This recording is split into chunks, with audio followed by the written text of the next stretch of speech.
What am I to do but tear away when I'm boiling at the top?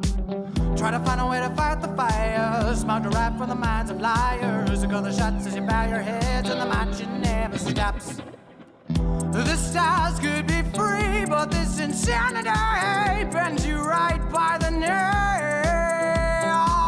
Running in circles now for something that can't be found, and I bet as you hit the wall, the rain starts to fall. You can run away, sing a tune that's true, I'll be beside you.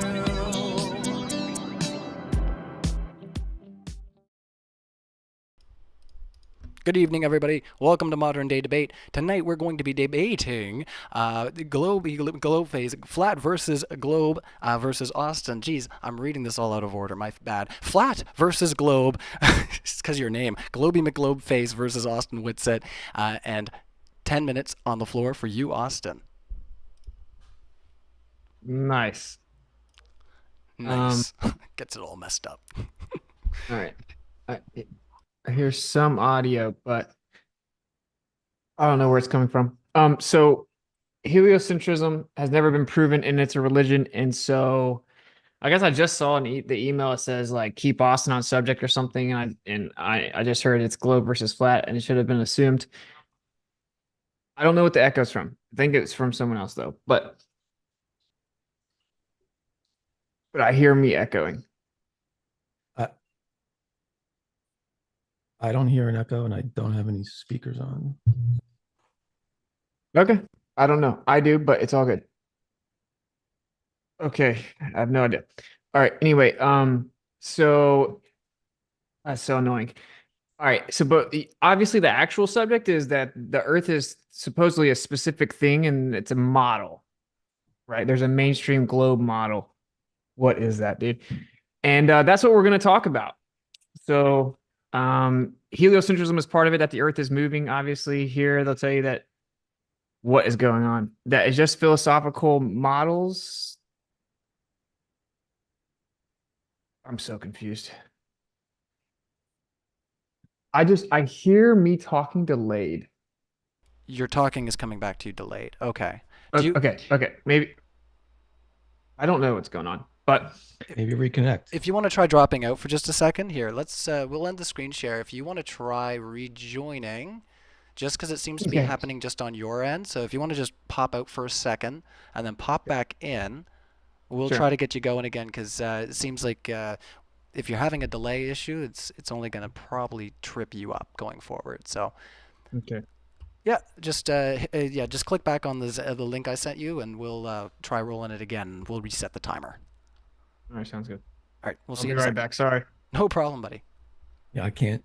If I'm hearing an echo, I can't get 3 words out. It short circuits my brain. Here, I'll. Oh my gosh. Here, did you want me to hit the remove for you there, or is it? You can, yeah, but I'm just. Okay, here I'll. No, I don't want to report to Zoom. No, actually, I don't want to remove you, because then it will not let you back in. Sorry, everybody. We're just having a little bit of a technical delay where Austin's hearing that well, yeah, he's hearing a delay in his ear, and we want to make sure that that's fixed, you know. And usually when I go out and I'm singing music, I have a delay on purpose, but we don't want that when we're trying to do formal discussion. So, yeah, if you're hanging out in the live chat right now, hit the like button and, you know, give Austin, you know, your virtual support as he tries to get reconnected here.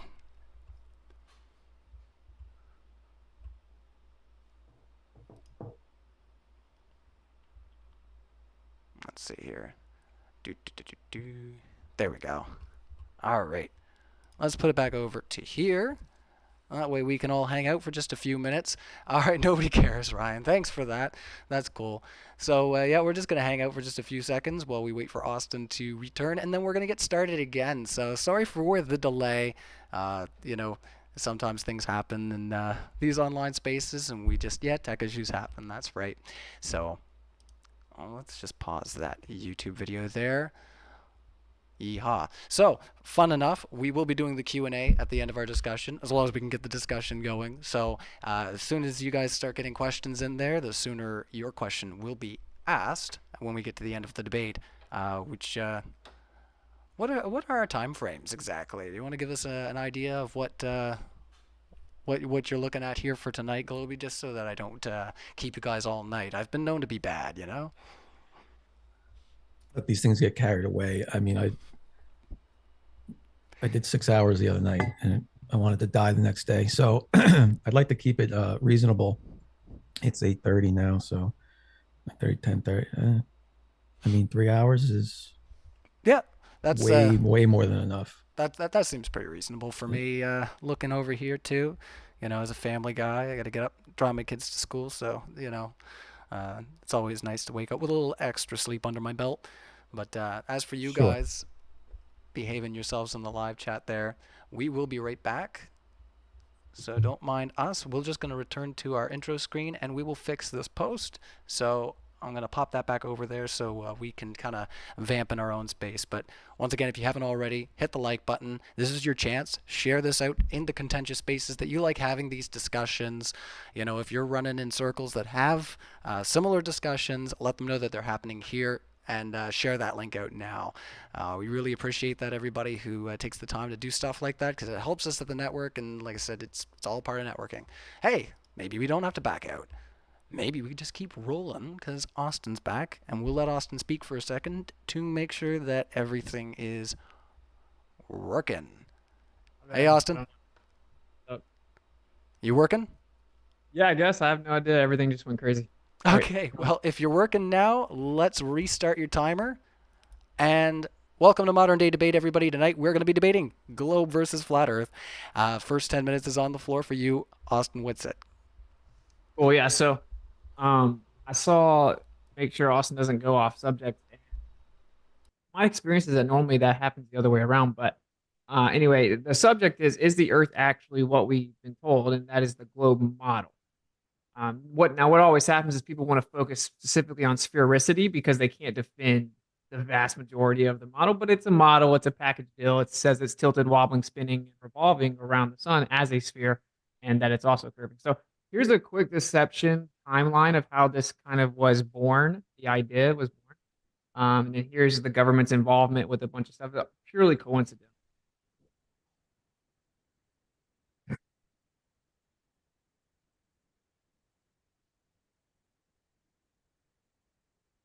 My goodness. What is going on? That's better. So, okay. Jeez Louise. Anyway, so it's a package deal basically is the point. So here's a deception timeline. We don't have time to go through this, but you can take a screenshot. Pretty telling. All the intel agencies being founded right after we went and took a little trip to Antarctica. But it's just a coincidence, you know. All of it's a coincidence. So heliocentrism has never been proven, and it is a religion. And I know that that's like a triggering word, but you know, it's a belief system built upon the doctrine of men that requires faith and blind belief. And that's what this is, right? It doesn't require it be about a deity. So here is physicist George Ellis, one of the people that told the truth about this, which is I could create a spherically symmetrical universe with Earth center, and it would answer all cosmological data, right? But we choose the one that we believe in based on philosophy, but a lot of people try to hide that fact, right? And so that kind of brings us into the first part, which is the Earth actually moving. And the claim is that the Earth is spinning 1,037 miles per hour east at the equator. That's the tangential speed. You have the angular speed of 15 degrees per hour. And so it's a very specific motion claim, and that it's actually wobbling 3 to 4 different wobbles, depending on the source you look at. And of course, you can't even replicate something actually simultaneously moving 4 different wobbles, but whatever. So these are the supposed motions, and we're tilted, wobbling, spinning, and then we're orbiting the sun 66,000 miles per hour while we fly through space. Here is someone writing a biography about Einstein. No physical experiment ever proved that the Earth is actually in motion. Here's Einstein himself telling you that all terrestrial experiments were a negative result. That means any experiment on the Earth can't detect that the Earth is moving around the sun. And if you believe in the current model, you have to believe that you can never actually measure, detect, or prove that it's moving around the sun. And anyone that doesn't agree with that disagrees with their model, and therefore we wouldn't even be really debating at that point. Here he has to say that also there's a coordinate system, right? A kinematic equivalence in the coordinate system. If the sun moves around the Earth or vice versa, it's equally valid. Here he is saying that terrestrial experiments, he's saying no optical experiment. So even though I believe that the Earth is revolving around the sun, I've come to the conclusion that no optical experiment, optics in physics is of course light, can actually detect the motion of the Earth. And light is our most precise form of measurement for motion. This comes back to Michelson-Morley, the most grossly misrepresented test by every single person that argues on behalf of the globe. They don't know what this test is actually about. They claim it debunked the ether. If you throw the ether out, you still have to explain why it didn't detect the motion of the Earth. And I could just pull Einstein up. I've done it 100 times. They keep saying it. Einstein said, without the ether, we still have to explain why we didn't detect the motion of the Earth. Then they invoked contraction. They invoked time dilation. They said that the Earth is free falling in a straight path through the bending and warping of space-time, and Newtonian mechanics was wrong, and that is required to explain it. And then the actual measurement that was received had to be an instrumental error. And Einstein said, if it's not, then relativity is wrong and it collapses like a house of cards. Okay, so we're going to run through these, but this is them explaining. This is another quote explaining that, well, one option of Michelson-Morley was that the Earth's not moving through space. Objectively, that was one of the options. Edward Morley, Albert Michelson, Albert Einstein, Arthur Eddington, every physicist knew it. Hendrik Lorentz, they all knew that one of the answers was that the Earth is not moving, because that's what we would expect if it wasn't moving. Here's Arthur Eddington saying that you have to actually claim the apparatus contracted to explain it, meaning there should have been a measurement, but the apparatus contracted just the right amount to make it look like the Earth's not moving. So long story short, this is him explaining it. We can go through this later if we have to, but here I'm explaining that if it's not instrumental error, relativity is wrong. And here he is saying it again 4 years later. This is really grossly misrepresented, so I threw this in here. This is all the replications since then that have shown the same results, that it is an instrumental error and it's been consistently measured. In fact, the fringe shift changes with altitude. It changes with the periodicity of the sun and the moon, and the solar motion, meaning it changes throughout the year. So the actual sky dictates what your interference pattern is. This is a major problem because the globe claims that there should be no interference pattern because you can't detect the orbit of the Earth. So that actually refutes heliocentrism on space right there. And this is Einstein saying everything occurs on the Earth as if the Earth's in a state of rest. So as long as we can be on the same page, there's a belief that the Earth is actually orbiting around the sun, but you can't verify it. You can't prove it. Everything's going to happen on the Earth as if the Earth is in a state of rest. There's a kinematic equivalence, means any motion you see in the sky could equally be explained if the Earth is stationary. And that's what the model says. Anyone representing the model that says anything other than that are misrepresenting the model and not being honest. So, and then of course, the rotational claim we can get into as well, but the pendulum doesn't work. The ring laser gyro doesn't work. And we can get into the specifics of that. So motion's never been truly verified other than reifying it and begging the question. And of course, the big one here is that the Earth is a sphere with a radius of 3,959 miles, means that it's curving at a certain rate. I think I am like 5 minutes in. So if you have the radius value here, and everyone knows what that is, the distance from the center of a circle or a sphere, then the Earth's going to curve at a certain rate. And for intents and purposes, up to about 1,000 miles, that's roughly 7.98 inches per mile squared. That actually gives the globe the benefit of the doubt. It actually predicts less curvature than the globe actually does. So that is beneficial to the globe proponents if we're trying to see if there is curvature for all observations under 1,000 miles. Now, what we know in reality is that the horizon is not a physical place. And the way this all started was we were told boats disappear over the curve of the Earth. That's how we know the Earth's a ball. Then we went out and we found out that no, the boat looks like it disappears, but when I pull out optics, I can see the boat again. So guess what they did? They moved the goalpost and said, but no, eventually you can't bring it back. Well, yeah, you're changing what you said. So let's start with step one. Definitively, you can prove that the boat appears to disappear, but actually you can bring it back. It's not because of the curve of the Earth. So therefore, boats can disappear in the distance despite it not being curve of the Earth. Now the horizon moves around. It's not actual. It's just where we got the word horizon was horizontal. It's a vanishing point in the distance. Everything in the sky converges down. The ground converges up. A basic perspective, we see that the horizon is an optical diffraction limit based on our angular resolution, and it's just an optical place in the distance, and it changes based on atmospheric conditions, etc. This is very interesting. So if you actually look at the angular resolution limit of the human eye being about 1 arc minute, right, which is approximately between 0.02 and 0.03 degrees, then it gives you an angle of exactly 0.0217062 degrees of the human eye.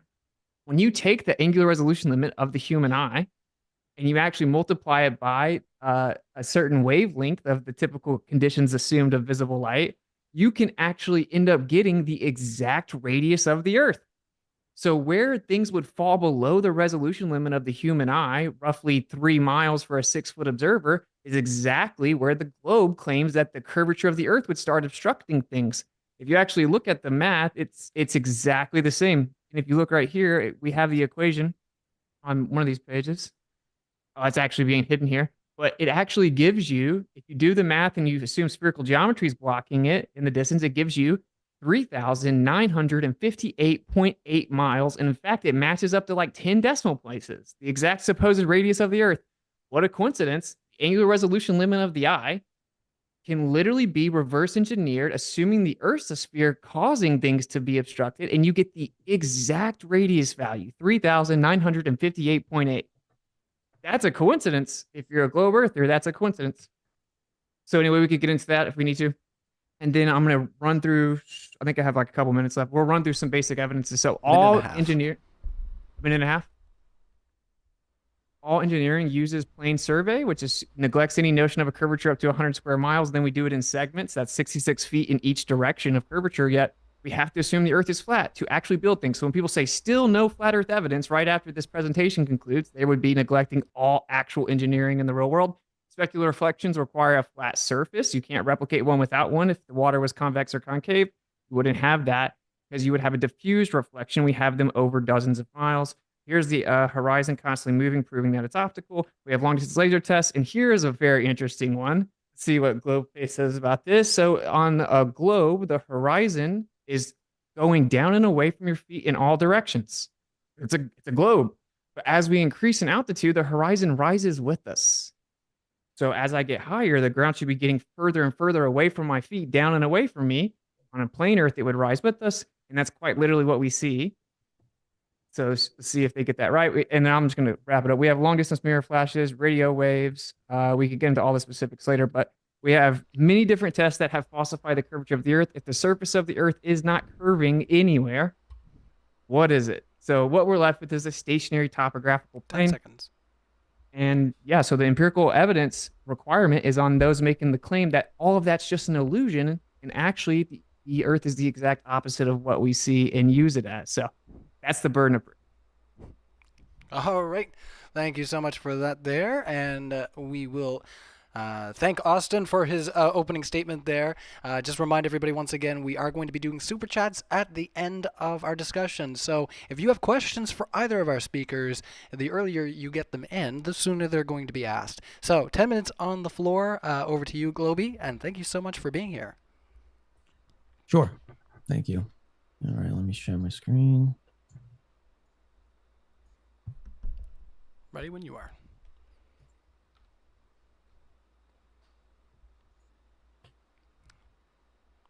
All right, 10 minutes starting now. All right, so we just listened to 10 minutes of zero flat Earth proof, which was expected. But here we go. We can actually demonstrate the Earth's curvature and measure it instead of talking about trying to falsify things like relativity and showing incorrect videos with drones flying that are not level. How do you know that drone was level? But we can get into that. If we're talking about globe proof, we can look at very simple things that prove the globe. For example, 24-hour Antarctic sun for 4 months out of the year. Well, up to 6, depending on where you are. Impossible on a flat Earth for very obvious reasons. Now, flat earthers have just said, nah, these are all fake, and come up with various reasons to claim they're fake, all of which have no bearing at all. And we can go through those one by one, if you guys like. Star trails, very simple second proof of the globe. Everyone in the southern hemisphere sees the same star trails looking south around the central point of rotation called Sigma Octantis is the star closest to the center of that rotation. Doesn't matter where you are. I've done this observation myself on TikTok with 2 live observers, one in Australia, one in South Africa, both looking south-southwest on their compass at the same exact moment in time and looking at the Southern Cross in the sky. Taking into account magnetic declination, those kind of things. This is over 90 degrees of difference on the flat Earth map, looking, this way and looking this way. So declination doesn't really make up for that. It's about a 10-degree difference. So that's not an answer to this. This is impossible on flat Earth without invoking some sort of magic. Okay. Where it does work is on the globe, because again, everyone in the south right here is looking south towards the center point of rotation. Now, why are there 2 points of central rotation in the sky? I don't know, maybe because we have an axis. And those 2 points are directly over those axes, the center of axis of rotation. Okay. No explanation for this on flat Earth. Another simple one, sunsets. The sun sets at an angle to the south from your right shoulder to your left shoulder when you're staring west at the sunset. It sets to the south everywhere south of the equator. It sets straight up and down at the equator and sets to the right or to the north of the equator. Doesn't matter what time of year, doesn't matter where the sun is relative to the observer, whether it's north of them or south of them. If you're south of the equator, the sun sets to the left. Now, I don't think I have to explain why that's impossible on a flat Earth, but the sun circles counterclockwise here. It could never, say from Africa here or South America, it could never appear to be setting down towards the ice wall. It's impossible. Again, it doesn't matter where the sun is, north or south of you. Then we have things like southern flights, direct flights. Qantas 64, for example, that flies direct from Johannesburg to Sydney, 12-hour flight. That would be the flight path here. Even if you made it a straight line, which it's not because it flies out over the ocean, it's at least double the distance of this flight here, which is American Airlines 52 flight from Miami to Tel Aviv. Yet they're the same distance and flight time. Now, flat earthers will invoke magical air currents that whisk the plane faster one way versus the other, yet they fly the same path there and back. So now you're going to say that the air currents have to be flipping over the same point of the Earth to try to make the plane fly faster one way or the other. It's absolute nonsense. There's many examples like this where, as you would expect on a globe, it's symmetrical, right? These are at the same latitude, north and south, these 2 flights. You would expect them to be symmetrical. You would expect them to be the same distance in time. You would expect all that. And that's what happens in reality. Yet flat earthers have to invoke some magic that doesn't exist and they can't prove. Okay. Time check. Yeah, right now you're at 5.5. All right. And last but not least, we're going to look at some Earth curve measurements. Okay. Because why look at anything else if you can just actually measure Earth's curvature? So we can use things called reciprocal zenith angles, which is this picture here on the right, in which case you have a measuring device here, a theodolite, and a target on the other side. This is what it would look like on a globe, obviously. This angle here, A and B, would be something more than 90 degrees, and that's what we would expect on a globe. If this was flat, which you'd have to visualize, I don't have a picture for you, but those angles would be 90 degrees.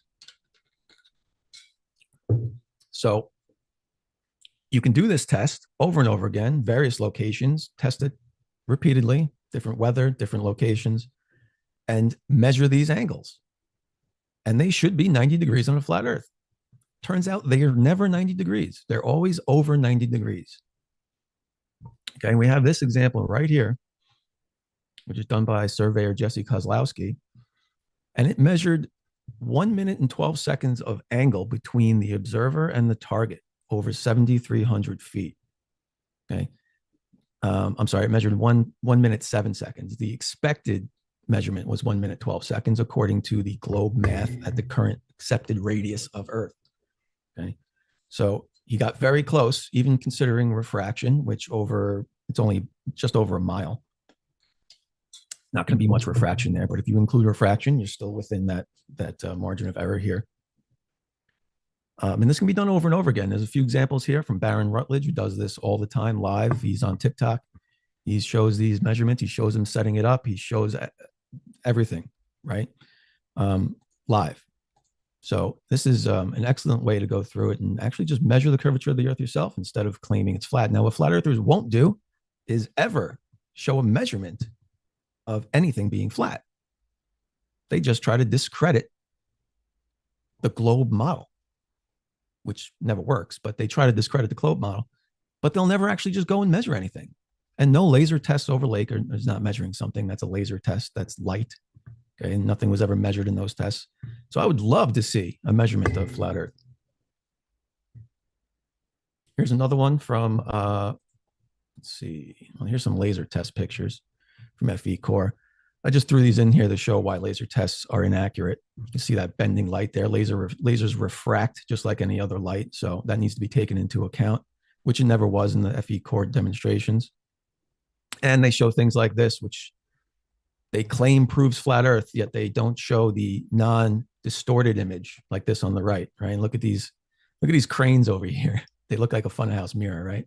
Obviously, there's heavy refraction going on there, but they'll never show you the clear observation day like this. Here's the measurement I skipped. It was the main surveyor. You can go check out his stuff. It's very good.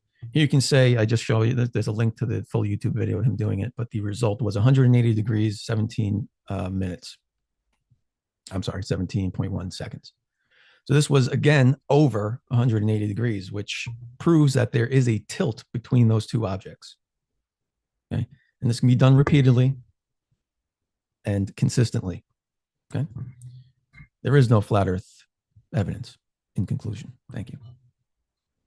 All right. Well, with that, we will kick it an open discussion, and we will move into muted back and forth if we get too much crosstalk, because we know this is going to be an exciting one. So if you're hanging out in the live chat, smack that like button like it owes you money, because we appreciate it when you guys beat it around. That's really awesome. And big thanks to all of our mods hanging out in the chat right now. We also really appreciate you guys and your efforts. So let's get into open discussion. Over to you, Austin. Let's kick it. Okay, yeah. First of all, it's funny, the laser you showed, the light's bending up, and actually FE Core counted for the refractive index and knew it was going to be bending up and specifically predicted it based on the index and then observed it. But you guys need to claim that it's bending down and going around the Earth, but whatever. I think this is the bigger part to talk about, Fest. You say they never show any measurements. Did you miss the part where like all engineering use plane survey measurements? Would you agree that we use plane survey measurements as if the Earth is flat? No, I disagree. Go ahead. In fact, Baron Rutledge is a surveyor. He's a land surveyor, and he shows exactly how he's calculating all these things, and he does not assume a flat Earth in the calculations. So saying they're assuming flat Earth in these calculations is absolutely nonsense. So plane surveying doesn't treat the Earth like it's flat. It actually accounts for curvature. Yeah, the basic formulas account for curvature, and even if it didn't, that's still not a measurement of flatness. That's assuming over short distances that something is negligible. Okay, I know what you're trying to say, right? But why does geodetic surveying take into account curvature in everything they do, right? Wait, you're diverting away. So first you made the claim that there are no flat Earth measurements, and because it sounds good, you guys always say that, but there specifically are. All engineering uses plane survey, and I can read it right here. quote, plane can surveying is a survey in which the Earth's surface is assumed to be a plane and curvature of the Earth is ignored. Yeah, you're That this reading is used for a up to talking 100. point off Google. Okay, that's not a source. What? This is Yeah, that's not a source. I will civil put you on. engineering textbook. Really? What is the civil engineering textbook? Because I can pull you up a leveling surveying manual right now that tells differently. All right, so it's a civil engineering textbook, and there's like 4 sources on here. I'll show it. I'll link it. But this is what's so funny. Sure. This is obvious. Your model claims like, oh, the curvature is so small that it's basically negligible. So when short distances. when you look over long distances and assume that there's curvature, right, by actually cherry picking the data and then accounting for refraction and changing the R value, that is a measurement. But when it's more accurate at shorter distances using the exact same method, that is not a measurement. Is that correct? That's what you just said, right?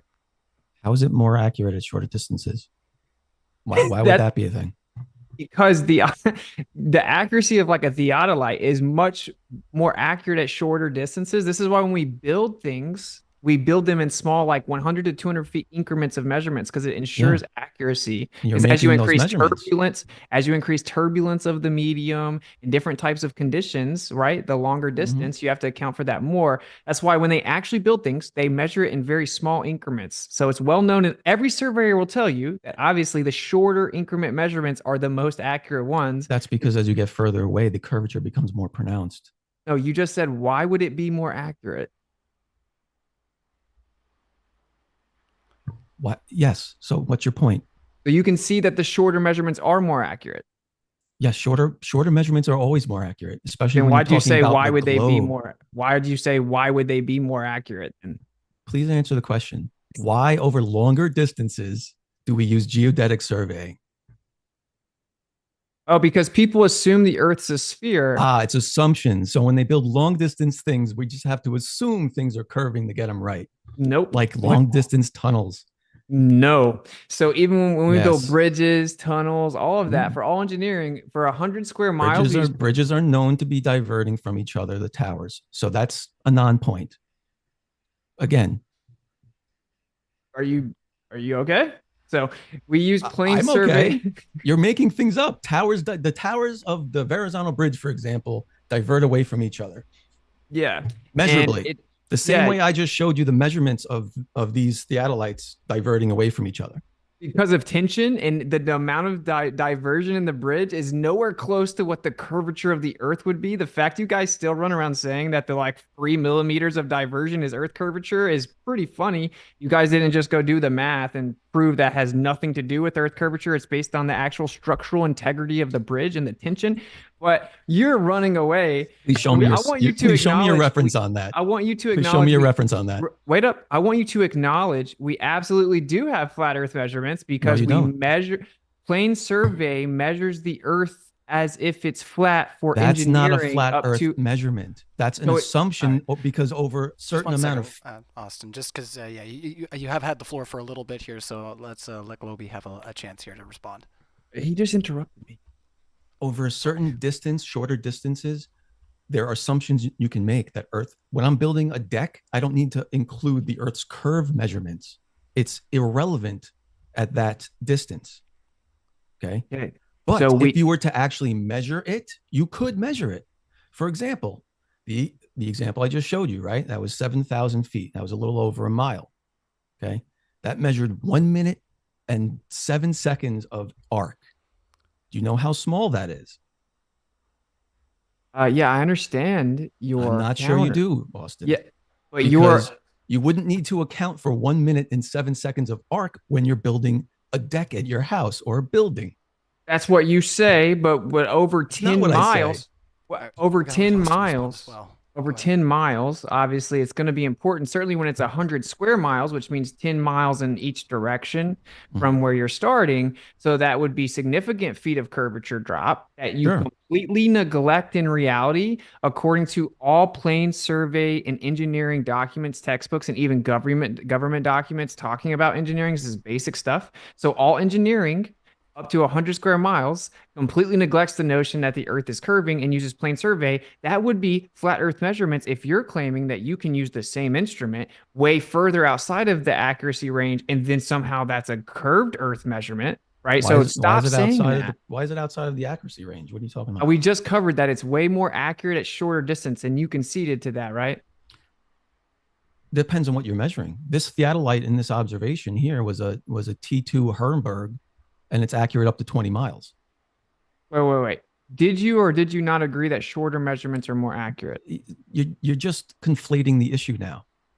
This theodolite is accurate up to 20 miles.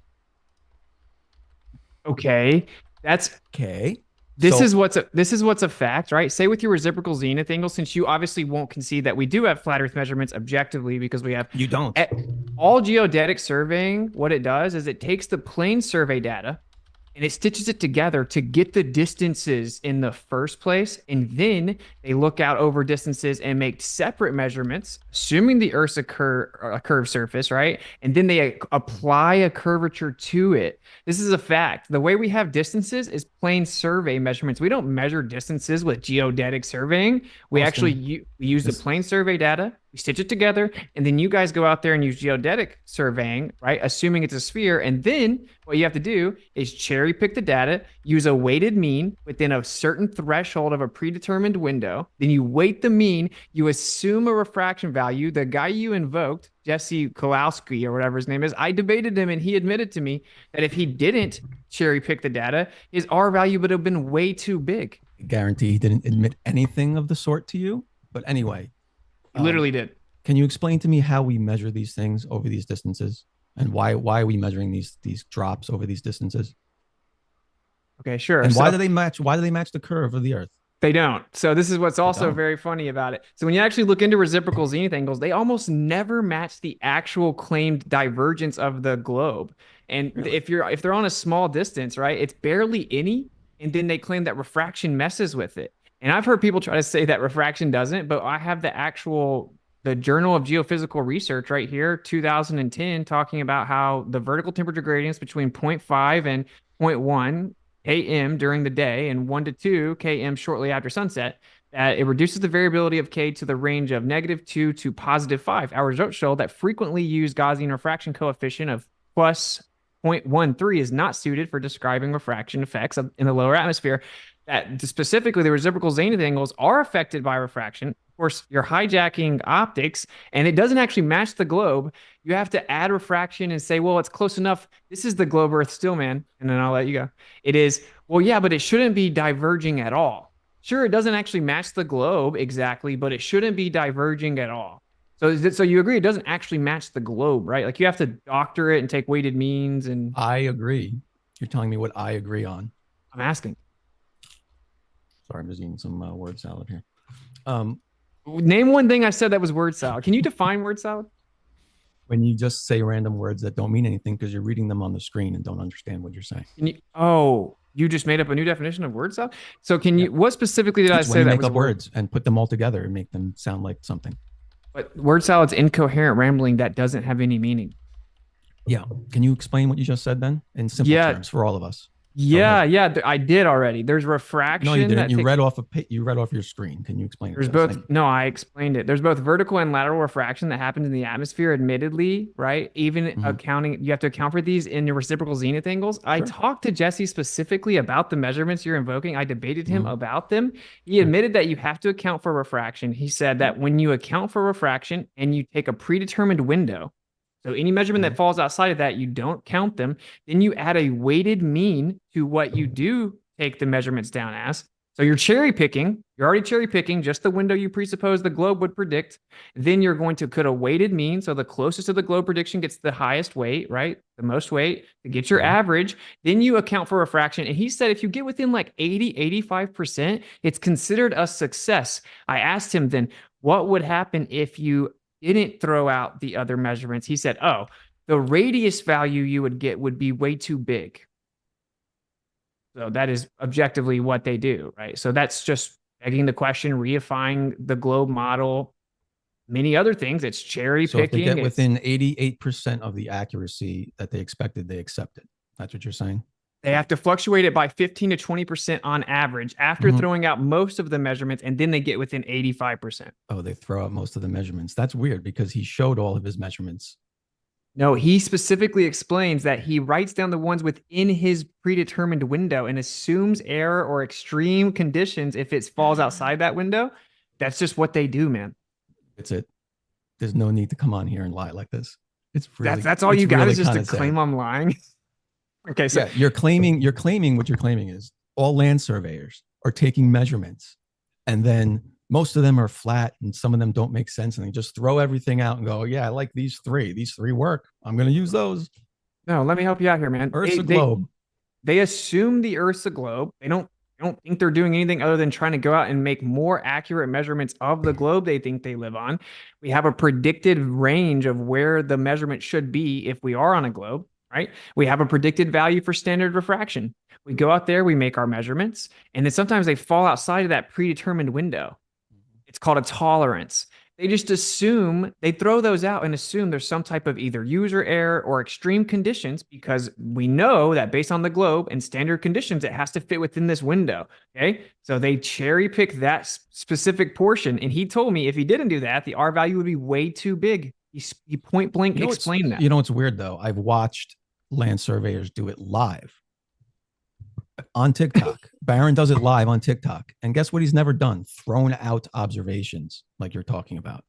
Really? So he went out there and made a measurement live on TikTok and it immediately matched the globe. That's your claim? Yeah.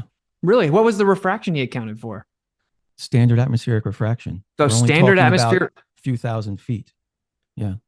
So you see the point though, is that a few thousand feet, it's not much divergence. Yeah, make sure that the audience understands what, make sure the audience knows what we're talking about. If you're on a globe that's 25,000 miles in circumference, right? And then you drop a plumb line, which is just a vertical plumb bob on the earth, right? On a flat earth, it's perpendicular to the plane earth. On the globe earth, you can treat it like it's perpendicular to the plane earth, but it's just a tangent and it's down relative to the center of mass. So as you increase distance away, they'll start diverging out on a globe. At 2,000 feet, that's basically nothing. That means it would basically diverge out like nothing. Like nothing? Right? Like what's the measurement on nothing? It's just an incredibly small amount.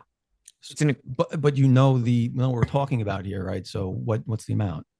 Incredibly small. Okay, incredibly small. Okay, so it's so small you can't measure it, is what you're saying. No.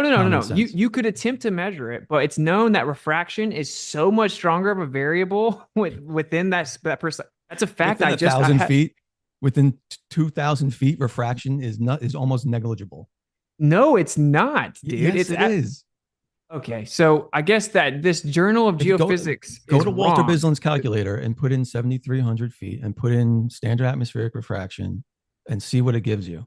The Journal of Geophysics is wrong. So this is the truth of reciprocal zenith angle measurements, is that they don't ever actually match exactly what the globe predicts. When you make that small measurements, it's very small amounts, and it's never going to be exactly what the globe predicts, even though it's a very small amount. Nothing's going to be exact.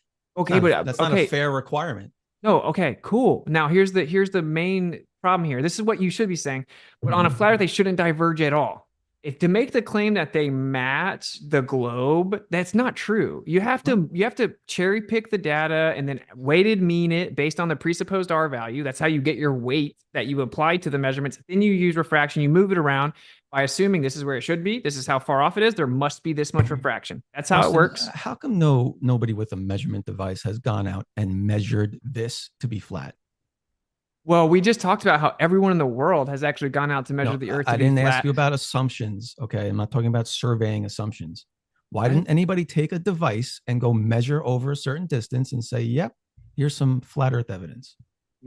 We have done that because we know the plane survey. We know the plane survey method works. Because we use it for all distances. That's not what I'm asking. You know that's not what I'm asking, Austin. But you agree it works. I agree. You can assume things are flat over short distances and still build something accurately. And your measurements not what work. I asked. Awesome. And you need them for distances. Everybody knows that's not what I asked, Austin. Why has it never been measured? It literally has, though. Why haven't you gone and rented a theodolite, gone and done a measurement, and proved the Earth is flat once and for all? Why have you not done it? Because it's done every day. No, it's not. You're talking about assumptions. No, you're assuming that if you increase the distance and assume it's a globe, that somehow proves that it is, but it doesn't. You You're claim saying that it's because I can build my deck and not take into account the Earth's curvature, the Earth is flat.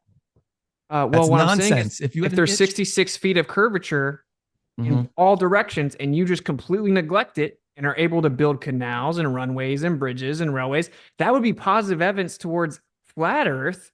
To say that there's no measurements of flat Earth is ridiculous. Now, what actually Show happens me at one. Where what is happens it? at greater distances, you hijack perspective. You hijack the way that we see, and you claim it's the Earth curving. And even though it almost never matches the actual globe, you claim it all matches it because you go to your little website and move a slider around to make it match. And you act like it's scientific or something.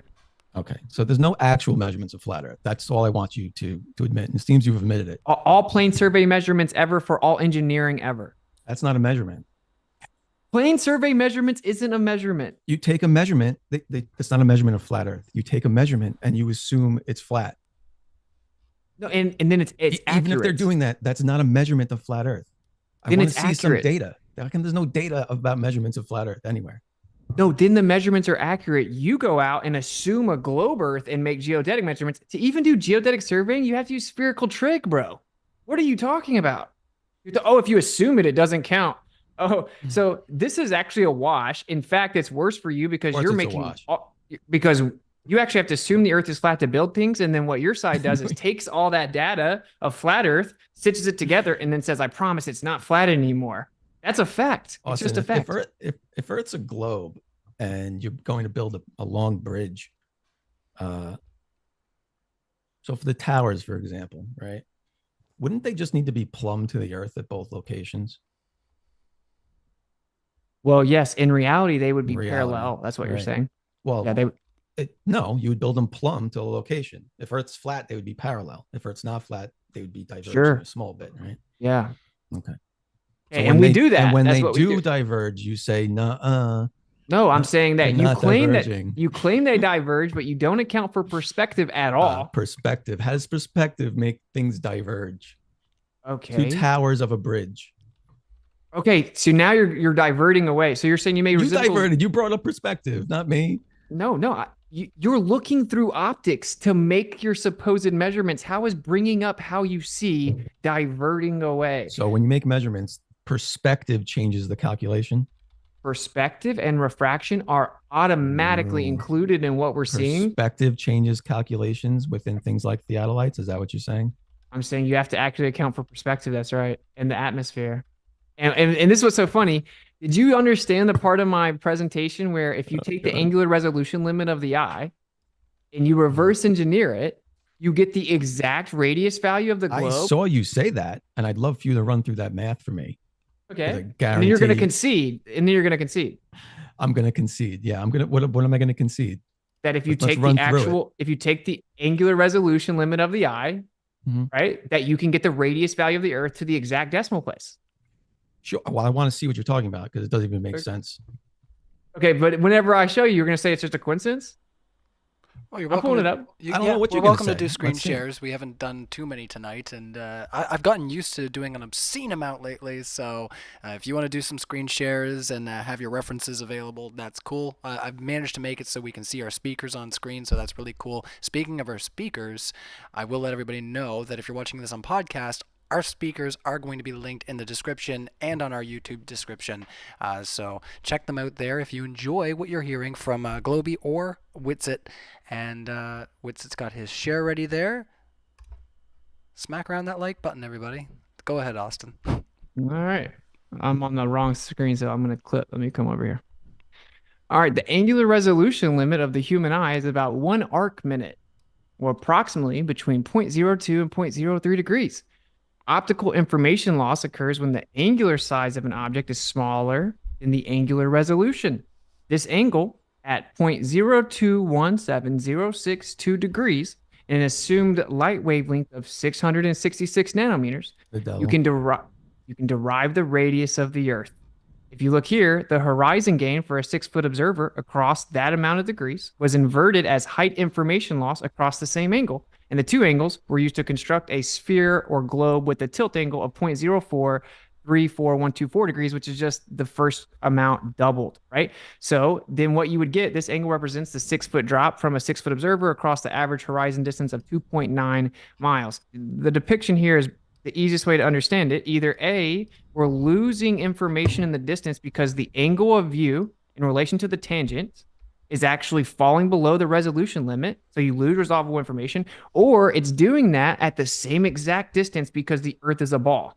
So what a coincidence that the angular resolution limit of the eye that tells us that we'll lose resolvable information, right, can be used. That same ratio will give you, if converted to assumed spherical physical obstruction, will give you 3,958.8 miles. I'm sorry. So, did you have something in here that showed us what the calculation of the radius from the angular resolution is? yeah, sure. Here you go, right here. So if you look at we just covered the angles, right? You got the angular resolution limit of the eye, right? Okay. So if you look at the formula here, you have quote unquote the way that you would get the radius of the Earth. You assume that the information loss is actually because of a physical obstruction as opposed to resolution. So you would just make that assumption. You would say, for example, you'd go out onto the ocean and say, look, the boats disappear at 3 miles for a 6-foot observer. A, it's because the boat's getting down below the eye's resolvability, or B, because the Earth's a ball and it disappears around 3 miles. Okay. If you assume it's the latter, and it's because the Earth is going behind the curve of the Earth, then you would take the radius of the Earth and you can take distance divided by the tangent times twice the angle, the theta, the viewing angle. Right. And so when you do that, then you now get 2 theta, which is 0.0217062 times 2. So you get 0.43412. The distance equals the distance to the horizon, which is 2.999547. These are the values that come from the eye, the human eye. And then when you wait up. It's so wild to me. I think it's wild. So when you actually take those values and you plug it into that formula, which is right here, again, radius of the Earth equals distance divided by tangent times twice How theta. do we get that formula? What? Right here? No, I didn't answer where it came from. How did you get it? We just covered how we got it. We just covered how we got it. We did though. So, no, so didn't. the angular resolution limit of the eye, right? No, I didn't ask you what the angular resolution is of the eye. How was that formula derived? Because what that shows you is that the information, meaning the visible light, the information is going to start to fall below resolvability at a certain distance based on a certain height. That's what the angle does, because theta, the viewing angle relative to the information, the distance of the eye, shows you when the information is going to fall below the resolution angle. It's actually based on propagation and reception angles of what you're viewing with billions of points of light or whatever. Nevertheless, if you assume, okay, well, actually the curve of the Earth is blocking something, so it's a physical obstruction that causes the loss of information, you can take that same relationship, flip it around, and coincidentally, if you do that, then you will actually get a radius value of 3,958.8078674,061 miles. Now go Google the exact radius of the Earth, and what's going to tell you is 3,958.8. So now this could just be a coincidence, but let's use our brain. Maybe it's a coincidence. Maybe. I knew you. Okay, it's a coincidence. Coincidence theorist, but let's use our brain for a second. Now, people back in the day, they didn't have very good optics, right? So they went out there. I'm gonna stop sharing. They went out into, say, look at the boat or whatever, right? And then it disappeared. They're like, man, why does the boat keep disappearing? If they were trying to think about if the Earth was a sphere, they'd be like, the boat's going behind the curve of the Earth, reasonably, right? So they'd be like, well, it pretty consistently disappears around this distance. If you assume it's going behind the curve of the Earth, then you would get that value, because if it was your eyes, right, it would continuously fall below resolvability at that distance, right? And so you'd be like, oh, but you would think that's because of the curve of the Earth. Now, what has happened since then is we pulled out binoculars and telescopes and cameras, and you can bring the boat back. Objectively, I've done it hundreds of times. You haven't done that ever. I absolutely have done that. If you go out, and everyone can do this at home. You've brought it back in past the optical. Yes. With my just one second there, Austin. Just because you've had the floor for a little bit here, we'll let just a second for Globy to respond here to some of what you shared there in your screen share, and let's carry on. Fair enough. So the angular resolution of your eye, or the optics that you have with your camera, the object could disappear before it's over the horizon. It's just too small to see. That's literally what zoom is, right? It increases everything, so you can see it. Yeah. All flat earthers have ever done is zoom back in a boat past that limit of the optics of the camera and go, look, we're bringing it back in over the horizon. What you've never done is start with a boat or a ship that's half hidden, or however much hidden by supposed curvature that we're saying is curvature, and bring that back in. You've never done it. You've never done it with the sun either. That's what you're claiming. Don't divert to the sun. So what we have, you have to follow the actual argument you're trying to divert with your talking point. But when you go out and you see the boat disappear, this is just a fact, okay? If you go out and you look with your naked eyes, it'll look like the boat disappeared behind the water. And if you pull out a camera, you will see that boat again, okay? So that means when Aristotle, supposedly in 350 BC, said he looked at a boat and it went behind the curve of the earth, and he didn't even have a telescope. He had no idea what he was talking about. If he had pulled a camera out, he would have saw the boat again. Now, coincidentally, the very distance that it would fall below the resolvability of an average height of a man, 6-foot observer, that's where the radius value comes from. Do you think it's just a coincidence? No, see, this is what I think. So what he would have seen if the boat was just too far away to see is a boat getting smaller and smaller and smaller until it disappeared because you can't resolve it anymore. Not a boat disappearing bottom up as it gets further away. Now, what I asked you before is where that formula came from, and you couldn't answer that question. Where does what come from? That formula. I just told you where the formula comes from. It's based on the observer. You described what you think the formula means. I asked Rayleigh's criteria. Rayleigh's criteria. So show us. I just did. So look, if we just covered that, because I want to get into how you're wrong about. Let's not cover it again, I guess. I just showed the whole audience. It's simple. It's like the angular resolution limit of the eye, Rayleigh's criteria. So you take the observer's height, and that's going to give you a viewing angle to whatever you're seeing in the distance, and you're able to determine when you're going to have information loss. Coincidentally, what the human eye is, right? The naked eye observer is going to see, coincidentally, right where the globe predicts it'll start blocking things in the distance. You keep saying your answer should be not what I'm asking. Your answer needs to be, that's just a coincidence. And then, okay. I didn't say it's a coincidence. I said you did say it was a coincidence. I think you believe something you read without actually vetting it. Rayleigh's criteria, the angular resolution Rayleigh's criteria. Are you denying the angular resolution limit of the eye? He applied it to the formula for the radius of Earth. Okay, with a lot of assumptions, and you just believed it. Oh, you're not following, man. So what I'm saying is, if you went into that situation and you assumed that the Earth was blocking things in the distance because it is a globe, right? If you made that assumption, you could then take that same distance and viewing angle, right? And assuming an R value, you would get the exact same R value the globe claims. So it has to say it's just a coincidence that like a 6-foot observer, you have a horizon at 3 miles on a globe. That's coincidentally exactly where you would start to lose resolvable information based on the naked eye on a flat Earth. And this would happen on a flat Earth or a globe Earth, right? We all have eyes. We all have human eyes. So now it would require, okay, and that means when you bring out different optics with more zoom, you'll be able to see further. And of course, that's what happens in reality. Let's see some examples of that. We got some examples of that happening? Of us pulling out optics and seeing far further than the naked eye. Bringing a ship back from over the horizon. Simple. Such a simple claim everybody makes. I'd love to see one finally. Yeah, so I can't show you a video of my naked eyes, but obviously everyone knows that if you go out, it'll look like I went and tested this claim. You should do that. Oh, so you're saying just with your eyes, not with cameras. Right. So we all agree that at one point, based on the conditions of that day, the boat's going to get to where you can't bring it back anymore. But you said optics brings it back. You said modern optics bring them back. That's what I'm talking about. I said that optics is going to bring it back past the angular resolution limit of the eye. Right. And on certain days, you're going to see the boat from way further away. And you guys will claim that it's refracted up. Well, right? So why has a camera never brought a ship back from over the horizon? Because it's into the vanishing point, bro. You lose resolvable point. You can you can lose resolvable information. So when the camera's zoomed out and then you zoom in, you do see the boat again, right? But once you zoom all the way into the maximum zoom of the camera and then the boat disappears, obviously you can't bring it back again. And this is also going to be based on it's going to be based on attenuation. And the globe model claims they don't even account for attenuation and refraction, which is insane. Absolutely insane. Austin, are you following me? You need to reel it in. You need to reel it in. Your claim is you can use optics to bring a ship back from over the horizon. Why has that never been done? Simple answer. That's all I'm looking for. I said it has been done unless it's already. So then prove it. Unless it's already beyond the actual vanishing point at the time. I didn't say anything about beyond vanishing points. Okay. a tanker ship where half the ship's missing. Why has that never been zoomed back in and brought back into view?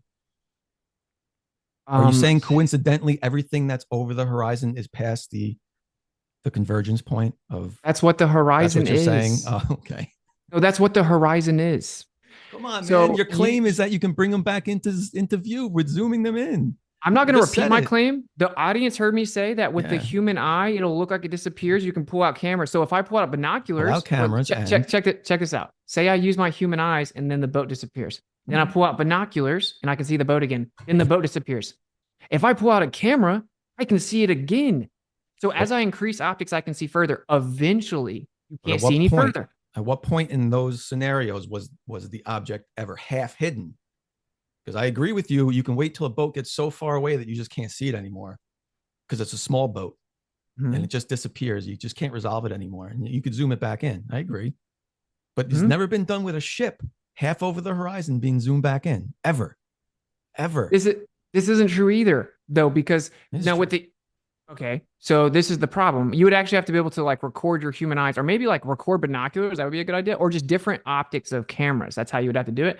But more importantly, and you can zoom it in. This is the thing, right? There's a few things with things disappearing bottom up over the water. For one, obviously everyone understands the concept of like, if I hold my thumb up right in front of my face, I can block a building, right? Just because of the relative angles. So like if there's any waves in the water, even a small wave close to you in the foreground can block out entire 20-story buildings, right? Now, I'm not saying that's the only thing that does it. I'm just saying that's obviously relevant in over the water things. You guys never even discussed that. You can just block out a building with your thumb and prove it's a very simple concept. And then we also have the reception and propagation angle coming from that object is the smallest in relation to like the eye level at the bottom of the object. So if you account for Rayleigh's criteria, the theta, the viewing angle, is smallest at the bottom of the object. So it falls below the resolution angle first, or the resolution limit. And then you have attenuation being the greatest at the bottom of the atmos. So you would have to see things disappear from the bottom up on a flat Earth.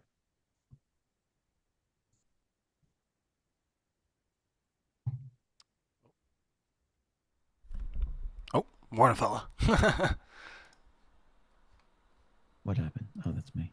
Yeah, I was gonna say we're looking at your screen. I had a feeling. I was like, did we lose audio for a second there? We all just went silent. Oh, sorry. I said, can I share my screen? But no, maybe you didn't hear me. Oh no, that's okay. Yeah, of course. Your screen is sharing now. So sorry. You're good to go. This is what, like a 300-foot wind turbine, and you're going to claim a wave is blocking half of it. I said many things. Or the optical. Yeah, you did say many things. None of them apply. Really? Can you still man what I said? I stopped listening because I was starving from all the. Yeah. And I don't want to say the word salad thing. See, that's what I'm saying. You guys can never actually still man the arguments. It's pretty ridiculous. But the ground, the water is going to appear to ramp up in the distance. Sure. Right? You obviously have things in the foreground that are going to appear to block out things taller than that in the distance. You have attenuation rate being the greatest at the bottom, and you have the viewing angle of the actual points of light or information coming from, say, the wind turbines in relation to that vanishing point being the shortest at the bottom, the smallest angle at the bottom. So we would have to see them disappear bottom up. And of course, here's a video of a boat, when you zoom out of it, you can see as you start zooming out, the bottom of the boat disappears first as you start zooming out of the boat. So the fact you guys still deny this is wild to me. You want me to show you? It doesn't happen. Yeah. Okay, then let me just show you. And everything you just said was an immense excuse as to why these things are being blocked. Because there's no reason why the angular resolution at the bottom of the thing should be less than the top. What? It's because do you think that, like, if say there's a boat, do you think it's just one point of light, or do you think it's like millions of different little points of light? It's the whole thing. No, it's not. It's millions of different little points of light. So that's what I'm saying. You guys don't even understand. It's the whole boat is giving off light. And as it goes away, it's compressing into the distance. But there's millions of little points of light. So there's a different angle to the bottom of the boat than the top of the boat. Right. A different angle? Yeah, well, you're 6 feet off the ground. So there's going to be a slight angle change to the bottom of the boat versus the top of the boat. Okay. And that's very minuscule. And doesn't matter. It's that it's going to be smaller at the bottom in relation to the horizon. Right. Now, the horizon is where the ground appears to meet the sky. So the angle the viewing angle is going to be smaller in relation to that horizon at the bottom of the boat. It's going to fall below resolution first, meaning it's going to fade into the vanishing point first. It's just a fact. It's on a globe Earth. This also has to be true. It's not a fact, Austin. Okay, on a globe Earth, it also has to be true. No, it doesn't. Absolutely. But we beat this into the ground. We beat this into the ground. So, like, do you have any? Now, this is my opinion. This is how I actually look at this. Okay. People always say like no evidence for flat Earth, right? And like you said that, and people always say, and why do you talk about relativity? Because people are scared to have that conversation, whatever. But don't you agree that like on a base level, we experience the Earth, right, as if it's stationary and as if it's a plane and as if the horizon's horizontal, right? And the globe Earth model says that, well, it's moving, but like its relative motion is so small that you wouldn't be able to tell, right? And that the Earth is so big that you wouldn't be able to tell it's curving. So that means on its face, using Occam's razor, that which requires least amount of assumptions, the Earth's a stationary plane until proven otherwise. So the globe Earth has the burden of proof. And I've never, like, there is no proof. We falsified the globe. So like, for example, can As you go up prove in that... altitude, you can see curvature. No. But can you prove that the Earth is moving? Rotating, yeah. How so? First off, just your first point. You said you can't see the horizon's horizontal. It is not. As you go up, you can clearly see more and more curve as you go up. That's what you guys claim, but we only, when we send up lenses that are actually more level, we see that it's flat, 120,000 feet up. A balloon with a concave horizon because you're using fisheyes. It goes, yeah, it bends every which way. And it's not just fisheye, rectilinear lenses. I've actually offered each Glober that says this money. See if anyone's going to take the bet. Sure. So $1,000 bet that with a rectilinear lens, it still imposes curvature on the image. Anyone want to take the $1,000 bet? Rectilinear lens still distorts and imposes curvature on the image. Very, very, very small. That's the point. So it does. It does. And then it's gonna increase based on angle of view. And certainly if you compress an image like this guy did with his little balloon. But I just want to point out that like you think we're spinning, tilted, wobbling, flying through space, and you don't have any proof of that. Like, can you explain why you believe it? You're changing the subject. Because we've talked about this for the whole time. We have not talked about Earth, the curvature of Earth as seen from high altitudes at all. Oh, okay, yeah, whatever. All right. So, have you seen Kip Dugardas's 300-foot rocket launch? I wouldn't. No, I don't know. Used a rectilinear lens, showed the lens, everything, uncut footage all the way up to 300,000 feet. Was there curvature like 10,000 feet up?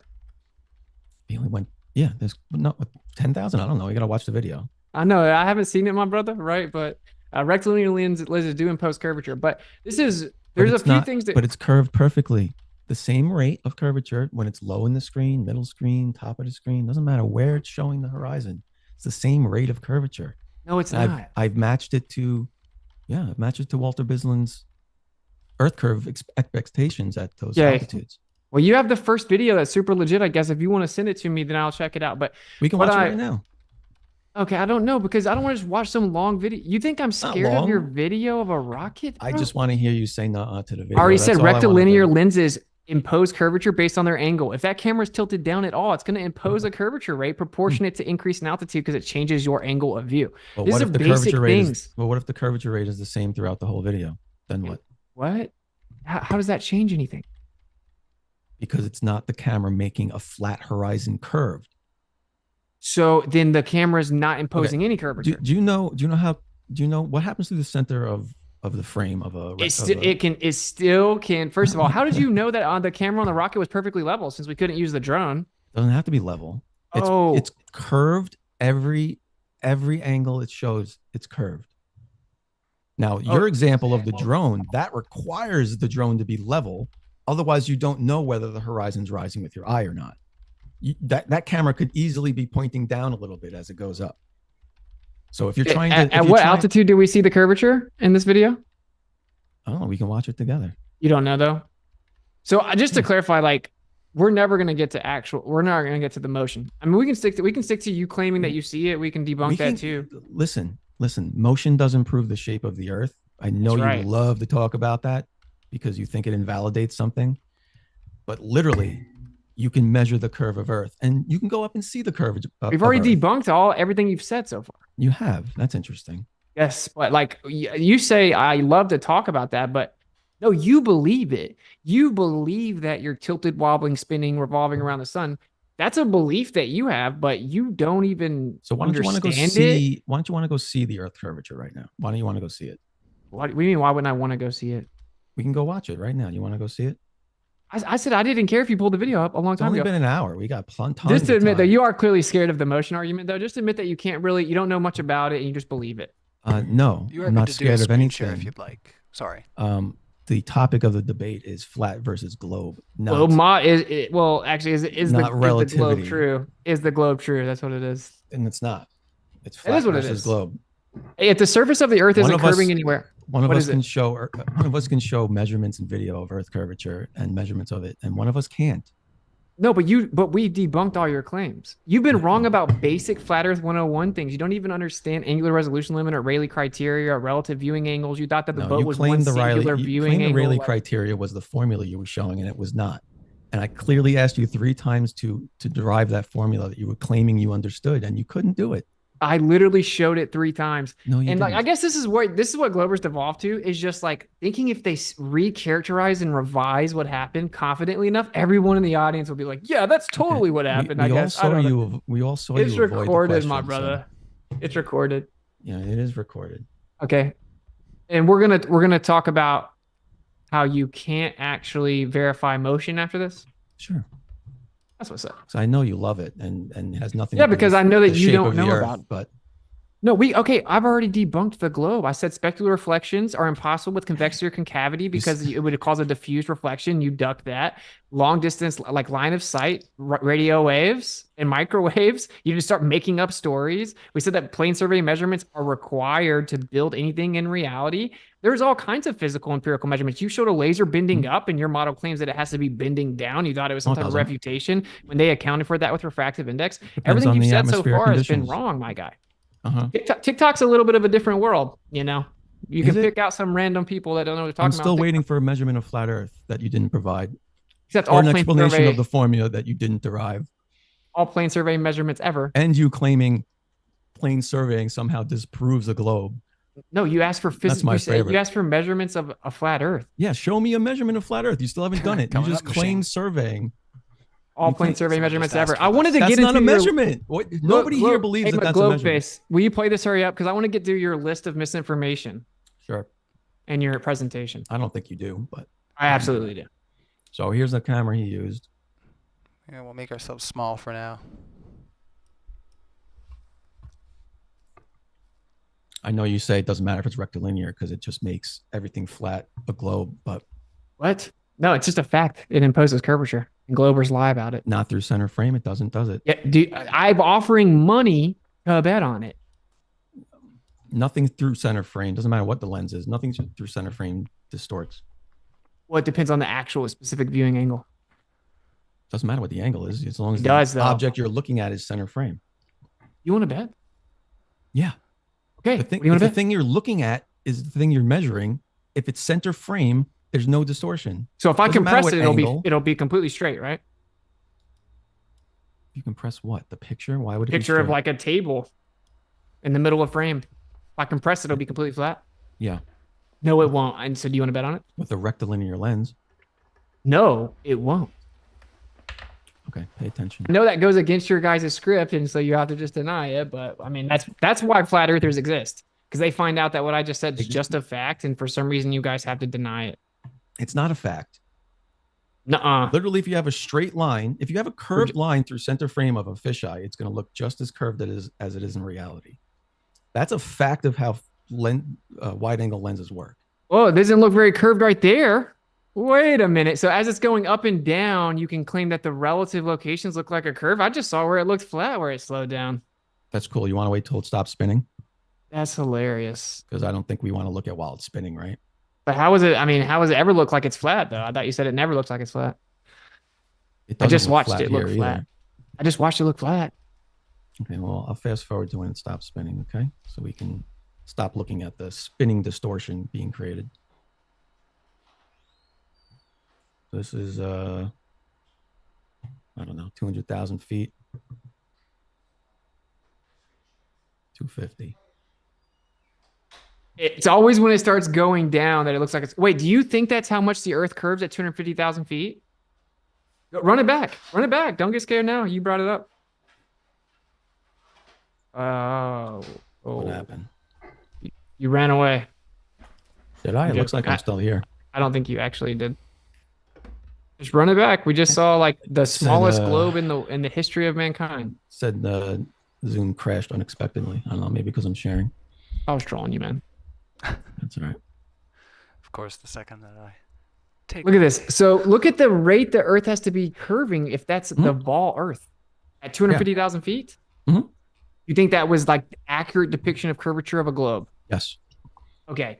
So can you show me the math? Show me the math. Sure.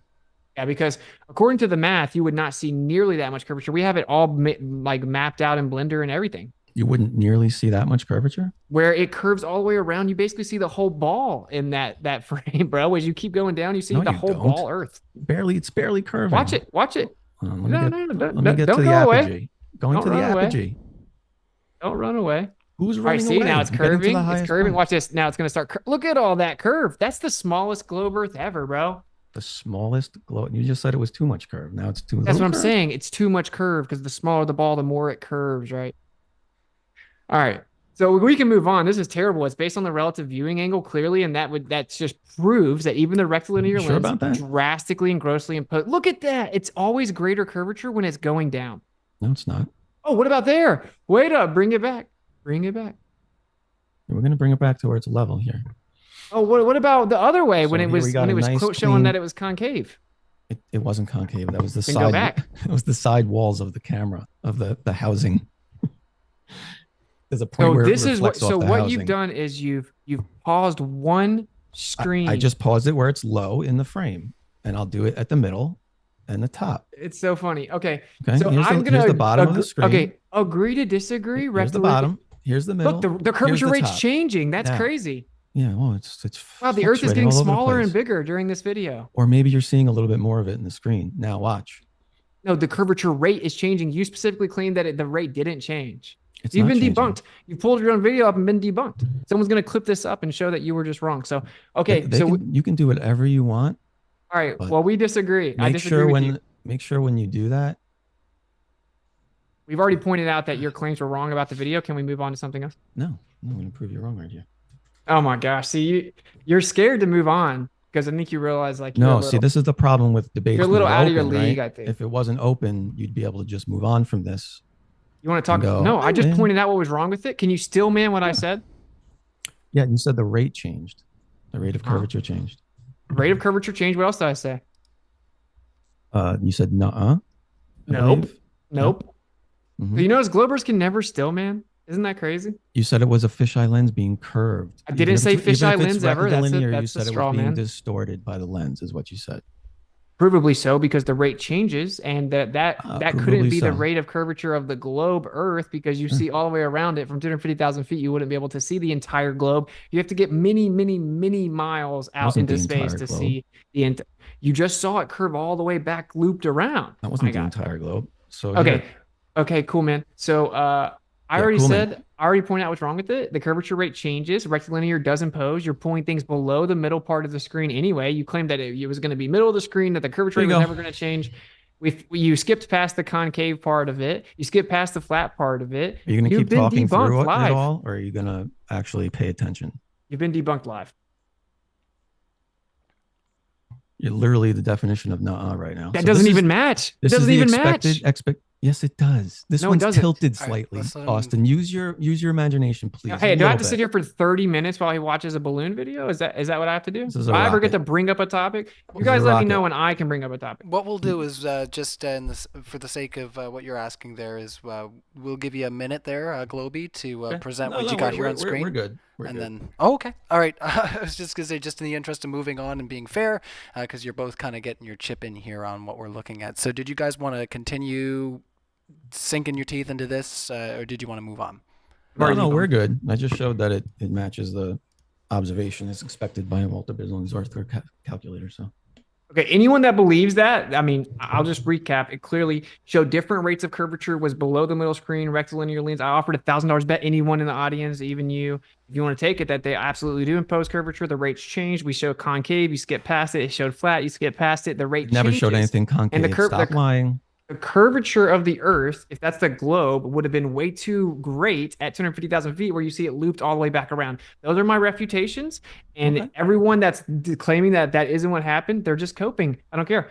But I want a question now. I got a question now. All right. Can you verify the claim that the Earth is a ball that's spinning? Spinning. Yeah. Sure. How so? Ring laser gyroscopes. Okay. What does that prove? It proves that we are rotating 15 degrees per hour. How does it work?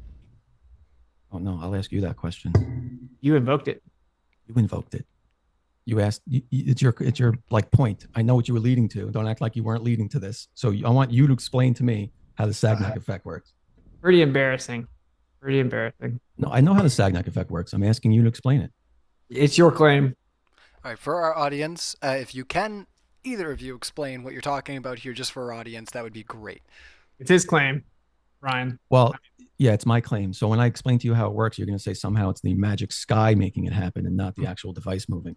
Just explain how it somehow measured the Earth moving. Can you explain it? Do you understand it or what? Yeah, sure. Thank you. And then, yeah, and then we'll see the afterwards. So, yeah, for the audience sake, Googling it. I can either draw it out or we can just look at a picture of it. That's embarrassing. Which part's embarrassing? That you don't know You're how this having to even works? Google it. I'm picking up a picture so I don't have to draw it, Austin. All right, we'll give Globy a second here, and once again, Yeah. we will move into Q&A. Probably what we say 10, 20 minutes, guys. Sure. Cool. All right. I think there's gonna be a lot to dig into there, so get them in and don't let me interrupt, guys. Sure. This is the basics of it here. So we have a light source that shoots a laser one direction and then another direction, and they go around in this loop, bounce off these mirrors, and return back to this detector plate. Okay, now what happens is as this thing is rotating, the light, say it's rotating counterclockwise on the screen here, right? The light going this way, counterclockwise, is going to take slightly longer to hit the detector because the detector is physically moving away from the light source. It's rotating away from it. The light going the other way will get there a little bit sooner. So that creates an interference pattern. It shows different wavelengths of the light on the detector, and we're able to use that to determine which way the device is rotating and how much it's rotating. Now that's the Sagnac effect. That's the ring laser gyroscope. Thanks, Bob. And that is literally what we use in aircraft now. We use ring laser gyroscopes in aircraft, modern aircraft. There's one in Germany that is in a mountain that they're using every day to measure the Earth's rotation. The most precise measurements ever done using these, I might add. It's a very huge device. By the way, they put it in a mountain to make sure they could isolate it from any potential interference. Yeah, so that's a Sagnac effect. So now this works because the detector is physically moving away from the light in one direction. Now, go ahead, Austin, and explain to me how this doesn't actually measure Earth's rotation. Oh, okay. So obviously it is a precise way to measure some type of motion or rotation, right? Interferometry. Yeah. So you're assuming that it's measuring the Earth rotating. Sure. But the problem with that is that we've shown that the measurements change with altitude. So do you agree that if you keep the same latitude, but that it changes with altitude, that would refute the claim that it's a spinning globe that causes it? If that were true, it would have to be retested, yes, but that would be a problem. Sure. Yeah. So it has been retested. I won't show just the paper's names, but I could read some of them off. But Demio did it, for example, in like early 2000s. It's been done many times. It changes with altitude. It also can change with solar motion depending on the precision of the interferometer. So this is Michelson-Gale-Pearson-Senek effect, right? And it changes with altitude. So I mean, you did at least honestly concede if that were true, and I get that your argument would be that, it isn't true or whatever, that it That's would my refute the argument. Yeah, that's fair enough if you haven't seen it or whatever, but it I've does seen change Bob without. Nodell talk about it. Bob did also do it, but we're talking about like very precise measurements done with like army and military equipment by PhD physicists and stuff like that. Can we get one of those papers? Yeah, absolutely. Can So you anyway, actually send it though? Because you never actually send it. where do I send you things? You're not going to do it anyway. Where am I supposed to send you things? By the way, everyone that claims I don't send them things, You don't. You never do. I don't know. You've never asked me to send you something, or I don't know where to send it to you. But dude, I send did more last time, papers than like anyone that comes on this channel. That's the funniest part, is that people Yeah. say that. It's so funny. But I'll drop it in the Zoom actually right now. I'll Yeah, drop them on it the in Zoom. That's All right, a good perfect. place for it. There you go. Problem solved. So anyway, so it actually changes with altitude, right? Therefore, falsifying that claim. So do you have Sure. any other? I get you don't know it, but I'm just telling you it's been done, replicated thousands of times with immense precision. Like Can you drop it in the chat so we can check it out? I am, yeah, but millimeter wave precision and stuff like that. So you agree that if that's true, then it falsifies that it's a spinning globe causing it. Are there any other evidences that the Earth is moving, whether rotating or revolving around the sun? Well, I'd say there's things that happen in the sky that could lead to us believing or inferring that we're moving. There's no optical measurements from Earth's surface showing that we moved around the sun. Oh, it's a belief that I know of. It's So not it's a belief because we've seen it from space, but you don't believe in that. So, but according to your model, even if you were out in space, like even if I grant you space, you wouldn't know if it's the Earth moving around the sun or vice versa, like because of relativity, right? You wouldn't know, even in space. I think you would be able to measure it from outside of Earth's reference frame. Yes. No, you wouldn't Problem is being on Earth as the reference frame, you wouldn't be able to measure it, but from outside of the reference frame, you'd be able to measure There it. is no absolute reference frame to measure those two bodies moving, so you wouldn't be able to tell the difference between the two moving in relation to each other according to relativity. Maybe, but you'd be able to see the shape of the Earth for sure, and it's a globe. Okay, because we've done it. but that's cool. I've already talked about specular reflections and line of sight radio waves and all that stuff, and that's cool, man. But what I want to point out is that this is just a fact. It's pretty interesting that like the Earth could be in the center of the universe, and it matches all observations better because the current model claims, well, yeah, it looks like we're in the center, but it's just an illusion. How does it match retrograde motion? It does. There's a kinematic equivalent. So there's many ways that could work. One is that the planets could just change the speed at which they move over time in relation to the background stars, because we actually measure them in relation to the background stars. If they just periodically slowed down, then they would appear to be retrograde. They could also just move in relation to the sun. And then from our viewpoint, as the sun moves around us, it would look like they're going backwards, which is the exact kinematic inversion of your model anyway, which is why no astronomer ever would tell you that retrograde proves that we move around the sun, because you could just flip it around, right? So there's nothing that you can see in the sky that proves it. I assure you. If the planets slowed down, they would appear to slow down. They wouldn't appear to loop back on themselves. You see how I can bring these into you? No, they would just slow down in relation to the background star, so they would look like they're going backwards. But anyway, and if they just move in really, so there's something called the Neo-Tychonic system, which is Tycho Brahe, but it's a newer version, right? And it's just the planets moving in relation to the sun as the sun moves around the Earth, and it would make it look like they're going backwards. That's the same thing that your model claims, just inverted.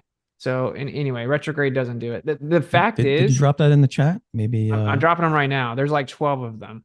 No, the ring laser gyroscope one. Yes. I'm about to drop there. The interferometry measurements changing without. That's right. Oh yeah. Yeah. But anyway, it's like, so. Also, I'll tell you this too, man. Supposedly the pendulum proves the Earth's rotating, right?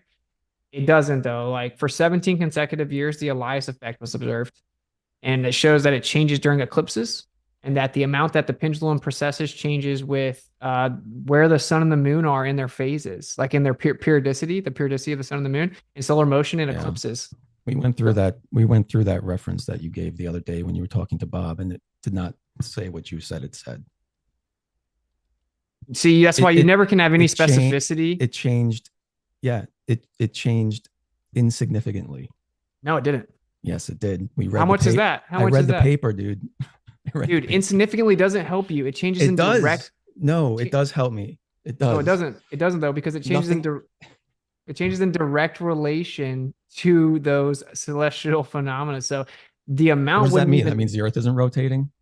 it means that the Earth rotating can't be what's causing it. It means that that phenomena in the sky is actually affecting the pendulum and causing it to precess. Or something else affected it. So you could just start making stuff up, I guess. Yeah. Like you're doing right now. No, I'm saying that something in the sky is affecting the pendulum. So you're agreeing with me. Thank you. Yeah. No, I'm not. Yeah, you are. I said it was insignificant. You're saying something else. The results of the study were insignificant. That's not what the conclusion was. That was the conclusion. No, it wasn't. You shouldn't baselessly trust Bob if that's what you're doing. I'm not baselessly trusting anybody. He actually showed the reference that you haven't ever done.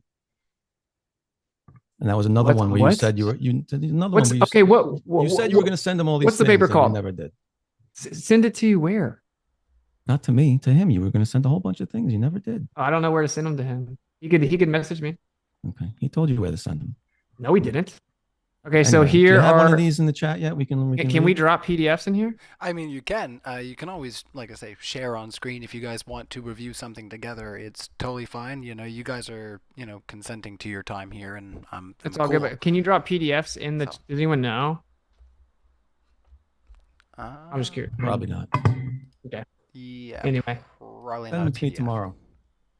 Yeah, so if it's a file, then yeah, you'll probably want to just do like a drive share or something like that. But yeah, let's carry on. If you guys have any other things you want to dig into before we get into Q&A. I'd love for you to disprove all the pseudoscience I said in the beginning of this. Yeah, well, okay, so you can't prove rotation or orbit, and you kind of admitted that everything that we see, we can't do anything on the Earth to prove it, and that you just have to believe it. So that's cool. We agree. You just have to believe that the Earth moves around the sun, but I didn't say that. I didn't say anything about that in the beginning. You did. You said the word believe. Oh, you mean in the beginning? Yeah. So I'm saying we're concluding that part and we're moving on. Oh. Yeah. So you have a belief that you can't verify, and it's. I have a belief we can verify the rotation of Earth. Kind of like a religion, I have measurements that we can, and I'm guaranteeing those references you have don't say what you're saying they say. When you say guaranteeing, like you would like to bet on it, and then we can have a stream. We're starting to do the meta. We're starting to do the meta debate here. So let's try to. It's never worked out. So I'm using before everybody starts making bets on modern day debate. Is this a place to make bets? Oh, it's an easy way to call out BS, though. Is that why we don't have one link that you said you put in here yet? They're all PDFs. They're on your. You want me to start pulling them up? You want me to start pulling them up? If you want to bring them up, like I say, on your device. That's what we'll do, actually, because I'm making up that I have them. We'll just start pulling them up. I'm not saying you're making up that you have them. I'm saying they don't say what you say. And drop PDFs in the Zoom. All right, let's see what all we got here. Let's share on over. There you go. And you're up and running. And we'll give you the floor. Okay, save as. Wait up. So they're measuring ether drift with optical wave band. Yeah, that's what that's cool. That's what it is. Yeah, cool. That's what it is. Wait up. We're gonna keep. I'm trying to look for a specific paper. It's Is this not one of them? That one's fine, but here you go. Here's the good one. Save as, download. So they'll just start popping up right here. I have. So this is electromagnetic wave propagation. That's what light is. Yeah. We're not. So we're not talking about interferometry. Yeah, that's what light is.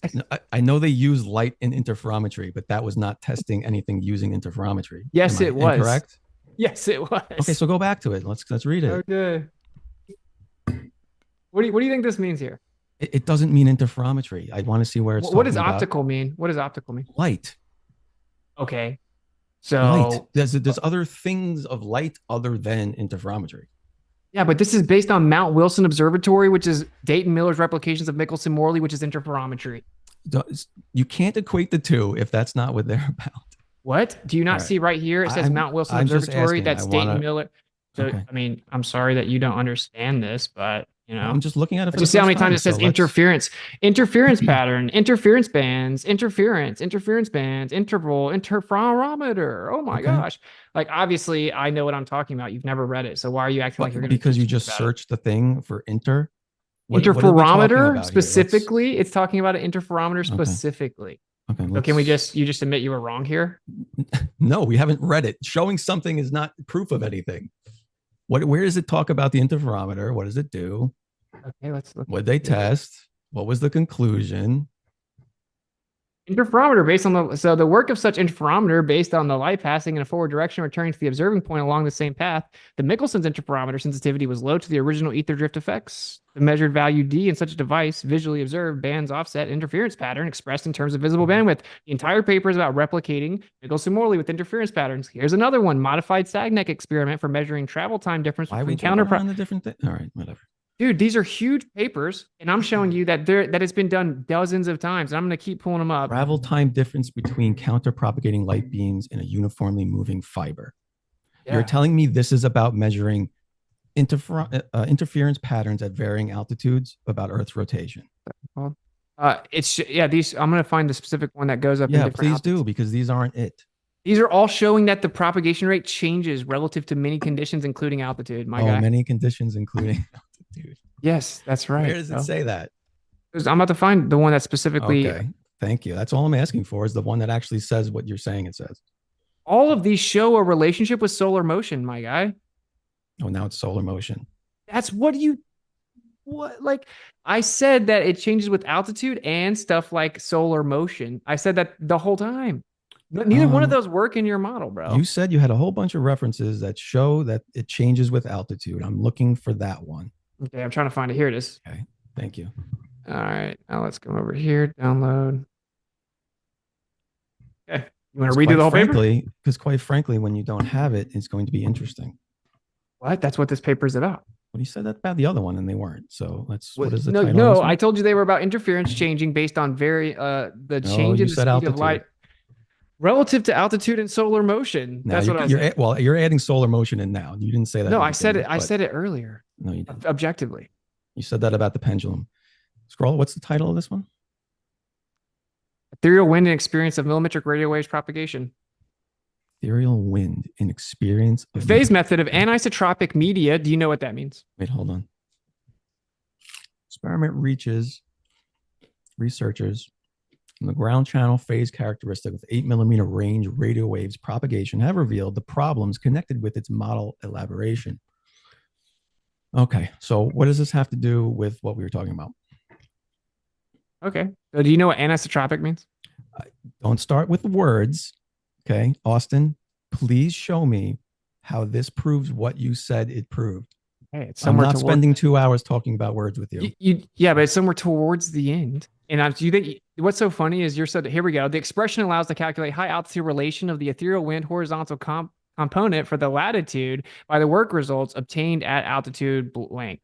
So this is specifically about the changes in altitude right here. Radio link. It's talked about a radio link there, though. Why'd you skip over that part? What are you using to measure? An interferometer. Actually, specifically, they're using radio waves, which is it's a certain spectrum of light. You know that there's radio interferometry, or you didn't know that either? This is embarrassing for you. Did you know that radio certainly is embarrassing? Mm-hmm. So now that you said it wasn't about altitude, and specifically I showed you that it is changing with altitude. You're cherry picking words, Austin. Where's the conclusion? Dude, this is what's okay. This is what's frustrating. No, what's frustrating is you're trying so hard to get like a gotcha. You couldn't even bring up one paper and know where anything is ever. So I immediately went and looked through tons of PDFs, pull up a paper, and then I'm supposed to have the whole entire paper. All we're showing is that you can't. You have to interrupt right when I'm about to get to the conclusion that exposes you. Interrupt me every time, very tactically. Oh yeah, that's what I'm doing. That is what you're doing. So anyway, the point is that obviously I don't have every single paper memorized off the top of my brain. Like, oh, on page 37.8, it says, like, are you kidding me? But this is what you do. You have references, you claim the thing. There's no time to actually read them and understand them here. So then you claim you're going to send them and you never do. And then everybody goes on there. I've sent them to everyone that's ever been on this show with me and asked for them. Every single person. So that's just a lie. It's not true. Okay, name one person that was on this show that asked for the sources I didn't send them. This show? Okay, I don't know about this show, cool. But I've seen you do it at least 3 times, right. Including to myself. No. So this is what I'm saying. You're just trying to character assassinate because you can't handle it. Just say out loud again that if the interferometry measurements actually change with altitude, then it debunks the claim that it's because the Earth is a globe that's spinning. Show me where that happens. Can we see what this happens in this paper here? Yeah. So I'm about to find the chart right here. Let's see what page is it. Trying to find the exact word. Let's see here.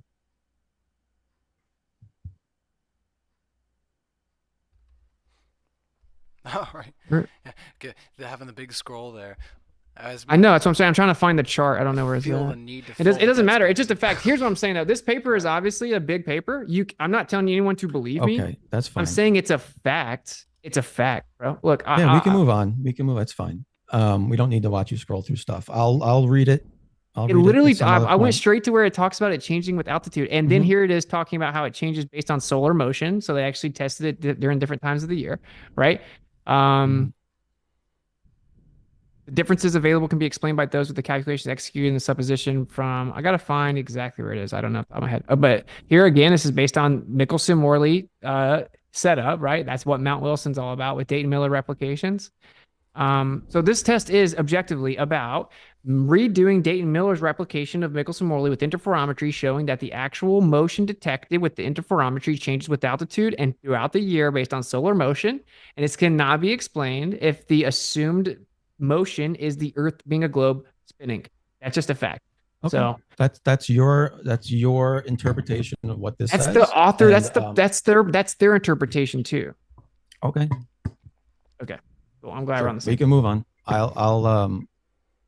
I'll read this and I guess do a separate response video on what I found. There. Don't mind me. Thank you. That's so frustrating for me. Get your pretty faces anyway, back on the screen there. But the main point is, like, just so you know, interferometry has been done that changes with altitude and then throughout the time of year. And then pendulums also change during eclipses and solar motion and based on the periodicity of the sun and the moon, which would falsify that it's the Earth spinning. And no one's ever shown a pendulum not processing at the equator. So we got no evidence. In fact, that refutes the claim the Earth is rotating directly. And if it was true, maybe. But now we're stuck with the stationary Earth. And so you believe in a stationary globe. Sure, I believe in a stationary globe, I guess. Yeah, that's right. And we falsified the globe I showed you the motions. You claimed you falsified it by showing papers that didn't falsify it. So this might be a good time for us to move into the Q&A there, guys. And a big thank you to Globy McGlobeFace for coming out and doing the debate. We were going to have you hosted, but then, some things slipped through our fingers, and we're so happy that we got you here. And, of course, Austin, thank you for being here. It's always a lot of fun when you're hanging out, and, always a great time, honestly. So let's...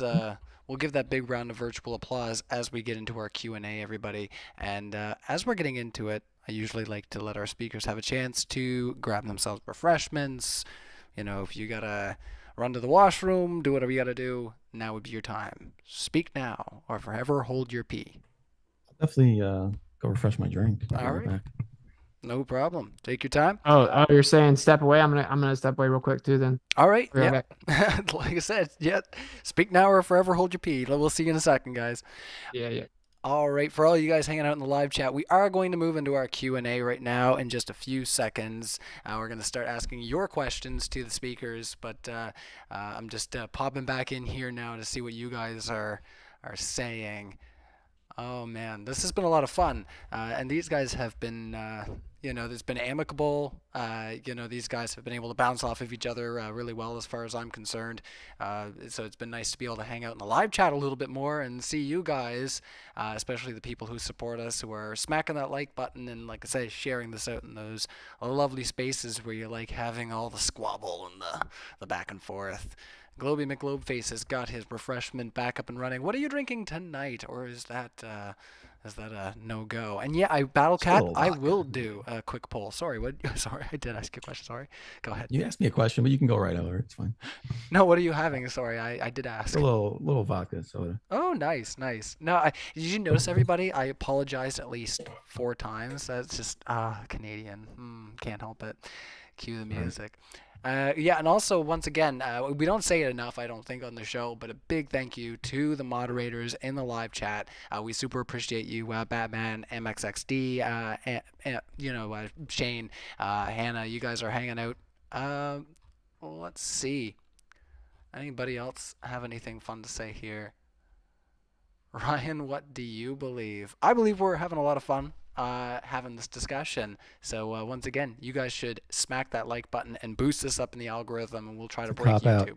It's a cop out. That's right. You know what? I have been on other places where I've been a little bit more open about the things that I believe, but since then I've decided that what I really believe in is rock and roll. So if you check out my YouTube, all you're gonna find is videos of me singing Led Zeppelin and Deep Purple, and you can enjoy that. That's all you get. Oh, and also the theme song that I usually play for the modern day debate. So Witsit is back. Everybody's ready to go, and we are going to ask your questions now. So let's get into it. Scrolling. There we go. Question for Witsit coming in from Kango44. Thanks for being here again, Kango. The debate has not started yet, but I'd like to know why you're such a crybaby. Kango, you came in here before the debate. You know what? If there were any crybabies, I'm not going to call them out, but I'm just going to move on and behave myself. We don't have to entertain that, guys. Let's see if we can get some substance. LJ asks, if it's a globe, why doesn't half the Earth stay lit? What? This is from LJ. He is our honorary, always asks flat Earth questions, even if we're not having a flat Earth debate. LJ asks, if it's a globe, why doesn't half the Earth stay lit? It does stay lit. So not sure what the question means. Half the globe is always lit. When is not half of the Earth lit? I'm confused by the question. So I guess the answer is it always is lit. So your question is moot. Did you have any thoughts over there, Austin, to kind of build on what LJ was saying so we don't just move on? I mean, other than like sometimes way more than half of it is lit. And then they just start making up excuses as to why, but I don't know. I don't know if there's specific times where not the full 50% is lit. I know there are times where way more than 50% of the sphere is lit, which wouldn't make any sense geometrically. But they just make up excuses, and they claim the light bends around the Earth, all around the Earth, and it's just, there's no way to falsify it. But is that what he's talking about? Is he talking about like the July 8th observation, the day of July 8th thing? Is that what he's talking about? I don't know. I think it's roughly 65 to 70% of the Earth is lit up at one time. Not talking about the population, talking about the actual physical Earth. No. All right. Let's move on to the next question there, fellas. Knew what you were going to say. 75% of the Earth is lit up at a time. I said 65 to 70% of the Earth. Yeah. Send me that source. Okay. The globe claims that it's because it actually wraps around the ball a little bit. Official wrap claim. A little bit. Yeah. So I'll teach you. I taught you your model. Around. Good. 75%. You taught me 75% of my model. No, I said 65 to 70. Let's carry on because LJ had another follow-up question there. Oh, he's brought on. Oh no, not the glasses. These are my Glober glasses. I'm just saying, if I need to give the Glober answer, I got you, bro. Oh man, I'm cracking up already because every I got time I my see mullet hat I can put on for flat Earth, and we can switch roles if you want. It's got to be a little nasally though. So we already asked Globy what he's drinking. I'm having This Is a Beer is what it's called, from This Is 12 Beer. It's a very cheeky thing that you would only find probably in Nova Scotia. So, Austin, it's only fair that we ask, what is it you're having for refreshments tonight?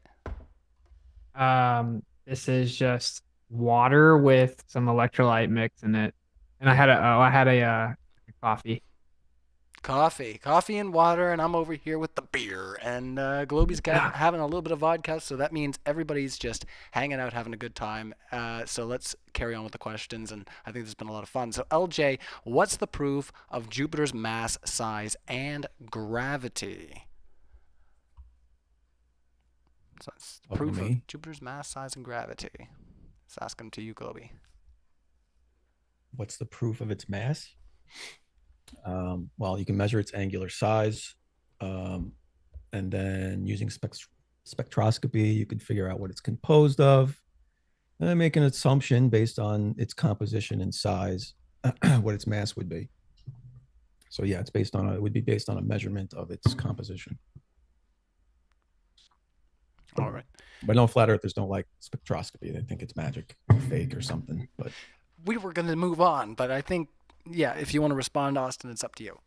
Not really, man. Like, shit, look at a barrel 100 yards away and tell me what elements are in it, and holla at your boy. Alrighty. All right, Sure. let's carry on then.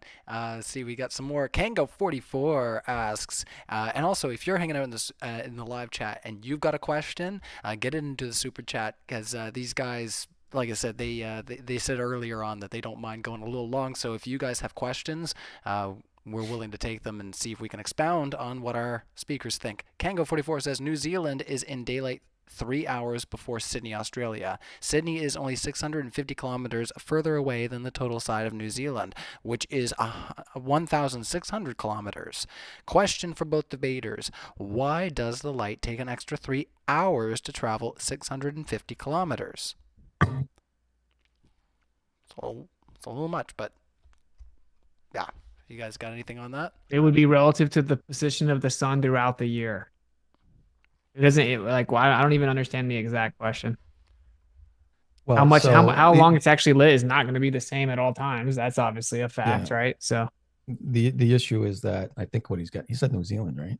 Yeah, New Zealand is in daylight 3 hours before Sydney, Australia. Sydney is only 650 kilometers further away.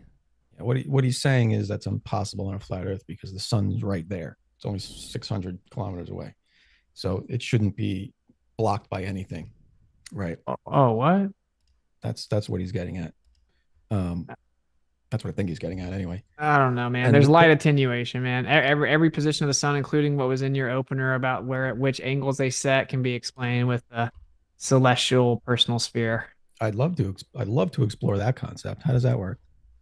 You can only see so far in each distance equidistant. There's actually a logarithmic relationship to the elevation drop. So you guys say 60 nautical miles per degree. And that's linear because the surface of the Earth is curving. But actually, you have to cherry pick between like 15 and 70 degrees to do that. And the logarithmic would happen outside of that range. And so actually just a logarithmic relationship of curved visual limit would be exactly the same on a plane Earth. You guys flip the way that we see with the visual limit, claim we could see forever. And that perspective doesn't affect the stars. And that we look back in time. And I didn't ask you how the sphere works. Said you wanted to explore that concept. Yeah, no, I understand how your sphere of vision is constructed. However, when you're south of the equator, the sun sets to the left, always.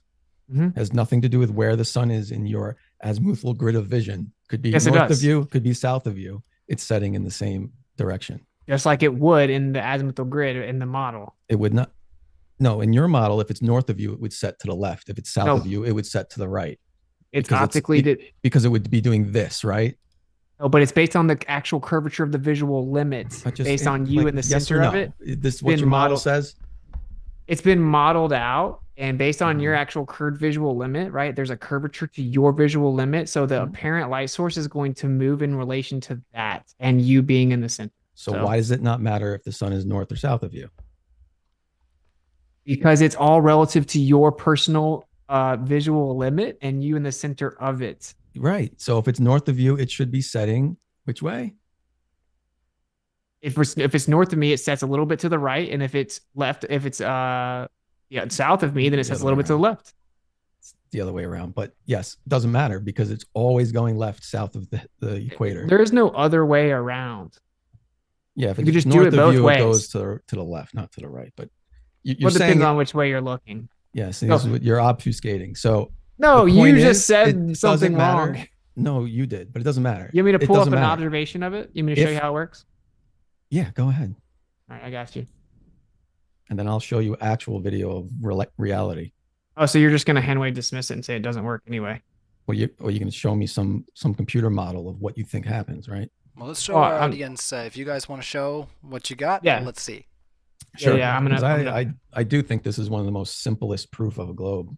I'm sure you do think that. I'm sure you do think that. All right, so share screen. You got it.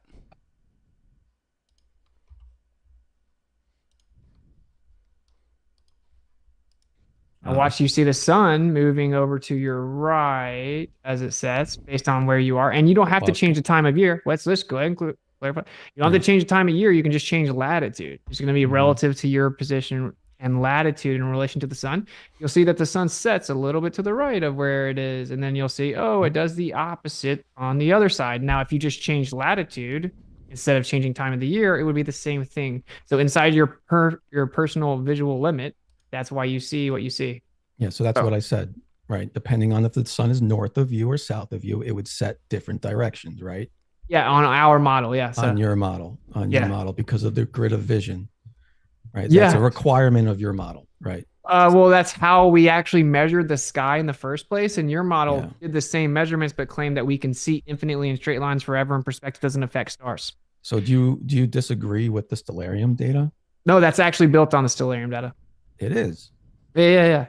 Oh, but Do you not know the difference? Let me can you explain show me that in the southern hemisphere?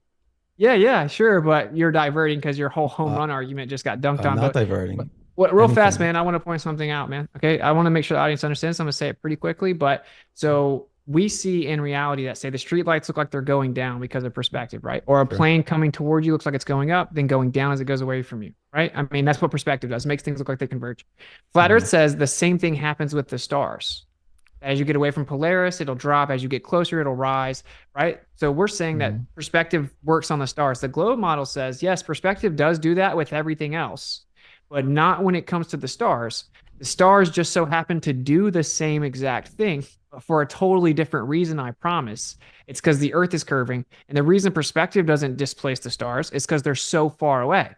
And then they assume that they're infinite distances away and they're equal distances away, and that it has to be the curved surface. So that's where they get the 60 nautical miles per degree, right? And whenever you don't assume that crazy nonsense, you understand that we have a visual limit of perspective, then you're going to actually get a logarithmic relationship. You have the same 60 nautical miles per degree. You can map the same thing out. It's going to be logarithmic below 15 degrees and above 70 degrees. And they just reverse engineered that visual limit to make a sphere. That's where you get the radius value. And then they did the visual limit. What a coincidence that the you're way off topic.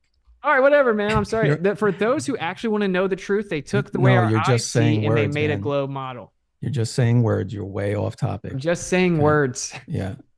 So Okay. let me explain, because I don't think you even understand what I'm even trying to get at. Oh my gosh. I just showed it. Yeah, and it's wrong. It's not wrong. It's showing the exact observations we see in reality.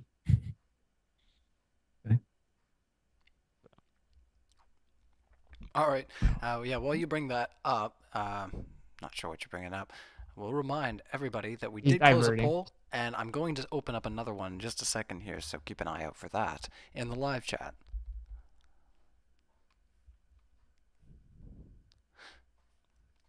Your computer's giving it a good think there. I thought that was the time for me to back away. Maybe I should have vamped a little bit longer. Oh. Well, I mean, people that actually listen to me know I just answered it and showed it anyway, right? Zoom does not like when I'm sharing my screen. Oh, there we're ether. It's the ether. Is it back? It's loading rather slowly.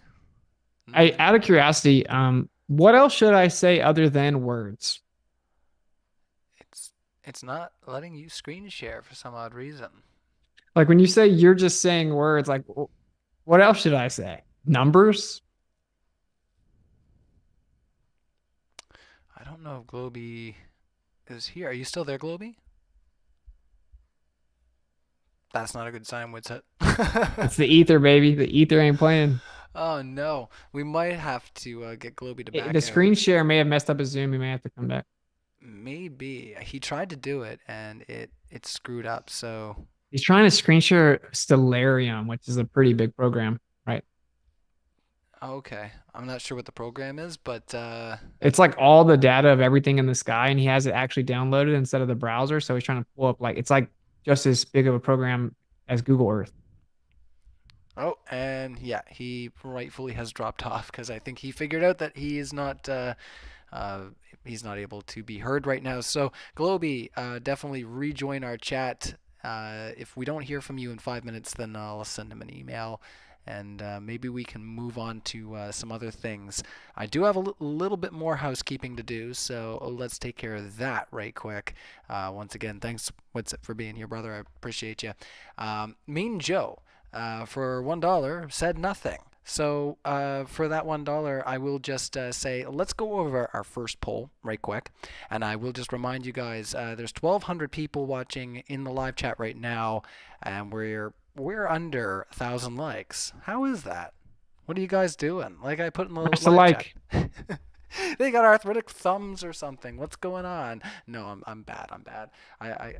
Yeah. Let me carry on here. So Dude, I got my glasses too. I can answer the globe questions if I need to. you behave yourself over there. I know how much of a character you get to be if you get those glasses on your face. Instantly, I saw them and I was like, oh no. He's going for it. All right. So the poll we had earlier was the Earth is, and for flat, 51% voted flat. Let's go. 38. Let's go. 38% voted a globe. And as per the first thing I ever got James to say on YouTube, and I was like, that guy's cool. I'm gonna email him and see about like working with him because that's funny. He was doing a back-to-back debate, and I sent in a chat. He was like, we're going to be debating, is the Earth flat or is it a globe? And I commented and said, the Earth is a loaf of bread. And 10% of you have voted that the Earth is a loaf of bread. So I appreciate So the globe has got 38% and we got 51, baby. Let's go. I take 10% as undecided, but yeah, anybody in the chat, there you go. The Earth is a loaf of bread. So yeah, 1,200, almost 1,300 people watching. Smack that like button. Globy is returning to the chat now. Wowza. Yeah, I think that program may have eaten up a little bit of too much RAM, or maybe a little bit too much. It made my entire computer restart. Oh no! What? That was fast.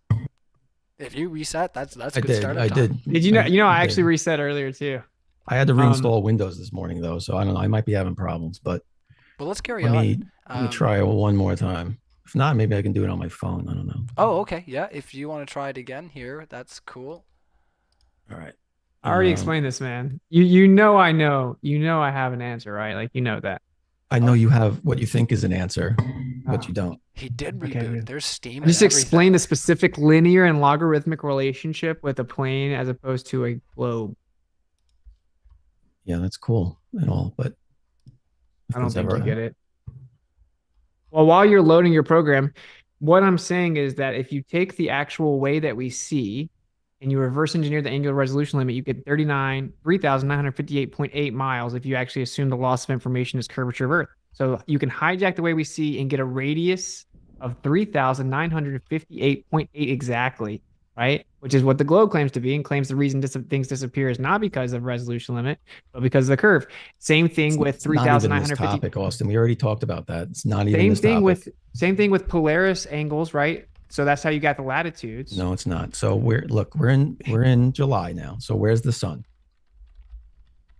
And we're in Australia and it's July. Okay, so the sun's in the northern sky. It's out further to the south.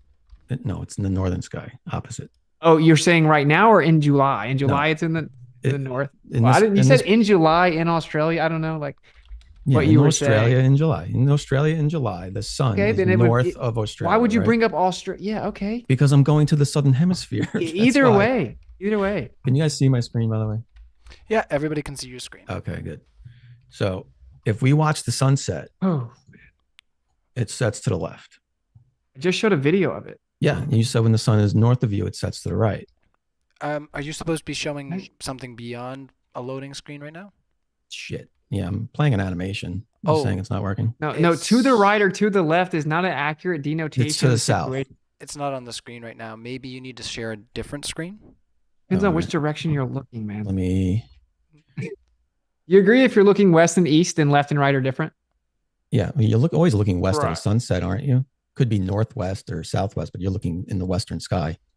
Okay. So I'm assuming that you understand we're looking west when we're talking about this. Sure, yeah. Okay. But it's same situation happens with the sunrise, right? All right, let me try to share. You don't know. Yeah, it does happen with the sunrise. Yeah, and it's explainable with what I just explained to you. If you understood it, then you would know that we just reverse engineered that to get the globe anyway. It doesn't matter what you think we reverse engineered. It would have to work on both. It would have to work on both. All right, I just shared Stellarium specifically, so let me know if you can see this now. We can see it. Okay, there we go. That's perfect. All right. So we're in Australia and it's July. So the sun is north. Now watch where the sun sets. Okay. We're looking west. Shit. Sorry, hold on. Oh, I already showed this. Go back to July. I hit too many buttons. Okay, so just look where the sun's setting, right? It's setting from the north to the south. Yeah, man. Okay. I just showed that. You didn't, but hold on. I literally did. I'm gonna go to December. I'm gonna go to the end of December.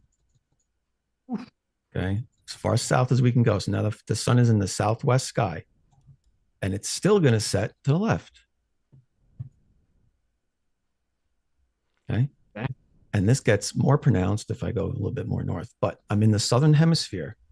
So according to your explanation a minute ago, depending on where the perspective is of the sun, depending if it's north or south of you, it should set in different directions. But it never does. If you see the actual position and then you didn't actually represent what I said, my argument was. So how can I put stellarium to represent what you said? Stellarium is showing you what we said, because if you, well, actually, I'll show you the actual measurements of stellarium. That's how we actually made the model, right? You understand that, right? I don't want you to show me how we made the model. Okay. Okay, well, this is how on flat Earth goes like this. Yeah, man. It doesn't matter if the sun is north or south of you. In the southern hemisphere, it sets to the left. I'll share my screen, and this one's narrated for you, so I think you'll make get that work with your azimuthal grid. I think you'll get it, and then we can move on, because this has been the longest question ever. So I'm going to share my sound. Really wasn't even a question. We hijacked it. What? I don't think this was even asked. No, yeah, you hijacked it, but it's all good. This is, yeah, we went a little bit south, but that's okay. It's all good. All right, hopefully you can hear this. Mm-hmm. Well, so the answer to the mysterious magical sunset phenomenon, as what's you can hear it? Yeah. Face was talking about, is really just as simple as knowing what the sun is, knowing that it's in apparent position, and knowing how to accommodate for it with the limit of vision, right? So when the sun rises, here's what we see. Oh, it rises and sets, and you see it's perfectly on the equator right here. It's perfectly symmetrical, right in the middle. Okay, super easy. So there's the one sunset, totally explained. Let's go ahead and either change the time of year or change our latitude. We can do both, because that's what determines the angle of the sun on every model, by the way, not just ours. There we go. Let's move it, let's say, inward. And then here we have a nice little arc. When it comes back around, that's how we get this wonderful arced sunset going south. Wow, look at that arc. That's crazy. And then actually we can go back to a different latitude and we'll get, say, the inverse. We'll go over here. And it's a little bit north. Oh, wow, look at that sunset. Wow, sunrise, sunset. And look at the arc. And we can also change the time of year, because again, this is how we get the analemma, right? Change the time of year. Someone who doesn't understand the different sun angles are latitude dependent over Earth probably has no idea what causes the analemma either, I would say. That model didn't show the sun going to the left, Austin. That was the whole point. I can't hear you now. Yeah, we lost your audio there, Austin. You lost your audio, Austin. Oh, sorry. If you can admit that it clearly just showed both of them, it shows if you understood how it's happening and saw the arc from one direction, you would know that if you had changed the camera angle, it shows the opposite arc, and it arcs back down and falls around to the side of south. So like, yeah, I'm sorry if you don't get it, but we can move on now. Objectively, you can it just keep showed saying it. I don't get it. It's absolutely absurd that you're sitting here just like saying things that aren't happening on the screen and acting like they're happening. That was your big argument. I'm sorry. Yeah. You want to see suncalc.org?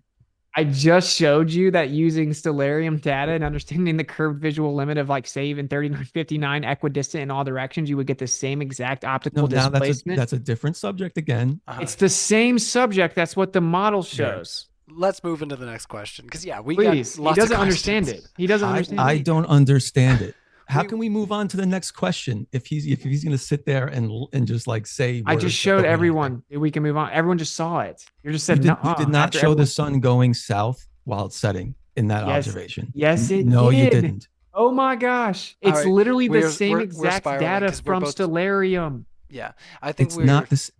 Do you understand that the sun goes to the northeast as it's going around the Earth? Do you understand? On stellarium data. You understand that it would go this way, whether you're in the northern hemisphere or the southern hemisphere or the equator? People were saying I took an L. Wait, let me say this one thing and we should move on. He just pulled up stellarium to show where the sun's setting. Yeah. This program is built from stellarium's data and showed you the sun setting for the relative observer So position begging the based question, on latitude. begging Based the on question is not an latitude, answer. Okay, so you just said it didn't show it, and now you're saying You're it did saying show it? because the model shows just move it, on. Okay, You're we're just gotta moving be on, the Earth guys. bugged. is flat. We're moving on. We got to move on. You're getting Megafan Dan debunked is coming every in. time you speak. Hold on, hold on, Austin. We got to move on. We're gonna keep spiraling if we don't. Megafan Dan says, if the world is a globe and it's spinning, why do I fall in the same place when I jump straight up? I think that question's for you, Globy McGlobeFace. Have to answer that question? I mean, if you'd like to move on, I mean, you know, we do like to entertain questions. Okay, that are, sure, yeah. properly pointed to the subject. Conservation of momentum. You're moving with the Earth and the atmosphere. When you jump up, you're still moving with the Earth and the atmosphere. It's very, very simple. I'm not sure why that's a confused topic, but you can go watch videos of people on the back of a pickup truck, right? And you jump up or you throw something up in the air, it lands right back to you. Same concept. All right. Now we got a little bit of a more silly one. We can just kind of move on from here. But LJ, always love to see you hanging out. Tarzan would never think Earth is a spinning ball. Thanks for your thoughts, LJ. Yeah, Tarzan swinging through the trees. He's not thinking too much about the old Globy poo. Kango44 says, Witsit, are you arguing for geocentrist globe or a flat Earth? You have no evidence of either, so... Agree. And that's what's so funny. Right at you. Yeah, but, you know, my opponent just conceded that there's nothing that he can actually bring up that would show that the Earth's not geocentric. So this is just the facts that you guys are coping with, right? Which is that all observations in the sky show the Earth in the center. The heliocentric model says that's an illusion because space is accelerating and expanding in all directions away from every point, and there is no center. And no matter where you are, you're going to look like you're in the center. Therefore, it is an illusion that we're in the center. So when you say you have no evidence that the Earth's in the center, you're saying you can't account for any astronomical observation or evidence ever. That's what you're claiming, is you can't invoke any of that. It doesn't even make any sense whatsoever. If you understood your model, you never say that. It doesn't have to be a globe for that to be the case. And if you understood how astronomy worked, you would know it doesn't have to be a globe to see geocentric observations. So, and of course, I gave you all the evidence for the flat Earth. You guys just say, if you guys just say, oh, no flat Earth evidence again, you think that it somehow is a win and you'll just repeat it not like ad nauseum. So no one really cares. This is for truth seekers, not people that are dishonest.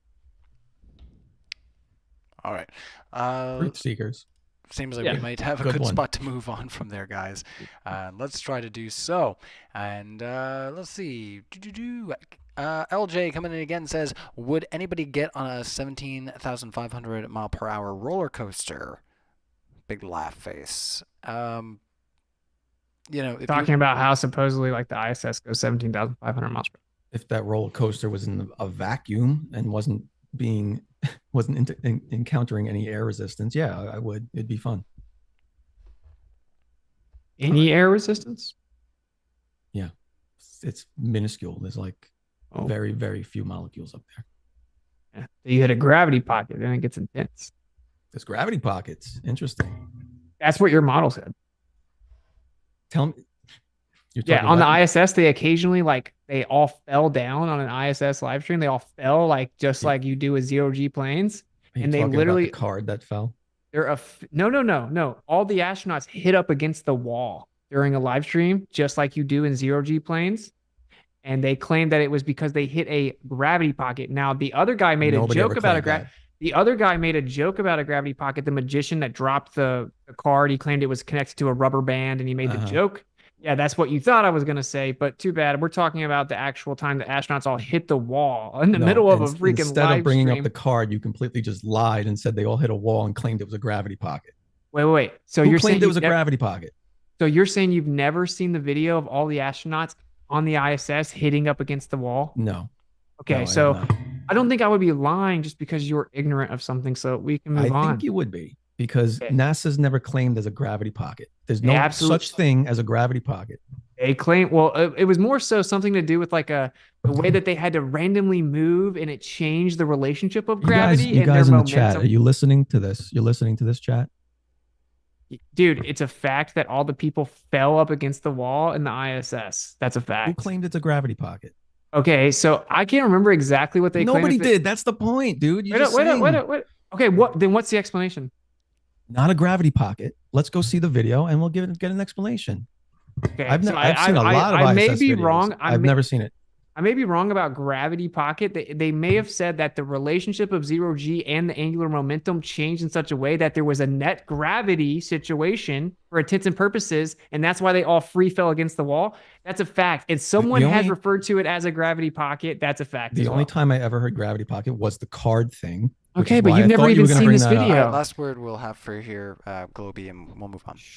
Sure. So, the only time they've ever fallen or moved uncontrollably is when they're actually firing the thrusters to correct their orbit altitude. So maybe that's what you saw, but there's never been a video of them all falling into the wall and then NASA claiming it was some sort of gravity pocket. You know, you're going to admit it already. You know, someone's just going to clip you and then put it right beside the video. Yes, I hope they do. Go ahead. Okay. Rough outing, bro. I'd ask you to see it, but I know you don't have it. Let's move on there, guys. Alex, $5. Witsit, can you walk us through the flat Earth model prediction for the next solar or lunar eclipse? Yeah. All eclipses are predicted based on cycles and relative latitude and astronomical observations and aren't exclusive to heliocentrism at all. And actually, I challenge anyone here to actually show me how it requires heliocentric models in the formula, heliocentric values in the formula to predict the eclipses and where they're going to be.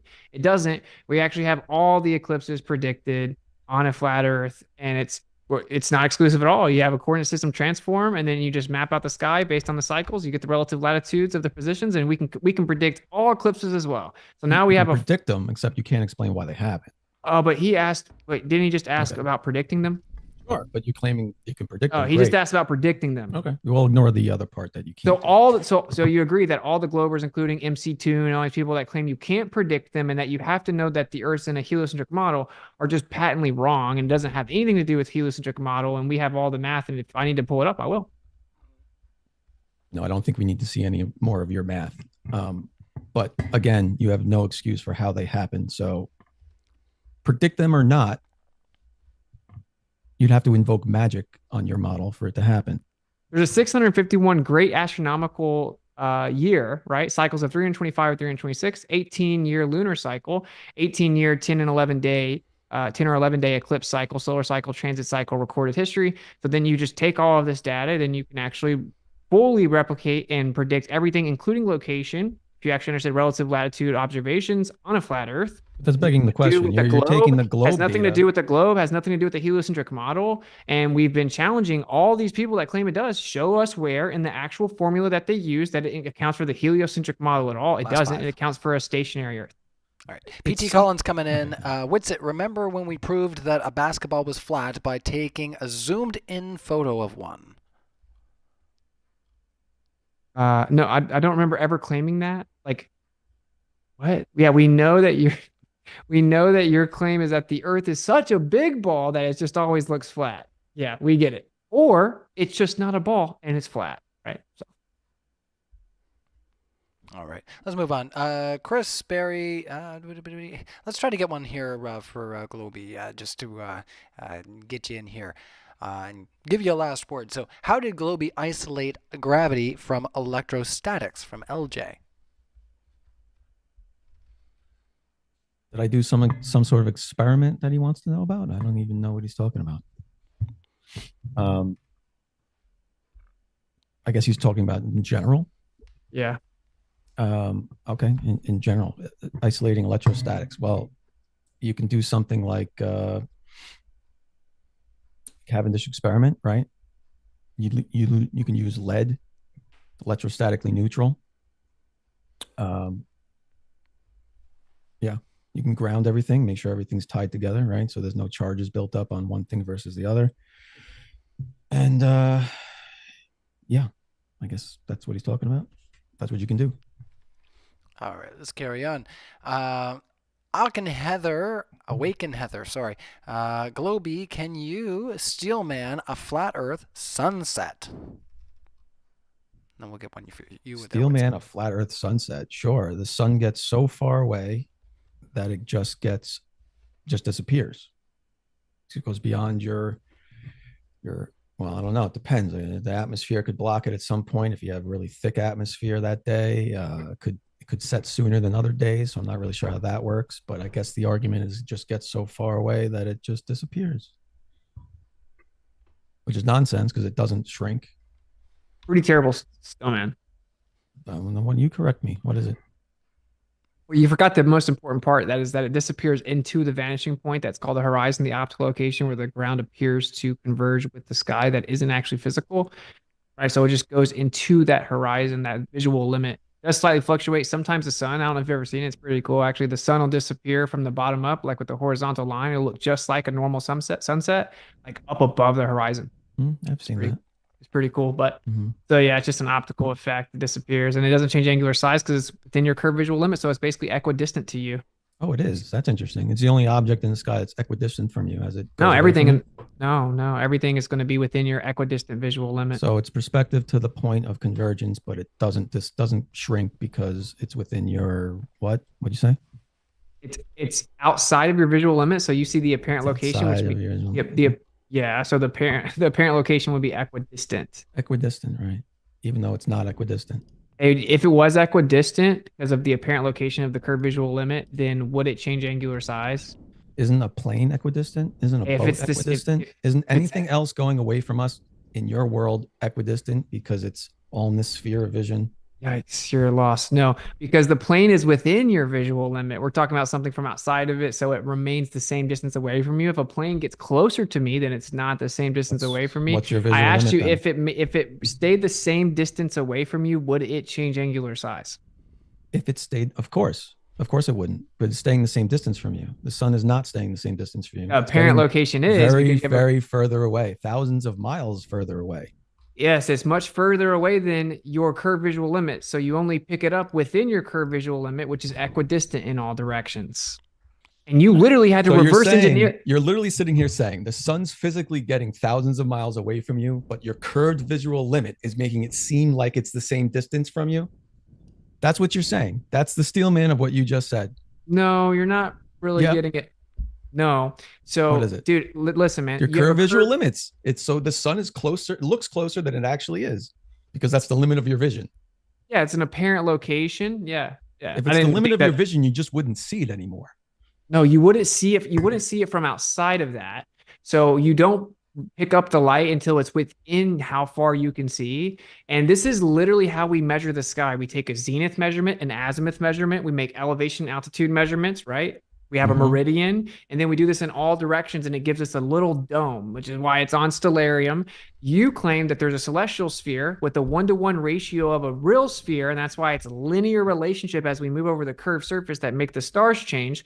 And actually, no, it's just that we have a curved visual limit, like exactly what we measure that you hijacked. You then hijacked our angular resolution limit as well, and then got the radius value. Got the radius value from the curved visual limit. Said that the Earth is curving, and let me say one more thing. This is just a fact. This is so funny. This is the most obvious. I love when you say that because the next word is going to be a lie. This is the most obvious tell, in my opinion. Right? So Flat Earth says that everything changes with perspective and things go down when they're above you because of perspective. And that also applies to the stars. The globe claims, yes, that does happen with everything, but not the stars. The stars just do the same thing, but it's for a different reason. That's literally a stillman of the globe. So I think we'll stick with the one that makes sense and says it does the same with the stars. All right, last 15 seconds. Can you steelman the flat Earth sunset to you, Globy, and we're moving on? Oh yeah, my bad. Sure. I think anybody who's listening and just listen to that understands how nonsensical it is to claim a sun is getting thousands of miles away, but our optical limit is making it appear to be equidistant there as it is above us. All right. It's absurd because that's how they measure that. Yeah, you're right. That's how they measure things, as the azimuthal, right? The zenith angle. But you're saying as you look out, that object there is not really as far away as it is. Closer, that's what you're saying. Well, you're saying it's just magically closer to you. Not magically, it's just you can't see No, forever. it's magically. All right, last word. Sorry. Yeah, we got to move on because we are. Yeah, let's just move on. Let's move on. He doesn't get it. We're hardly even 15% of the way through the super chats. Dude, Oh, I boy. applaud him This is for gonna be doing long. better than most people do at that question, to be honest. And this is, we've got a wild number of questions coming in here. So if you guys are not aware, if you're watching on the podcast right now, we are live on Modern Day Debate. So if you're not hanging out on our live chat, make sure you head on over to Modern Day Debate and take part in our polls and all the other good things that we're doing over here. Like I said, if you're watching in podcast, make sure you subscribe to the channel so you don't miss these live events. And also so you can see them on YouTube. So when we're doing these screen shares, you can know what the heck's going on. So let's carry on, guys. My is keeping aside. Oh no, my Canadian came out. Look at that. Earth is life. Witsit. What is the difference between plane and geodetic surveying? Oh, that's pretty simple. So, well, we establish a local plumb, which is a vertical, and then that's perpendicular to the ground, which perpendicular to vertical is horizontal. So we treat the ground like it's horizontal. And then you guys claim it's actually tilted relative to the center of a ball. You just can't tell. Treat it like it's flat. And so anyway, we make the actual measurements using a plane survey as if the Earth's flat. Then you guys take the plane survey, stitch it together, right? And you look out and you assume spherical trig, right? And you're like, okay, well, we know there's a certain rate of curvature that has to happen over distances. We stitch that plane survey together to get the distances. We know how much it should curve. We have a predetermined window, and then we try to take averages with different types of measurements.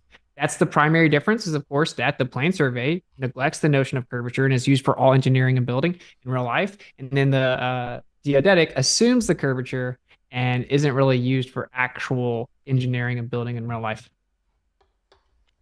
All right. Let us carry on then. And thank you again for all your super chats, everybody. We do appreciate it. So let's carry up here. Chris Berry says, is Wit debating McToon on celestial navigation? Well, just I don't know. brief. Yeah, I saw that he posted something on Facebook about how I challenged him to a debate on slash navigation, and I'm going to run away or something. It's like, no, my friend specifically wanted me to ask him if MC Toon would debate it. So I asked him if he would debate it. Well, I'll host it. You know I will, buddy. Yeah. So I don't want to say, yeah, I'm pretty sure my friend wants to specifically debate MC Toon on slash navigation, but yeah, I mean, I may would debate him in the future. I'm uncertain. I said I wouldn't debate him anymore, so. Well, send your friend my email. You got that. So we definitely are always interested in new speakers. If it's if it is a new speaker, unless it's somebody we know, Witsit.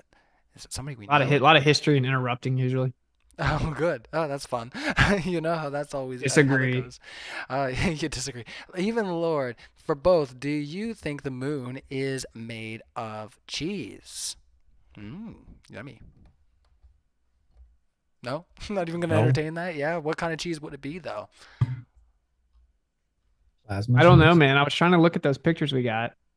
Hard to really make out those pictures Mozzarella for sure. because they're like the worst pictures I've ever seen in my life. They're just absolutely a joke. 2024, are we kidding right now? 2024, we got like the grainiest, most trash picture I've ever seen in my life, bro. Like, yeah, but let's be honest. If it was very, very good pictures, you would just say they were CGI. wouldn't know because they're absolutely Right. terrible. Right? You would just say that this one behind me was taken by Artemis last As soon year. as they show me stars and I can verify their positions, we'd be really heading in the right direction. And that's no cap at all. I'd be like, wow, that makes a lot more sense. But Once they apparently, show you're you guys, what? if we could actually show a bunch of stars in relation to the moon or where they are, where they're navigating, or videos in relation to their celestial navigation or whatever, they say they use the stars. There's videos of Apollo with stars. What? Yes. There's videos of the Yeah. stars in the Outside of, Apollo missions. Not on the moon. Not on the moon, but on the way to the moon. Yeah, I've posted them. Okay, but you asked me what I would think, right? If they Apollo were 9, high I think, definition. Can you just admit that they're very underwhelming and dissatisfactory images that we received from this alleged lander on the moon in 2024? This last Is the moon made of cheese? All right, it was clearly a big fisheye. It was clearly a No, it huge could be fisheye. plasma though. All right, let's go.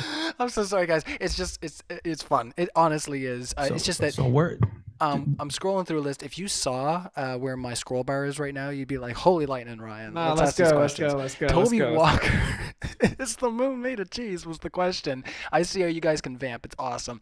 Let's Toby take 20 minutes on that one. yeah. Toby Walker says, why was Ruyong Wang able to measure linear velocity with an interferometer in a lab in 2004, but we can't measure Earth's linear velocity with interferometry? Yeah, sorry, thanks. I got you, brother. Interferometry.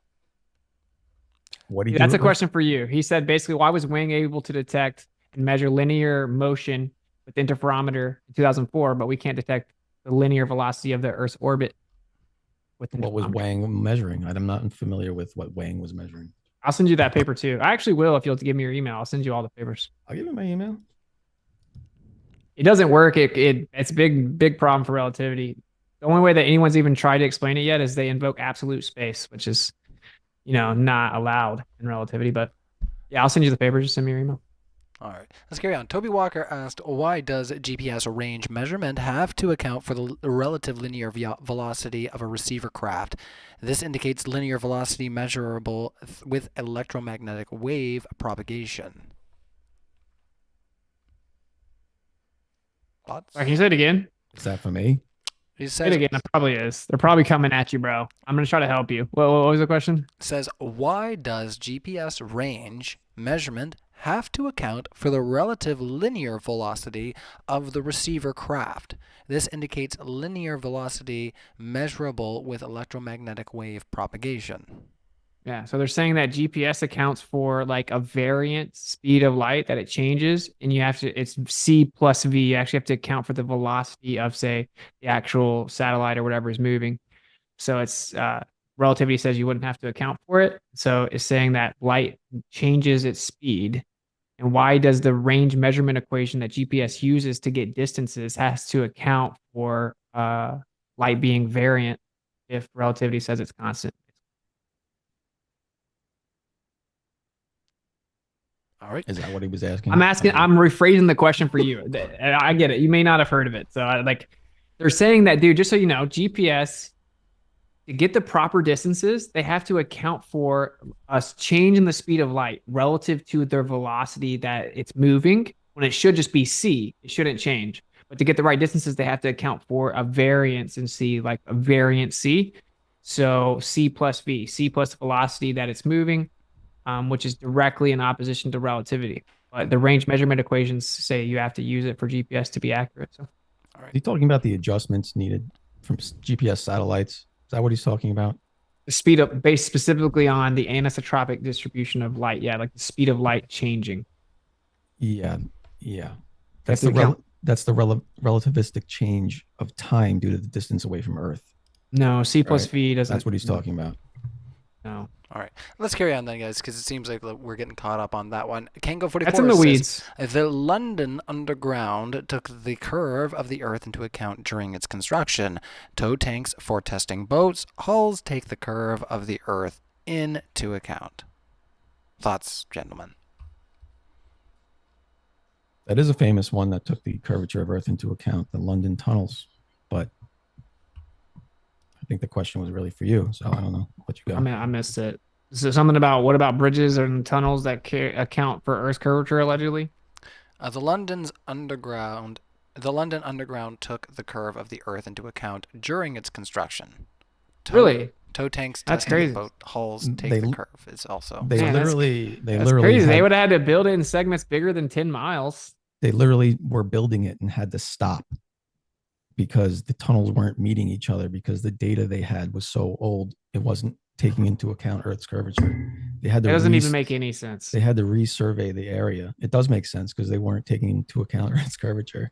But they would have to be building in segments over 10 been. miles. Yeah, it's tunnels underground. Yeah, but they're not building in segments. Long. They're leveling it off. I mean, I'll look at it. I'll look at it once. Why would you have to build the whole segment at once? I'll look at it, man. All right, go look at it. All right, Padme the cat says. NASA. Sorry. Let's carry on. Padme the cat says, NASA can tell me that the next eclipse is the best place to see it. Why can't Fadi tell me where the next eclipse is and where to see it. When, sorry, the next eclipse is and where to see it. It's a little lack of punctuation there, but is asking you, why can't you predict eclipses is essentially the crux. I'll answer for you. You can. Yeah, we can. According to him. Lunar and solar eclipses, all of them, locations. It's not map specific, not coordinate system specific, not heliocentrism specific. I have it all right here. So. Okay. According to him. All right. So I think hopefully that answers your question, Padme. Earth is life. Witsit. Why do geodetic surveying textbooks and manuals say the curvature of the Earth must be accounted for at long distances? Because if the Earth was a sphere, it would have to be. So people assume the Earth's a sphere, and at super long distances, and you would have to account for it to understand your optical long range like angle measurements. And of course, that means that they factor into all other presuppositions and they're cherry picking, right? So if you assume spherical trigonometry and assume that the Earth is a sphere and then make really long distance measurements of angles, and you have to assume there's a sphere, and then you assume, infinite Euclidean geometry for perspective, then yeah, I mean, obviously, the question is basically like, why do people that assume the Earth's a sphere and believe that say that in order to measure it being a sphere with spherical trig, they have to treat the Earth like it's a sphere curving? Like, come on, you should know the answer to those types of questions, my brother. All right, let's move on. Isaac Tim says, another win for Flat Earth, and that's their first super chat. They said, end of GloberFace. Wow, we hope to see lots of more of both of these speakers here on Modern Day Debate, because you guys are a lot of fun. So Bonds says $4.99. So Bonds for $4.99 says Globy is debate under influence of marijuana a winning strategy for Globe side. Just some constructive criticism. Well, I will tell you, Mister, we do not condone marijuana in this house. All right, let me just carry on. Is a ball flat? Asks Ian McKenna. Yeah, it depends on what scale you're looking at it. Of course, a ball is flat if you get close enough to it. So everywhere we can actually see it in reality, basically. I mean, technically, it's never flat, right? But if you're small enough, depending on the ball size relative to the ball, you would appear flat for sure. Yeah, if the fairy tale globe model they told us was true, you would be correct, sir. Okay, but that's not a point to discredit the globe. Standing on your backyard and going, it looks flat to me, therefore it's flat, is not an argument.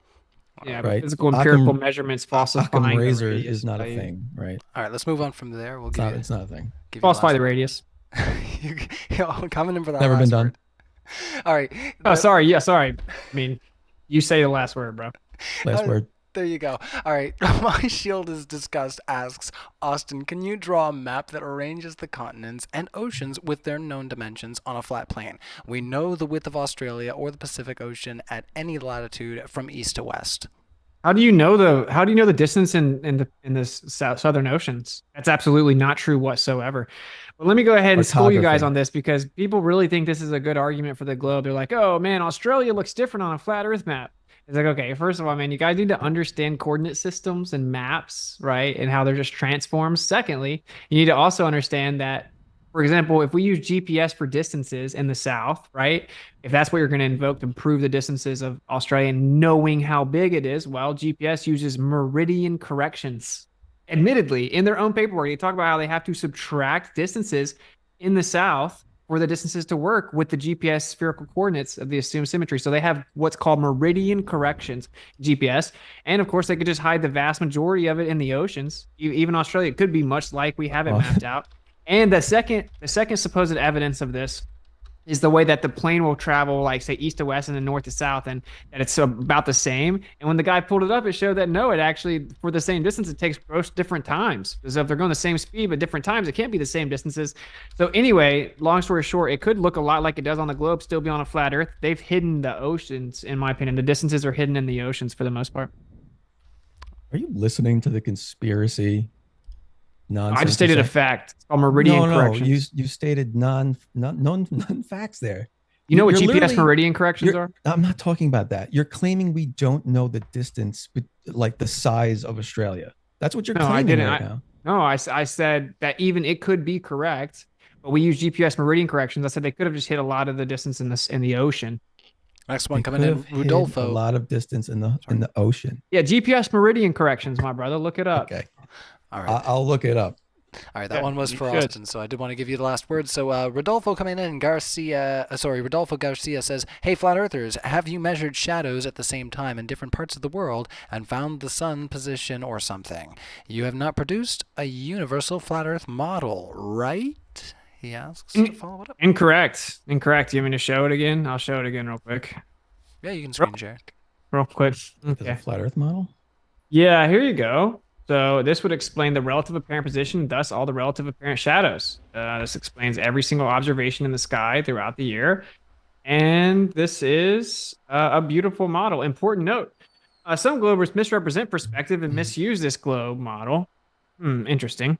To attempt to discredit flat Earth with a bunch of unnecessary bendy light lines. This flat Earth dome model can make correct predictions for many observations because the globe model was derived from the same celestial observations in the first place. This flat Earth dome model is entirely based on observed cyclical celestial patterns and orbits. It is in no way uses Newton's laws of gravitation and motion, the bending or warping of spacetime, or any heliocentric specific attribute for calculations. In the real world, it uses in real-world measured 3D orbits, constellations, inclinations, axial tilts, distances, and velocities in the correct sizes and masses of sun, moon, and globe Earth to calculate all observables. So it's basically pointing out here that we're just using stellarium data. We map it out like it's a curved visual space. You guys claim that that's because the Earth is curving. We're saying, no, we're not crazy. We know that perspective also affects the stars. We have a significantly stronger position, and it accounts for everything in the sky, including the shadow positions. Thank you. It's rough out here for you guys, 2024. I'm going to be real with you.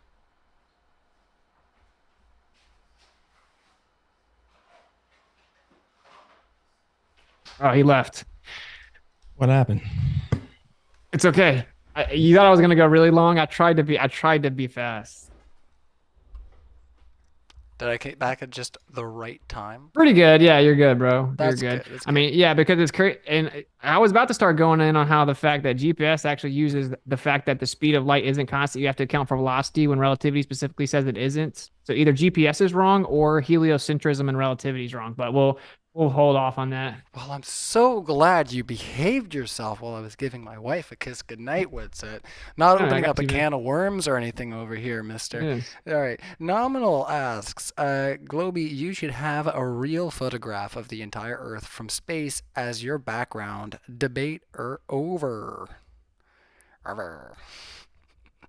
All right. There's one. Wisco Matt says, Witsit, does the globe model violate any natural or physical laws? If so, which ones and why? Second law of thermodynamics, which says that entropy will increase in all spontaneous and naturally occurring systems, and that the amount of usable energy will decrease over time, as applied to a pressurized system, which people call the atmosphere, even though gases have no inherent shape, and it would fill the available space violently and immediately. So it would, because of pressure mediation, seek equilibrium and fill the available space. So yeah, the current globe model violates the second law of thermodynamics.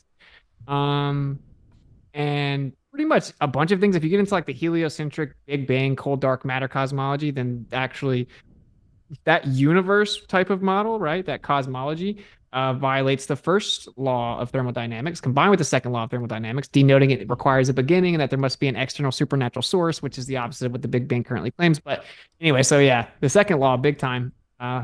It's rough out here for the I'll say one more thing, and that in reality, in actual physical reality, physical laws are all determined and verified and applied in relation to the lab frame, which is the stationary Earth lab frame, right? And we can measure absolute motion.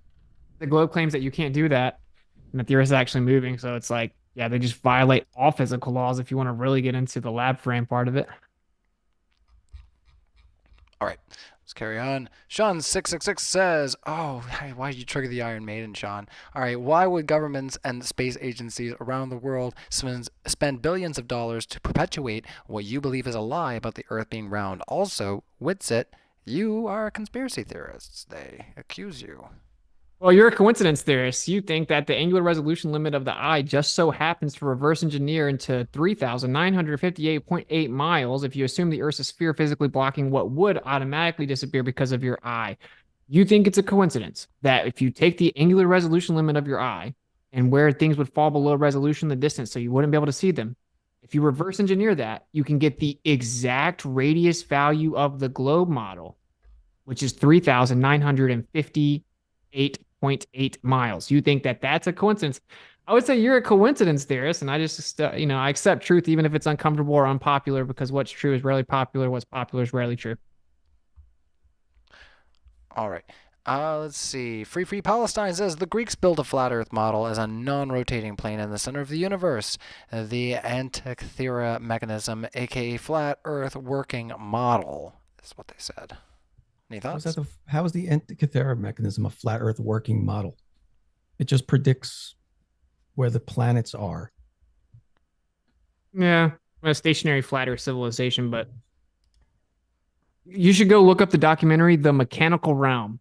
I'll plug it. It's about the Antikythera mechanism. It's very interesting. The Mechanical Realm. I agreed. They, fascinating device, but certainly doesn't prove a flat Earth. Yeah, I wouldn't say it proves a flat Earth. Well, some argue it does. Go watch The Mechanical Realm, Antikythera mechanism. The only reason they say it does is because they think that means the stars have never changed, but they do measurably. So. Okay. No, disagree. There's a progressive cycle in the sky, and it's not what you think it is, and your parallax measurements go the wrong way a lot. I don't want to open up that can of worms. Let's just... Okay, Mechanical Realm, documentary, Antikythera mechanism. But you disagree we've measured the proper motion of stars over the last couple hundred years? You measure the proper motion of stars, and that proves that it's actually not the stars moving, but it's us moving? That's what you believe. So I think that's weird. No. It proves the stars are changing their location in the sky. And in relation to the elliptical. They don't change. They're stationary, and everything revolves around Polaris, right? You think in relation to the elliptical orbit of the Earth? In relation to the elliptical orbit of the Earth. All right, let's go. What are you thinking? Rodolfo Garcia asks. I think they move in the sky. Yes, they do. You're right. The stars move in the sky. Yes, they sir. do. Brother. You admit that. Yeah. They move in the sky every day. No, I don't mean like rotate. I mean move their physical position. You think they don't move? It's crazy. I just said they do move. Well, you think they look like they're moving, but it's an illusion. What? I know I'm obviously trolling you. These are so weird straw mans. Are you just tired at this I'm obviously point? trolling you. Speaking of straw man, I'm out of drink here. Like, all right. Yeah, you think that there's actual motion and illusory motion. We get it, whatever. A lot of the claim progression is such long cycles you can't verify it. But you can, because you can measure it over time. Yeah, that's what you say. All right. You guys, if you want to... Are the astronomical almanacs wrong? Dating back to they assume a negligible progression over long periods of time. Not negligible. Yes. How is it negligible when you? Because it's such a small, minute. We don't even have resolvability that would detect it over the course of many decades. So how long is Polaris expected to move over 100 years? How long is it expected to move over 100 years? Or how much is it? How much? How many degrees? I don't know. Not that much. Enough to measure? I don't know. Supposedly. You just claimed it was too small to measure. It's like every 72 years, it moves like a really, really small amount allegedly, but whatever, bro. Every 72 years, it's always moving. All right. Yeah, but it's not measurable till every 72 years. It's slow, so it takes a long time to... Oh, yeah, okay. Or maybe it doesn't do it. Let's move on. Or maybe you can measure it year to year and go back to the almanacs and see how it has moved over the years. All right, let's move on. Right there. Maybe it progresses. You always got to get that last word in there. You are such a stinker. Or maybe it doesn't. I have to correct his misinformation, man. So do I. Did you want to grab yourself another drink there, Witsit? Yeah, low key, if that's cool. That's cool. That's A1. I'll find something here for Globy, unless you want to grab yourself a drink as well, and I'll just do some housekeeping. I'm out, but it's getting late anyway. I should stop. Oh, yeah? You're going to get yourself in trouble, are you? Everybody gotta wake up, get the kids on the bus, that kind of shit. I hear you. Everybody else thinks I'm just thrashed. They're like, Ryan's totally done in tonight, but not yet. Not yet. I'm just a regular parent. This is just how things are. It just never ends. Never ends. And also, yes, I'm having my beer and having my pen here. So let's see. We got one here for you, Globy, while Witsit grabs his drink. He's pretty quick. For the heliocentric model, besides eclipses, give an example of a shadow being smaller than the object or part of the object obstructing the light. I cleaned that one up, November. Behave yourself. You're going to have to say that again. I said so he's saying you believe in the heliocentric model. Besides eclipses, give an example of a shadow being smaller than the object or the part of the object obstructing the light. It does. Is he trying? I'm trying to understand the question. Is he trying to ask? Is he trying to say that shadow can't be smaller than the object? Is that what you're trying to say there? I can't interpret that question. Maybe I've had too many drinks. It's okay. If that's what he's saying, it's crazy because I've heard that one before, but you can absolutely cast a shadow smaller than the object casting the shadow. The shadow can be smaller than the object. It just depends on how far away the light is. LJ also says, why is Globy's background CGI? It's 2024, bruh. You should just be floating around, I guess. That's called nuh-uh, because none of you can ever prove this is CGI. I was gonna say, are you just in space drinking? Is that what we're supposed to believe here? I'm actually the cameraman behind filming. It was you all along. It was me. Oh, gee. Man, a lot of people are going to be disappointed, I guess, or excited. I don't know. Run Boston Bear says, McGlober, I'll bet your balls boy thought it was so funny when you snacked on lettuce every time you didn't understand what Austin was talking about. It's not word salad when it makes sense. Well, that's not much of a question. It's not a question. It's a statement, but I'll reply to it. You go ahead. I've asked many flat earthers when they've said that to explain what Austin has said, and it's never been able to be replicated. Because whether he's actually reading from, I don't want to talk about he's not here, but when he's actually reading from a paper, that's fine. It's not word salad, but he's not understanding what he's reading. He's pretending he does. And quite often, other times he's just saying some random stuff. So yeah, it's not about not understanding. Now all the flexing's over. Oh, he's back. Shush. Now I'm back. No more lying. Lying. But yeah. We'll just zip it up. No, honestly, we were just talking about how you don't know what word salad means. I get it. How wonderful salad is, honestly. No, how you guys don't know how to use it properly. I get it. Me? I was going to say, don't come after me. No, I was going to say, it's just cope because they don't understand the point. So it's a way. No, that's like when you explained moon phases the other day. It was fantastic. It was like, no, you talked about inertia and ethereal motion, and it's all just words that you made up. I can repeat it right now, right? I said, I know you can because it's a script. It's just like the center, something to the effect of, it's just like the center of a Ferrell cell image of a magnetic field. That black hole in the center is actually just pure potential. It's inertial, meaning that it's not changing. It's an inertial state of pure potential, and that it goes through an energetic cycle, just like the cycle of a magnetic field. So that's not word salad. With the moon. We got a that's similar. Not a word salad. It's word salad because all those words don't tie together to answer the question. It does, because I'm saying it may actually just be an energetic cycle of electromagnetic polarization that give you the same type of black over top of it. All right. Sure.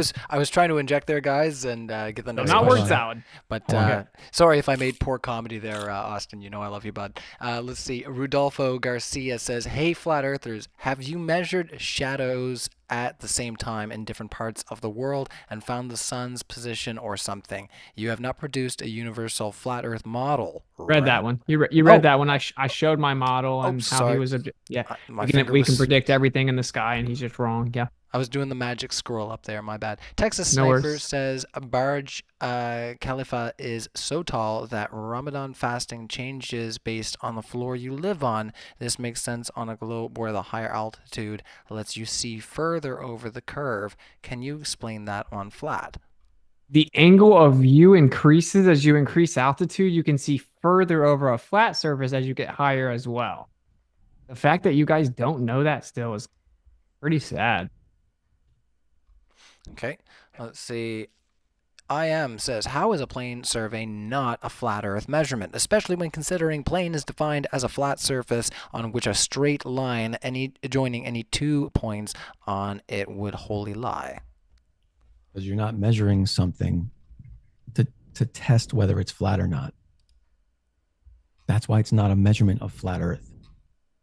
There's assumptions in those measurements, right? So what I'm asking for is a measurement without assumptions.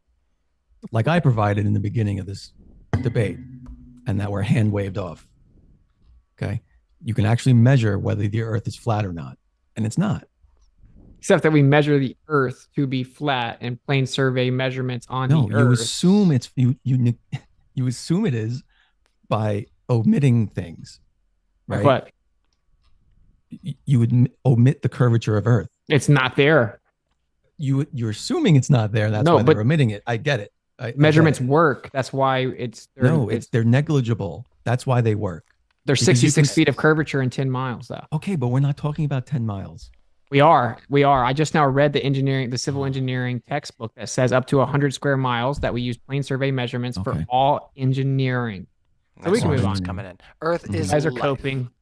Earth is life. We're is the definitely next- coping. I just want a flat Earth measurement. I want to see a test done with a measurement and go, look, Earth is not curving. Why Plane hasn't it survey been done? measurements. Plane You can't just survey. randomly say plane surveying. Show me one. Do one. Why All don't of one them of you ever. guys do one? Our next one's Yeah, coming you in for you here, Witsit. Earth is life. 2024. You do it. Asks, Witsit, in your debate with Will Duffy, you claimed planes in the south travel at 950 miles per hour.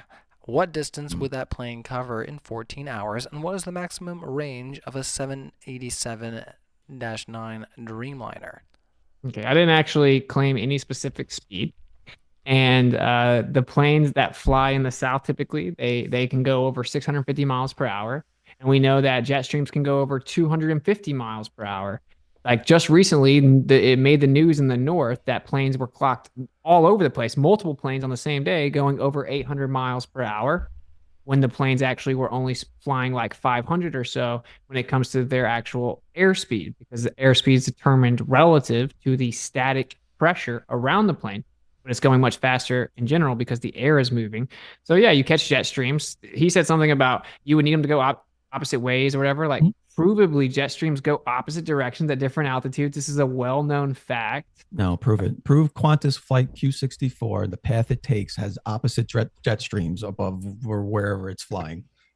Provably right Prove where it, the prove southern it. jet. Okay, provably right where the southern jet streams are. They're at different altitudes. They go different directions. And if you knew how autopilot in a plane works, it actually maximizes its travel and momentum by air resistance. So it tries to avoid air resistance. So it's going to go with the air that's moving with it and avoid the air going against it automatically on autopilot. And you can look it up. It's a fact that the jet streams go different directions, different Wonderful if altitudes. that's how autopilot works, but that's not what I asked. All right. I just answered the question. So No, if you didn't. I asked you to prove your claim that varying jet streams are used by that Qantas flight. Oh, what I said is that it would automatically happen because That's fine. Let's move the on. autopilot would automatically change altitude based on the most optimal flight path, and this is well known. It's So you based can't on, prove there's multiple jet streams there. where based they on fly. air resistance, and you can prove that the southern jet streams, right, at different No, you altitudes can't. go That's what I different just asked you to directions. do that, and you It's didn't do it. it's been mapped out. The data is well known. We use No, it's not well balloons and known. many other things to do it, but to actually get the maximum speed of the jet streams is very difficult. Certainly in the south, that's according to NOAA, right? So No, it's not well known because I asked you for proof and you didn't even bobwinds.com pretend to takes all offer them. takes all the wind data, and you can go look at it. Okay, yeah, All right. yeah, I'll go look at it. I think what we should do, guys, just because of what you'd said about time there earlier, Globy, and I want to try to keep us within some of the realm of that. We're getting a little bit over time, so I'm going to set a 45-second timer. We're going to try to speed through some of these questions, and we're going to keep it to the speakers. So we're going to cut the cross-examination, guys, so we really enjoy that. But for the interest of respecting Globy's time constraints there, we'll keep it to 45 seconds to get through. Thy Messenger asks, actually membership chat came in and says, bodies of water rest flat and level, no convexity. 45 seconds. But they do. Show the measurement of that in the beginning of the presentation. You can measure convexity on any body of water. Plain and simple. Flat earthers misuse the definition of level. They think level is I'm measuring something level here and then I'm just going out infinitely far and that's the same level forever. That's level. That's not what level means. Level is relative to where you are. It's a measurement. It's a point measurement. So I'm level here. I can measure something level here. But if I move 20 feet to the left, that's a different level. It's not the same level, right? And the further you get, the more pronounced it becomes. But this is measurable, which I showed. And if he missed the beginning, I suggest you go watch the beginning. Specular reflections. All right. Specular reflection. November says, for Globy, why is Antarctica that only continent that tsunamis do not wrap around but bounce back almost like a giant barrier? Mm. Why do tsunamis? Well, first of all, I need to see evidence of what the hell. That's a random claim that tsunamis don't bounce around Antarctica. But Yeah, wrap around them, man. I don't know if that's. I'll help you out here. Actually, I'll help you out. PhD Tony, so he's a seismologist, right? He debated me one time on here, and he said that it's because the continental shelf underneath Antarctica is different than other continents, and because it's like so much closer to the edge, deeper down, or something like that, that the waves interact with it differently, and it reflects. So I don't know. That's what he said. He said something like that, but whatever that means, that's convenient. Convenient. I mean, is it a fact? No, it's just he just made it up, I think. But I mean, who knows? No, not his facts. Is it a fact that tsunamis don't wrap around Antarctica? Yeah, my understanding is that they don't wrap around Antarctica like other land masses. Yeah. All right. That was he said that was an official answer for it, so I'm assuming. Let's carry on, guys. Maybe. We're past that time, so let's try to carry on. John Smith says, "GlobeFace, are you?" I'm not sure what that means actually. So, sorry, John Smith, but this is probably not relevant, and we'll just carry on. PLN, this I can't say your name. I'm so sorry. But it asks, is Witsit still a fan of Russia? Not sure if that's very. I read it earlier. Yeah. We can't. We just cannot. I'm so sorry. So let me just say, like, dude, stop trying to stereotype people that don't believe in the globe into using like all these different labels and stuff. It's super weird. Like, yeah, some of us didn't go with tyranny a couple years ago. It's okay. You don't have to stereotype us. Thank you. No stereotyping, everybody in the live chat. That's what it was. Where you agree, he's trying to like lump all flat earthers into one way to condemn them and make them look stupid and paint them as whatever. It's called a. You get it, bro. Poisoning the well in a stereotype house. No worries. Let's carry on. Kango says, Witsit is shown in real time. The curve calculate matches the video of the Earth. Still says no. It literally did it. He literally didn't show it. We were supposed to just look at it and say, yeah, it looks close enough. It totally matches. I pointed out all the flaws with that video, and an honest viewer would see that. But Kango is... I wouldn't really classify him as that, so let's move on. All right. John Smith asks, Effie or Globe all agree that, once again, off topic, but he says that Gaza is a tragedy, right? I mean, depending on how you feel about that, maybe we would have a debate, but... No, America must bow to Israel, man. Come on. Okay. Enlightenment Tixon. Sorry, John Smith. We don't have. It's not very on topic. Globe had me laughing hard when he said, when he called your words word salad. I have a high school education. I can understand everything Witsit was saying. Globe side was sad. Did you want to say anything to Enlightenment, Globey? What's his name? His name's Enlightenment Tuxon. He's calling you. Okay. Sure, he's free to come on and go live with me and explain in his own terms what Witsit was talking about. I'd love to hear it. You got it, Mr. B. And also, it's empty. If you want to grab some more, you go for it, Globy. All right. But yeah, if you want to interact with either of our speakers, they will be linked in our live description. Just to remind everybody, if you're loving what you're hearing from either of them, hit them up. Mr. B asks, Witsit, can you please provide the math formula for celestial navigation to find your position on the flat Earth that you claimed you have? Yeah, it's over here in some other folder, but it's just it's a logarithmic relationship. It's the same thing. It's 1 degree per 60 nautical miles. It would begin to be logarithmic under 15 degrees. And your model basically says don't pull any angle measurements under 15 degrees when you do celestial navigation because they're unreliable, and don't do them over 70. So you picked out the portion that would be linear, even if it was logarithmic. So if you just take that R value, so the actual angle is down to the center of a sphere for you, right? But for us, it would not be that way. It would be out to the edge of where you're seeing relative to direction. So it's just inverted, only not a linear relationship. It's logarithmic.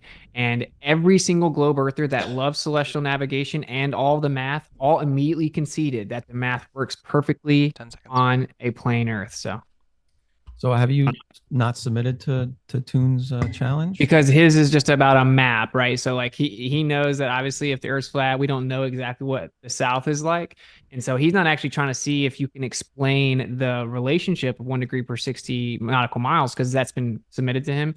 He just wants to use a trick about asking out a point in the South and saying you can't use a globe map, when literally, I mean, longitude was created for the globe, and then there was a patent that you have to use that system to make maps. So it's just a stupid, Well, I think that's dishonest, the point, though, isn't it? It's kind of just a the point. dishonest bet. All right, let's carry on. November says, Austin, you easily crushed this guy. Flat Earth gets the win. So he's given you a compliment there. So we do appreciate Is that a question? It's not a question, but you know, at least it's somebody that's not saying anything rude. That's always nice. Thank you, man. Much love. Yep. Let's carry on here. We always appreciate people that just hang out to say nice things. Let's see. Coconut Cream Pie asks, where's Nathan Thompson? Not here tonight. We got the one and only Austin Witsit. So we're having a lot of fun. November says, invokes a ring laser gyro, has to Google it. And so they're making commentary on the fact that you were Googling things. Do you have anything to say about that there? Sure. If you were intellectually honest, you'd have seen that I Googled a picture so I could show what I was talking about while I was talking about it. Or you can be a lying flurf and pretend like I was trying to Google what it meant. No, I agree. I agree. He just looked up a picture, which is why he butchered how it works. I think correct me then. How come you didn't correct me when I talked about it? Because it was close enough for me to point out my. But you said I butchered it, so I got it completely wrong. You did a little. You did a little Tell bit. me how I got I don't. it It's all good. It's all about the interface. You can't say I butchered it and then just move on. I can actually. Let's just move on. I mean, you did okay. Okay. All right. So no, I did butchered it may okay. be a bit. Well, you get the harsh. last. It was very lacking of substantive specificity. Well, let's be fair. This is for Globy, so last word if you have any. Last word. I think it's okay. Last word. All right, you're good. I was gonna say I think it's totally fair to Google things. You know, sometimes I don't know how to pronounce things. I gotta look that up just to know if I'm saying things properly. I'm like, nobody. I got you while I'm on here, brother. Nobody can know everything, right? Oh, yeah. No, of course. But I think it's a humble thing. So the problem would be when you read it off Google Live as if you're now stating it as a fact you're teaching everyone that you didn't know, right? That would be the problem. Oh, I agree. Which not what I did, but I'm not saying you did that. I'm just saying that would be the problem. excuse me, sorry. Enlightenment Toxins Winston, do you have a good analogy for the globe side of how powerful 10 to the negative 17 TOR sitting next to Earth's 14.7 psi? They never understand this. A good analogy? No, not on the spot. I mean, the air would violently fill the available space. I mean, like even with a normal vacuum, if you put a soda in a vacuum chamber that's way weaker than that, it's gonna just like explode. It's obviously gonna be violent to fill the available space. So they have to invoke that gravity as a container and just kind of beg the question. So I don't know. They don't understand it. You're right. They say that it's gradient, as if that somehow means anything, which is change in pressure, delta X. You still need the antecedent for the pressure. And where does it continue on forever? Where does it stop? Okay, why doesn't it fill the available space?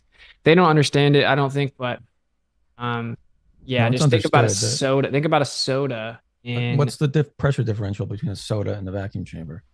I don't know. Well, soda cans at like 30 psi or something like that. Okay. So now you have 30 psi next to, zero. Say it's not zero, but what's 14.7 psi next to a vacuum? What's it going to do? But it's not 14 psi next to zero. It would be straw man. That's the straw man that you guys destroy, which is fine. You can destroy that all you want because it's not what's happening. Last 5 seconds. It would be unless you had a container that was actually giving you the finite volume to then fill out and get a gradient. Okay.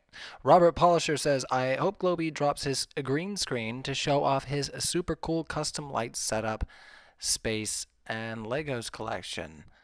Oh man, like what's wrong with having a Legos collection? Like Is that a true question, or is he trying to be a little smart guy about it? I think he's on a troll. Funny. But you know what? Am I freezing? I think I'm totally freezing. Yeah, you are freezing. I was gonna say, I hide my background often enough, but there's my Hendrix worship corner there. Dude, I'm gonna leave and come back. I'm gonna leave and come back. It's a good time to leave and come back because we had a bit of a sidetrack question, and that's fine. See, look at that. You Well, guys get to I see feel the like- whole screen, so I have to do it that way. Now I got to go up and put up my background again, see? But yeah. I feel like I got to show it now. So Yeah, as I say, we had the moment where we asked what we were drinking, you know, where we at, you know? So everything's mirrored, so I'm all screwed up trying to show it. But there's the shuttle, the Hubble. Right. I got those guys, and then the ISS. I'm working on the Saturn V right now over here. nice. So putting the lights on the Saturn V right now. Well, Gonna hang that up. hopefully Austin makes his way back shortly because we have quite a few more super chats to go. Well, let's just see what everybody's saying in the live chat there. I better fix my background too. But let's see. Just check the live chat. Make sure you guys are all just hanging out and having a good time, behaving yourselves. Oh yeah, no guitarist. Austin's back. Here, while he's joining back and getting his audio, I'll show you my sad story. Well, not a sad story. I just got to put it back together. It's a shame. I got it yesterday, but I got to fix it.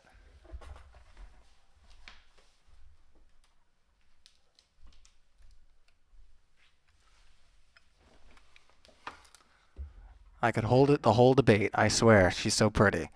All right. Austin, you made your way back. Glad you're back here up and running. Everything's good to go. So let's get back to our main screen. Now that we showed off all our backgrounds and let everybody know that we are existing in the real world. We're here in the real space. Oh, and Austin is now not. He is gone. All right. I was in my spaceship, bro. That was real.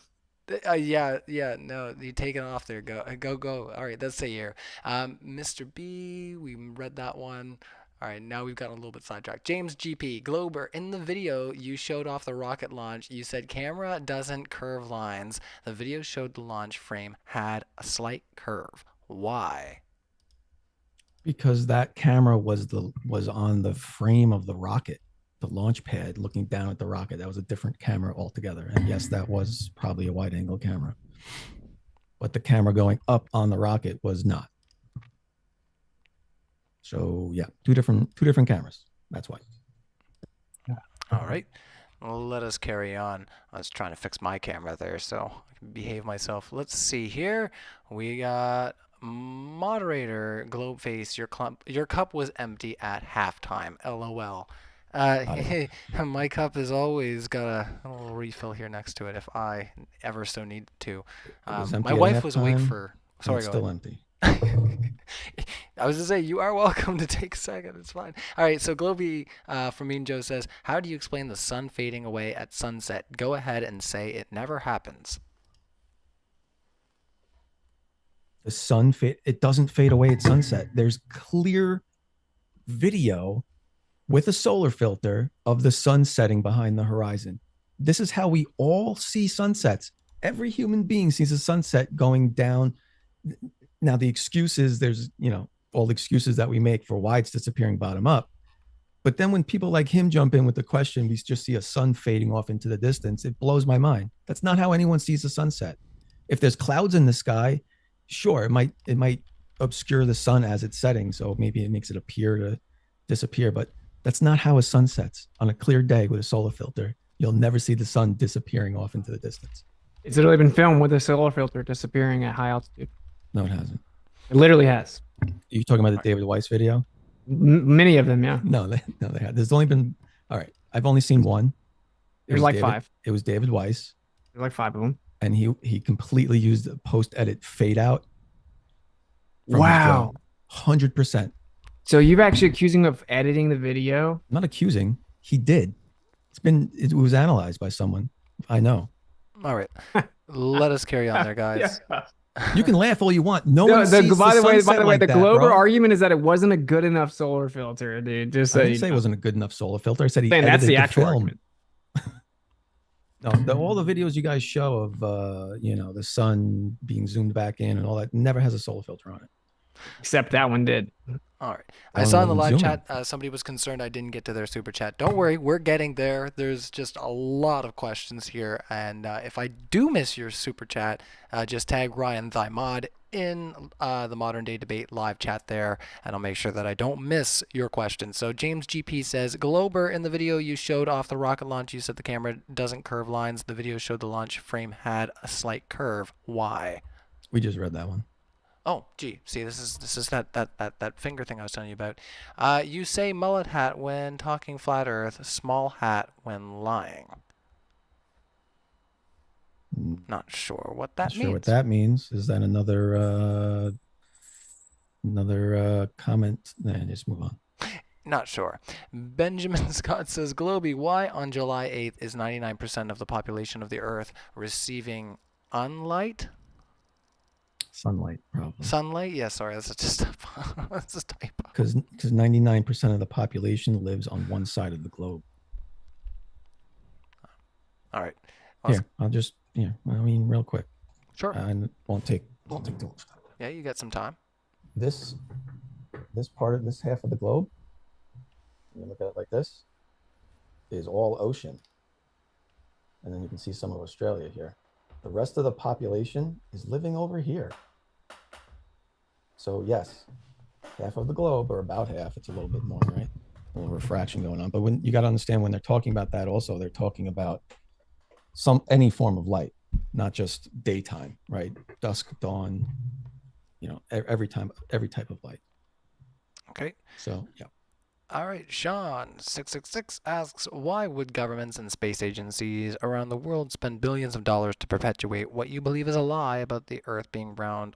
Oh, yeah, we did read that one as well. Heard that one. Yeah, I was going to say, that was earlier because I was trying to find one for Witsit because we asked you a few. I'm sorry. Benjamin Scott said, I mean sunlight. Not sure what you're referring to. Let's see. He just asked, Globy, why on July 8th is 99% of the population on the Earth receiving sunlight? Oh, he was correcting his typo. Unlight. I was giving the benefit of the doubt. I was like, is this the dude? Oh no, the Canadian came out. That maybe this was something I hadn't heard of. Ticky Tack asks, the Earth is in the shape of a peanut. Don't think so. Okay. That's a declaration of fun proportions, I'll say. November says, Earth is not an oblate spheroid. Globy got crushed. Another declaration. Then Alexander L. makes a declaration, says, utter destruction of Witsit. Oh my, we got some conflicting people in the live chat, and they're letting it be known. Skidmark McGee puts in for 5. Witsit, why does your evidence begin? Word salad isn't evidence. Where does your evidence begin? Word salad isn't evidence. Your claims and lies are not evidence. So when does your actual evidence begin? That's all they have. It's like pretty sad. I feel bad for them, honestly, but they can never even give one specific example of word salad, and when they say they do, I just absolutely embarrass them and show that it's just that they don't understand words. And it's really pretty lame tactic, right? So I provided all kinds of evidence. Much of it was just completely misrepresented. Halftime it was you're lying, whatever. I dropped all kinds of evidence. Specular reflections cannot have convexity or concavity because you would have diffuse reflection. That proves that the surface of the water is actually flat. And we went on and on and on. Plane survey measurements, line of sight, microwave, high frequency, interferometry measurements at different altitudes changing relative to solar motion and periodicity of the sun and the moon, which proves that it's not the Earth moving. The actual pendulum changing its precession based on eclipses and solar motion and periodicity of the sun and the moon, proving it's... Anyway, you get it. I gave a lot. I gave a lot. You're coping, and you have to say that I used word salad because it's just some way to try to act like I'm like lying or not saying the truth. You're coping. That's the answer. No, it's what it is quote mining. It's more than word salad. It's quote mining. Name one time I quote mined. All right. Quote. Oh, sorry. Go ahead. Einstein, because we all know that he believes the Earth was a globe moving around the sun, right? So you're trying to quote mine him to invoke that he somehow admitted that he doesn't know if the Earth's moving. I never said that. I said he admitted that though he believed it, you can't actually prove it. But that's what you're insinuating, right? No, you're quote mining him to try to no. pretend like he didn't actually know it was moving. No, that's a lie. How's My that whole lie? point is That's that what you he's a just said. hostile witness. He's one of the best guys on your side that saved your model to claim it's still moving. And even he had to admit that you can't actually prove it. No measurements on the earth, no tests on the earth could ever prove it. So that's not a good one. So if you got another quote It's mine, I never weird. quote mine. I never cherry pick. I never do any of the stuff you guys Yeah, say. definitely not. Give an example of quote mining. You are 0 for 1. I just did. Just explain why you're wrong. That doesn't mean you're right in your explanation. Okay. If I had listen, it would be quote mining if I said or cherry picking if I said Einstein thought that the Earth wasn't moving or something. I didn't say that. I said Einstein even had to admit that no optical or terrestrial experiment can actually detect the motion of the Earth, even though he believed that it was moving around the sun. Even Einstein admitted it as a hostile witness. That's not quote mining. How about You guys searching? don't know what words mean. How about Ironic. searching for papers using ChatGPT and sending those links out as if they mean something? That's another lie. So It's what not a actually lie. We saw it happen. That's another lie. So what actually happened was I did ask ChatGPT for extra sources once. I couldn't find them. I Last reached time. out. This is what actually Okay. happened. I That's emailed quote Brian. mining. I emailed Bryant Myers and I said, look, I can't find any of these papers. You used to be a professor. Do you have like access to databases? Maybe these are old papers. They got pulled, but you can find them or something. I can't even verify if they're real. Can you help me find them? And then he sent them to 3 McToon. seconds. McToon did a video. McToon did a video and claimed that actually I claimed they were real. It just went around claiming they were real and I had read them. And now all the Globers repeat that lie. When actually I just reached out to a professor and said, I can't tell if these are real. It's funny how all the stuff you say about me requires you to lie. It's funny how'd McToon get them? We got to move on. Because guys. Brian Myers emailed that forwarded the email to McToon and then McToon lied. Oh, McToon lied. I just specifically stated what happened. All right, let's move on, guys. I think we've Called slander, by the way. And when you call me a grifter in a comment, it's also slander. yeah, I think we've gotten as much out of that one, Skidmark McGee. So let's try to carry on before we get ourselves in trouble. Alexander L. Let's see. That's kind of just an ad hom, so we're gonna move on from there. Sorry, Alexander, but thank you so much for your support. It's not very productive. Mr. Lollipad says, Witsit, can you explain celestial navigation? Thanks for your first super chat. Yes, again. So on the globe Earth, right, they say that the stars look like they're dropping in the sky, just like perspective does to, say, streetlights or the hallway. But that it isn't because of perspective. It's because the stars are so far away that perspective doesn't make them change. It's because the Earth is curving.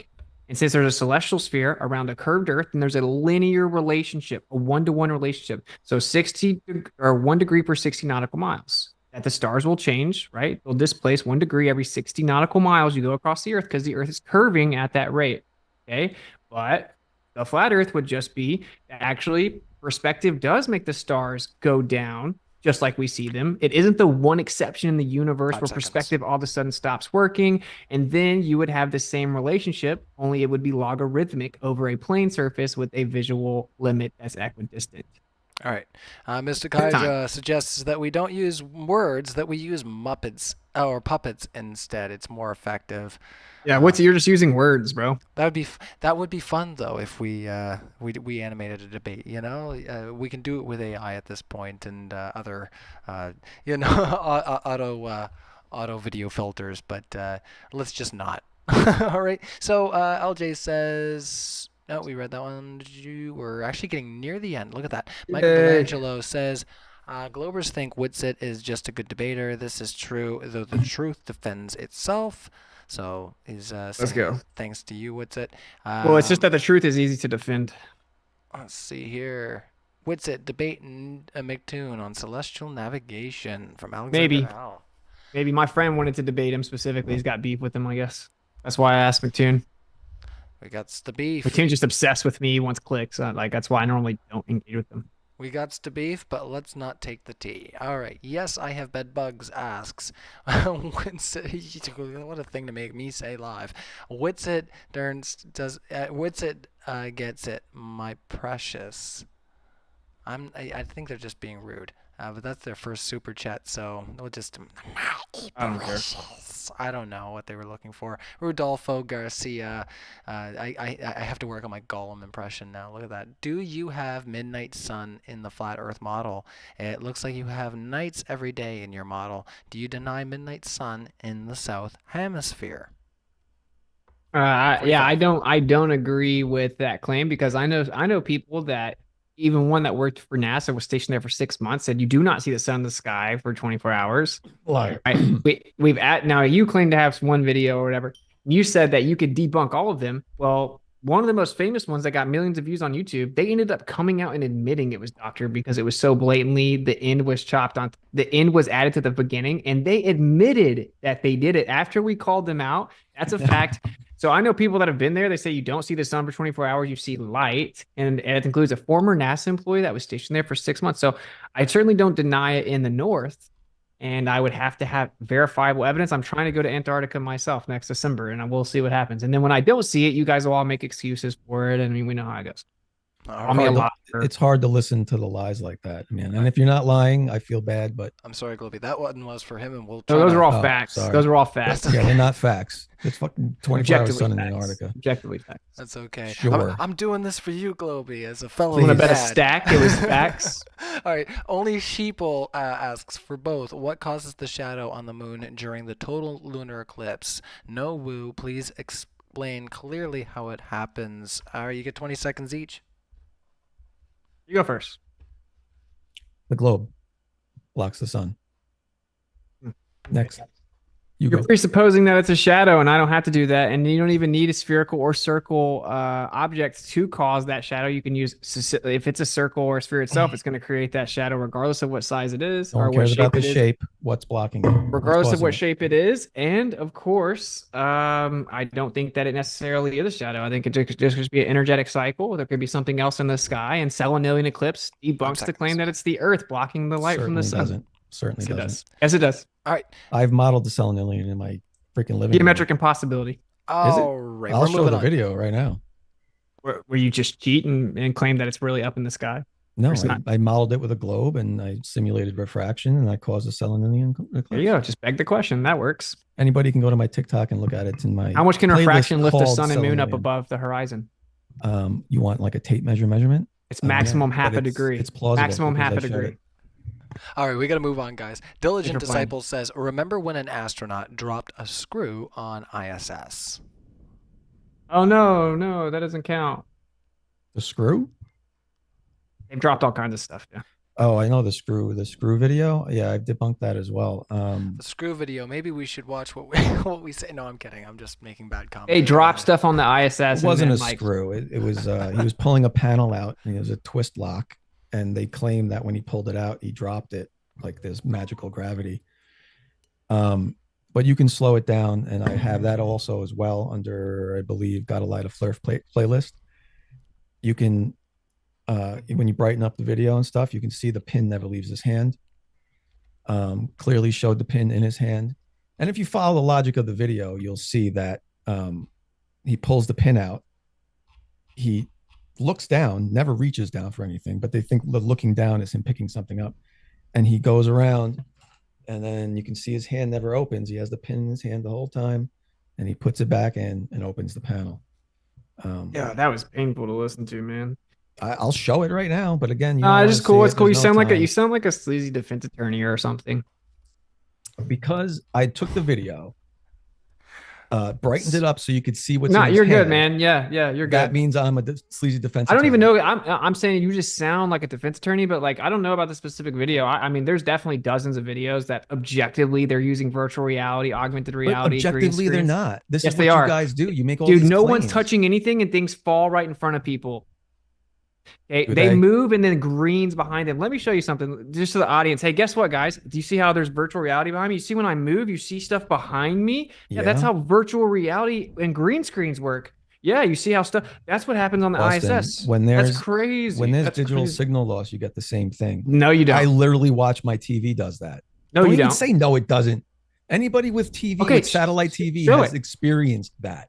Right. When you move behind you, a green screen appears just directly where you are just placing the background. Never appears. Okay, it gets pixelated and everything. Gets no, it's green. I have it. Okay, All right. Sure you do. Yeah. We gotta move on. Go look at NASA. Wait. Let me say one more thing. Go look at NASA Fried, the last live stream on my channel. Good luck. All right. Yeah. Thy Messenger, let me know in the live chat that I missed their chat. He said Rob Shkiba's work on atmospheric lensing due to heat temperature over water. When you see boats cut in half, the atmosphere is acting like a lens. You sure we missed that one? I feel like we did. Which is read it, always. but yeah, if you guys want to respond, so yeah. Any thoughts? Well, yeah, light attenuation, magnification, Sure. turbidity and density, humidity, all these things are going to lessen the information that's resolvable, not to mention your angular resolution limit, relative angles. Things would have to disappear from the bottom up as it blends into the horizon and the distance on a flat Earth. That's the most ironic part of all of it. Except we can't model that in any other scale. Except you literally can. No, you can't. Yeah, it's been done at university. I showed it on my channel.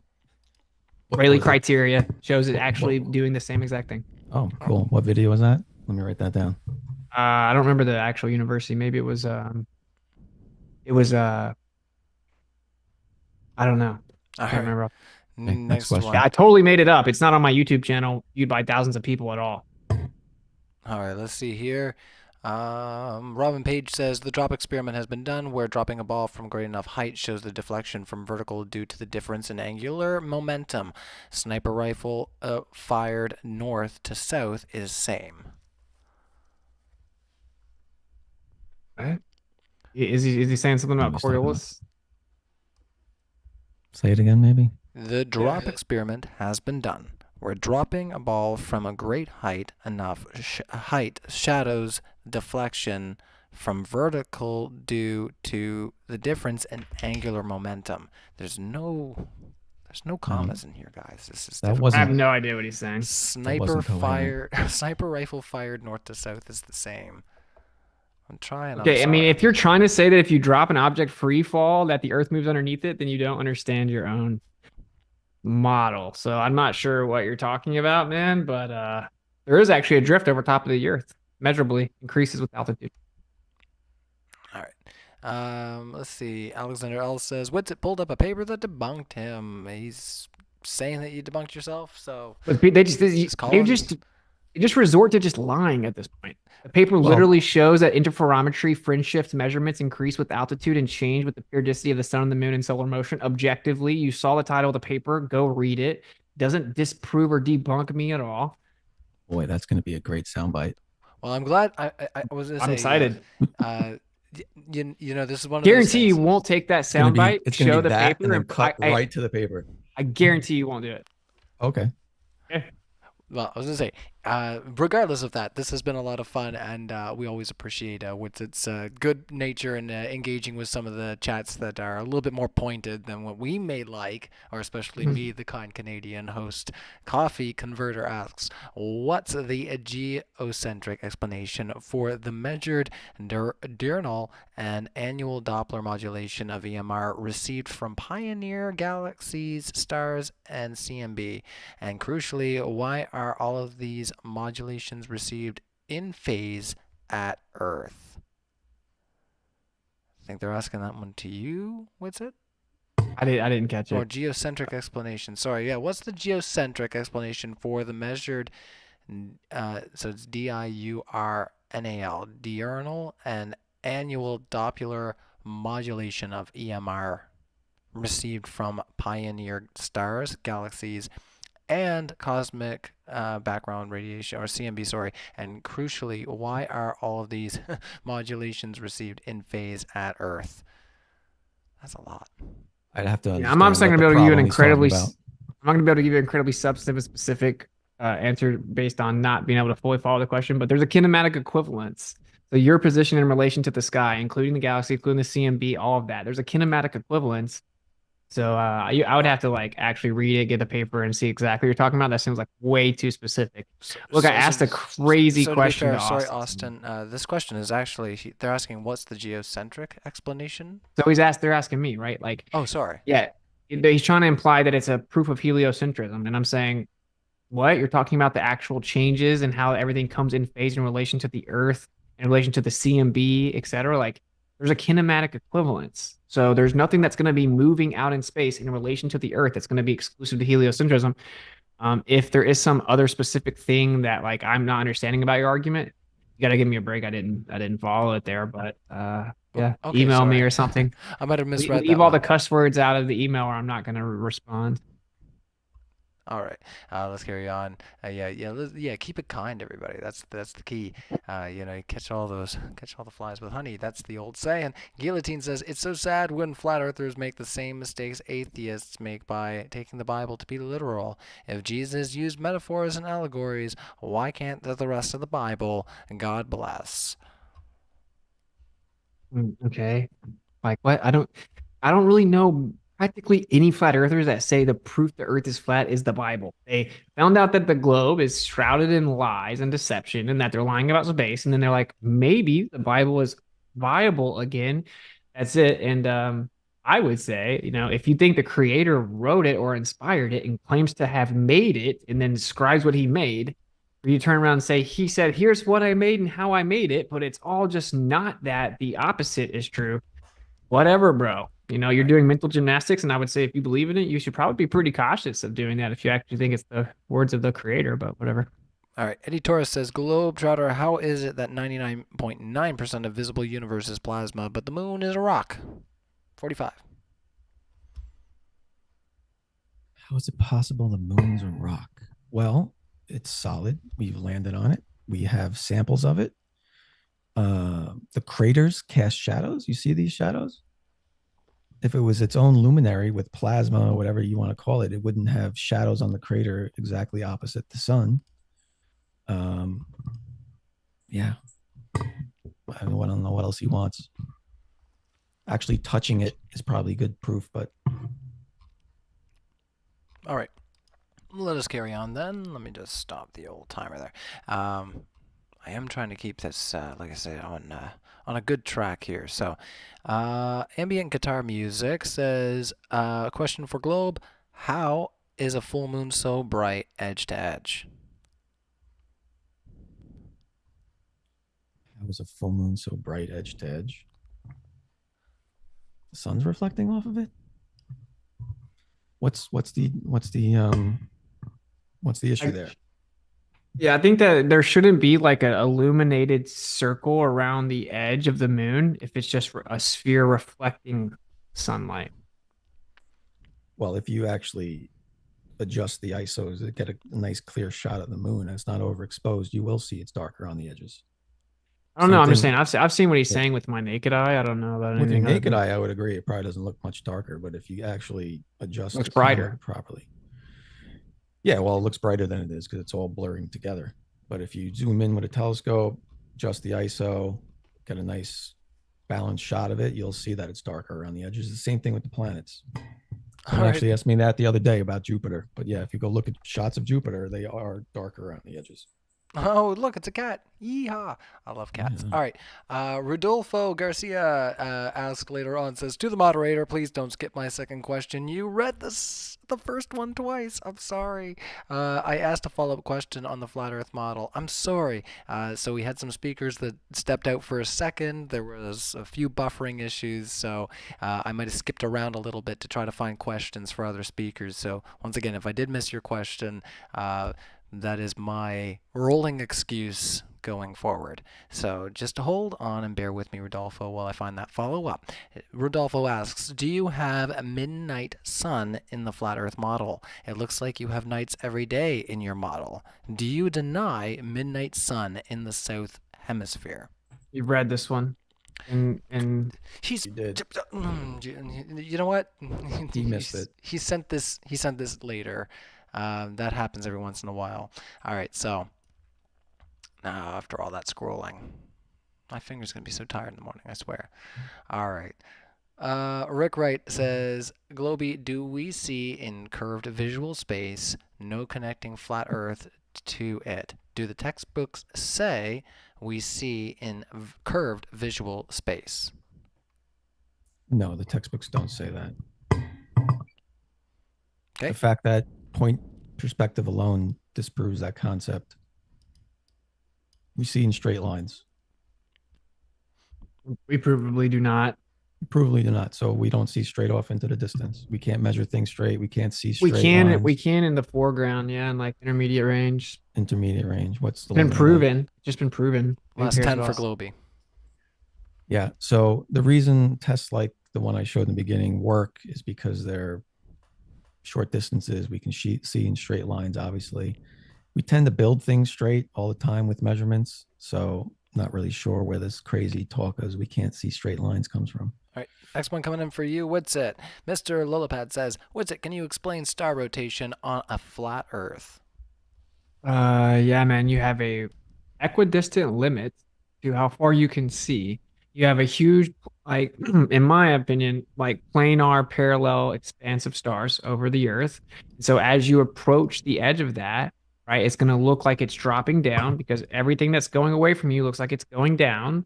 And so you're going to see it from an angle view. And then as it's towards the edge and you have your visual limit, you're going to see it look like it converges like anti-crepuscular rays, since it's all rotating anti-clockwise, counterclockwise. You're going to see it do the opposite when you look the opposite way around that convergence point, and therefore you would have it in all directions.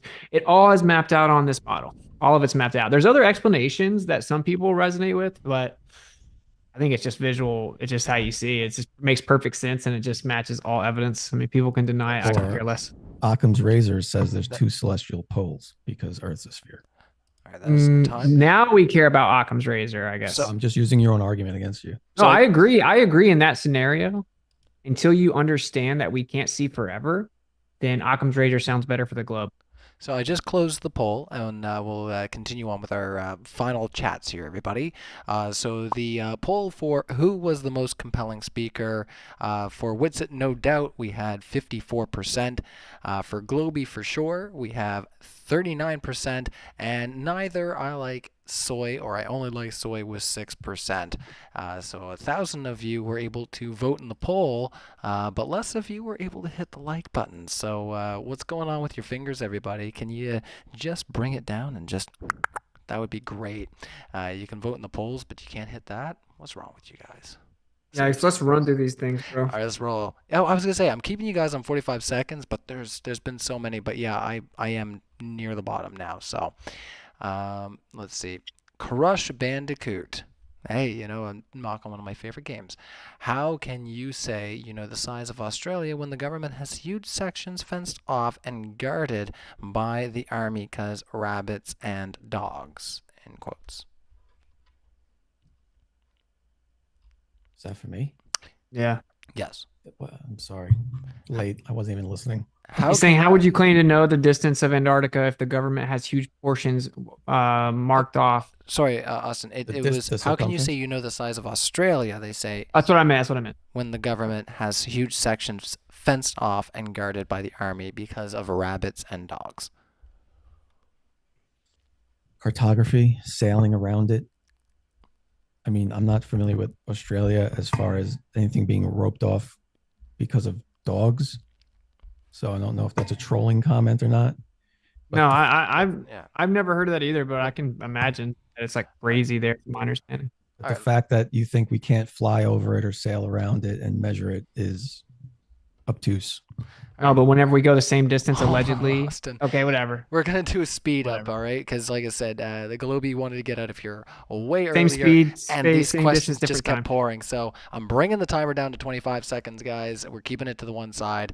Skid Marks McGee says, once again, Witsit claims are not evidence. Skid Marks McGee, get yourself some new underwear.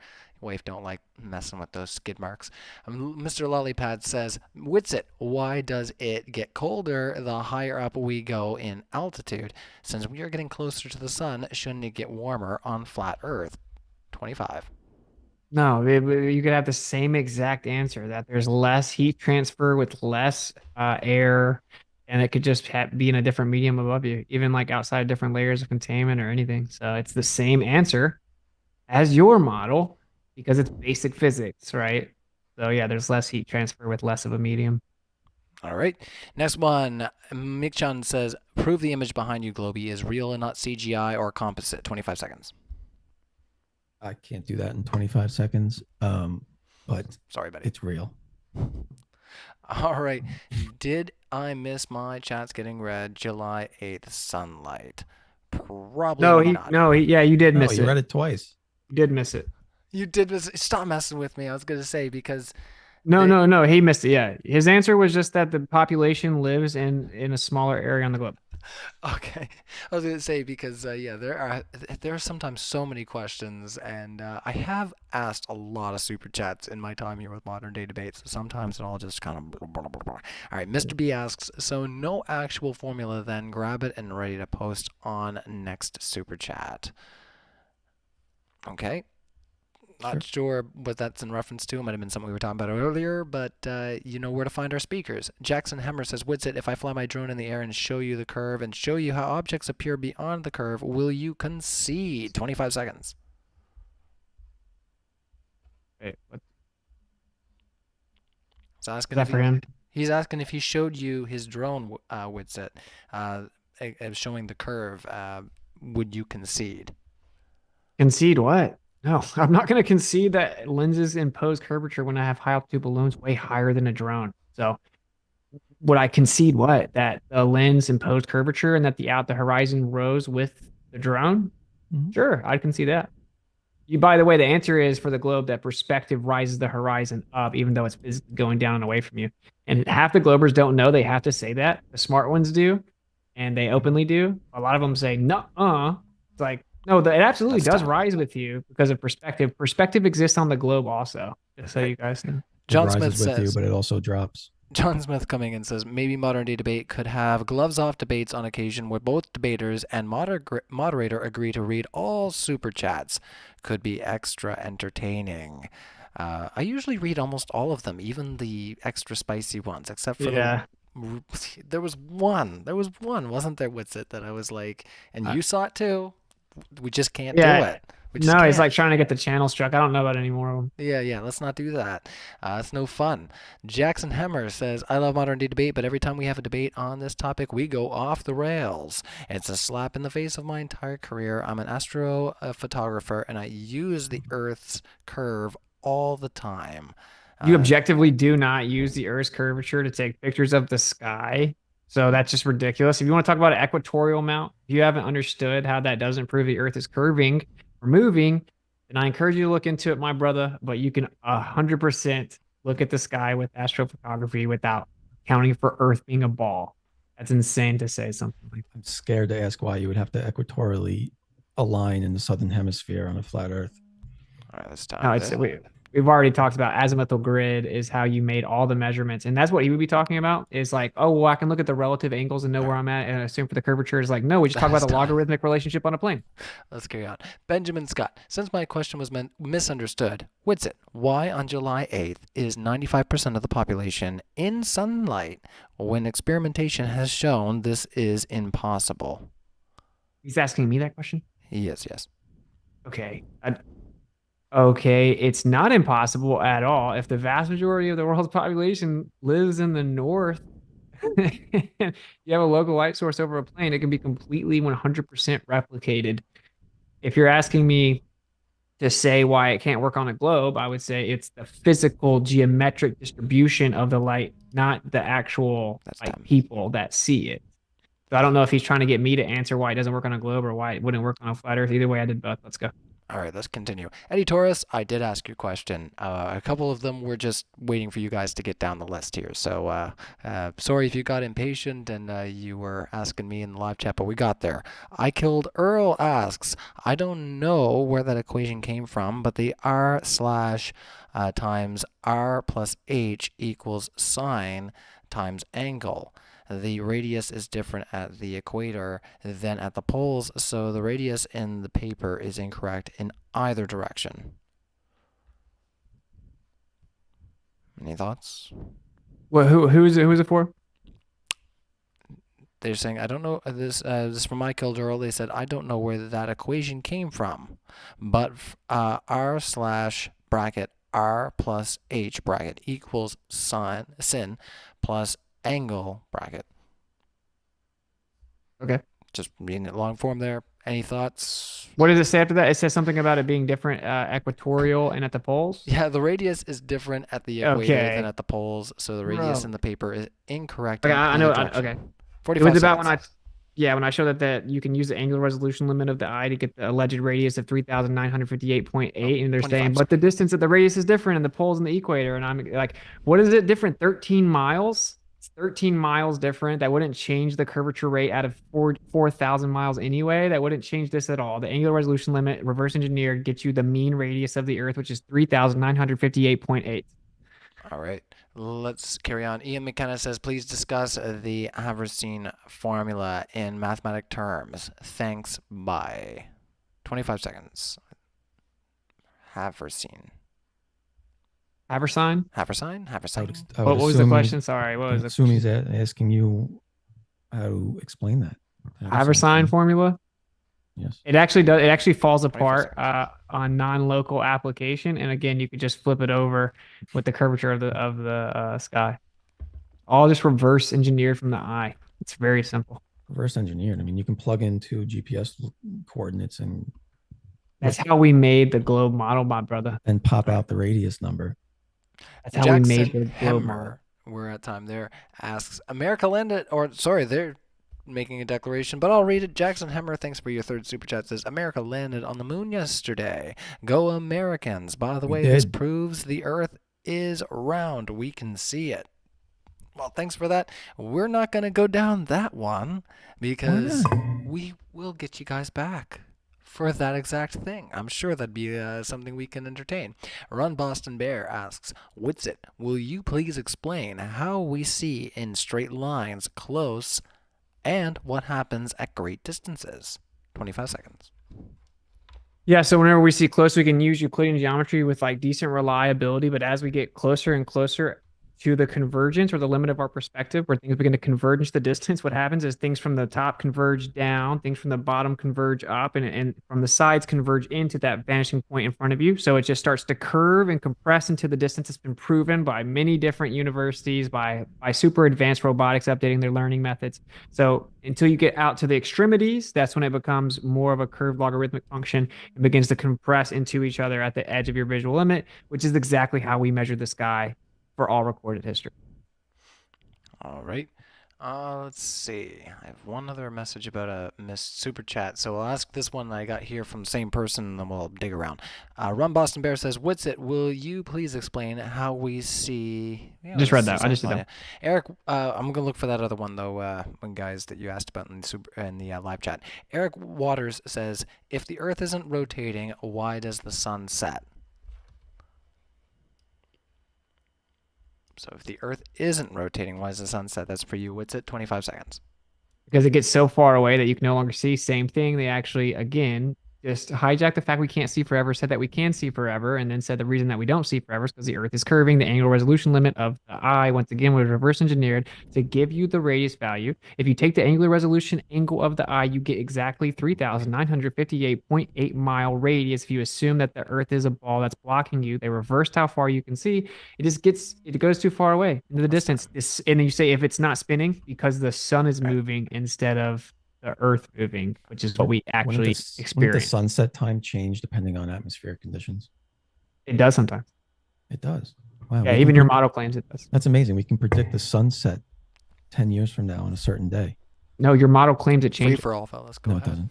it doesn't. It's called astronomical refraction up to 0.5 degree lift of the 0.5. sunset. That has nothing to do with what I'm talking about. Yes, your model claims the sun is already underneath the Earth when you see it setting, and it changes how much Yeah, it gets lifted We're up. talking every day. about refraction. Okay. Yeah, so that would change the sunset time. Yeah. Would a thick atmosphere cause the sun to set way sooner than a non-thick Well, atmosphere? no, you added way sooner to it in a desperate attempt to cope. So let's move on. I'm not coping with anything. There would be no way to predict the sunset next week, let alone 10 years from now on a flat Earth. That's incorrect. We have an azimuthal grid of vision, so we have a personal celestial So sphere we of know what the equidistant weather's limit. doing 10 years from now. We have an equidistant limit to our perspective. It would be very consistent. Oh, very good. What's that limit again? I forget. Roughly 4,000 miles. 4,000 miles. Yeah. Interesting. Okay. Now you know, brother. Well, the Reverse question, engineered the eye. That's what you did. Your model was a belief system. Reverse engineering how we see. It's a fact. Sure it is. so I know it must be a question. tough pill to swallow, man. All right, It's so we're very tough to swallow. before we spiral completely. The question that I was accused of missing there from Run Boston Bear, because we've been a little bit all over the map, just trying to, like I say, fill in questions depending on where people are. But we did ask the question about the salad earlier and had some fun with that. So we'll carry on Run Boston Bear. If you missed it, go on back and check it out. Padme said we missed the one on Flat Earth where countries and areas would be able to see an eclipse at the same time. It doesn't match reality. Explain without the sophistry. I feel like we did this one as well, but they said right now in the live chat that we missed it. So if you want to go. What is it, man? Can you something? Sorry, man. They're coming at me in the comments too. What was it? What was it? yeah, you could always come up with Witsit in the comments. Padme the cat says, on a flat Earth, more countries and areas would be able to see an eclipse at the same time. It doesn't match reality. Explain without the sophistry. 25 seconds. We have a visual limit to how far we can see in each direction. It's equidistant. It's the azimuthal grid that we use to measure the sky. The globe claims the same exact measurements and the same exact dome grid. They claim that the reason that it cuts off is because the Earth is curving as opposed to just having a visual limit. So no, you would not be able to see it forever. It's just a baseless claim. It's called a strawman fallacy because you're coping that you can't say the Earth's not flat unless you make up some ridiculous model and then add Euclidean trig to perspective lines that can see forever and then claim flat Earth is impossible. We are out of time, and what we shall do is, if you guys would like, would you like a minute or two to do your closing? Up to him, man. I think we've heard everything. Do we even need closings? Maybe so. Yeah. Well, yeah. We need a minute closing. You go first. All right. All right, minute closing. That's cool. Yeah. I like doing the. I went first, so he should go. I like doing that, and I got called out for that in Texas for doing it that style. But yeah, well, flipping it around. I did, yes, and I think that's cool. So, Globy, 1 minute on the floor, if you don't mind. Your closing thoughts on our discussion tonight, and where everybody can find you. Sure. You can find me here and on TikTok, same name, Globey, McGlobeFace. 1 minute conclusion. I think we've determined you can't measure flat Earth. It's never been done. We claim it's plane surveying measures flat Earth. I keep asking for a measurement of flat Earth, can't find one. So yeah, we can measure curved Earth, right? We can measure Earth's rotation, right? And the refutations that come from flat Earth are always these random claims of a paper that can't be found or that don't reference the thing we've referenced. And that supposedly debunks everything that's been done in science. Random claims that our site is limited to 4,000 miles with no backup to that either. It's a bunch of random claims that quite frankly are excuses. Southern celestial poles, the sunset angles, as we went over earlier, all those things are just so simple and they only work on a globe, not to mention actual Earth's measurements, as I showed in the beginning. So again, yeah, I think the flat Earth just has denial of globe. They never have any flat Earth proof, which is fine. I get it. You're trying to falsify the model, but I guess I'll just keep waiting for that flat Earth proof. All right. Well, thank you, Globy McGlobeFace, for being here at Modern Day Debate. We appreciate you hanging out and having this discussion and this debate with Austin Witsit. Austin, 1 minute on the floor. It's all yours. So we talked about how actually the globe Earth is claiming that the opposite of everything we experience is true. It has the burden of proof and can't substantiate that it's rotating or that it's wobbling or that it's orbiting. And actually all evidence points to the fact that we're in the center of the universe and they claim it's just an illusion and that the Earth looks like it's flat and that's just an illusion and that the sun looks like it's moving, but that's just an illusion. We covered how they actually just reverse engineered the eye. The angular resolution limit of the eye will give you the supposed radius of this globe. What a coincidence. The world's craziest coincidence ever. That their limit to your eye will give you 3,958.8 mile radius if you assume it's actually curvature of the Earth blocking how far you can see. It's such a coincidence that it gives you that exact value. We did go over flat Earth measurements. We went over specular reflections. They were deflected. We showed that you can use all astronomical observations and positions. We have an entire working flat Earth model. We found out they hijacked how we see, and then they claim that the Earth is a sphere because we actually can't see forever. And that's the biggest key to all of this. And once you figure that out, you realize that's how we made the globe in the first place. Welcome to Flat Earth. All right, well, thank you to both of our speakers for being here tonight at Modern Day Debate. Big round of virtual applause. If you haven't already smacked the like button around, we'd appreciate that if you're hanging out in the live chat. And we're going to let our speakers go because we went a little bit long, so I'll put on some tunes where I scream at you and let these fellas go. So thanks for coming out to Modern Day Debate. Cheers, everybody. Later.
There we go, everybody. Welcome to a little bit of preamble at the end, which is thank you for hanging out, and thank you to the mods in the live chat for doing everything that you guys do.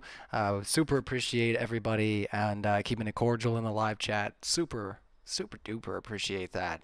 I think it was a really fun and amicable debate, and if you haven't already, hit the bell for the notification for the debate coming up on Friday.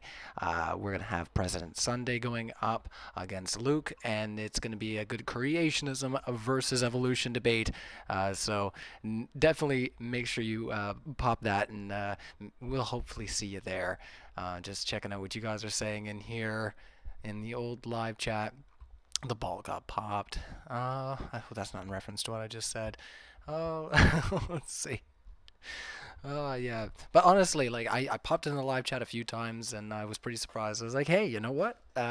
Despite there being so many people hanging out, it seems that we had a really behaved crew. Everybody was making a lot of commentary, debated,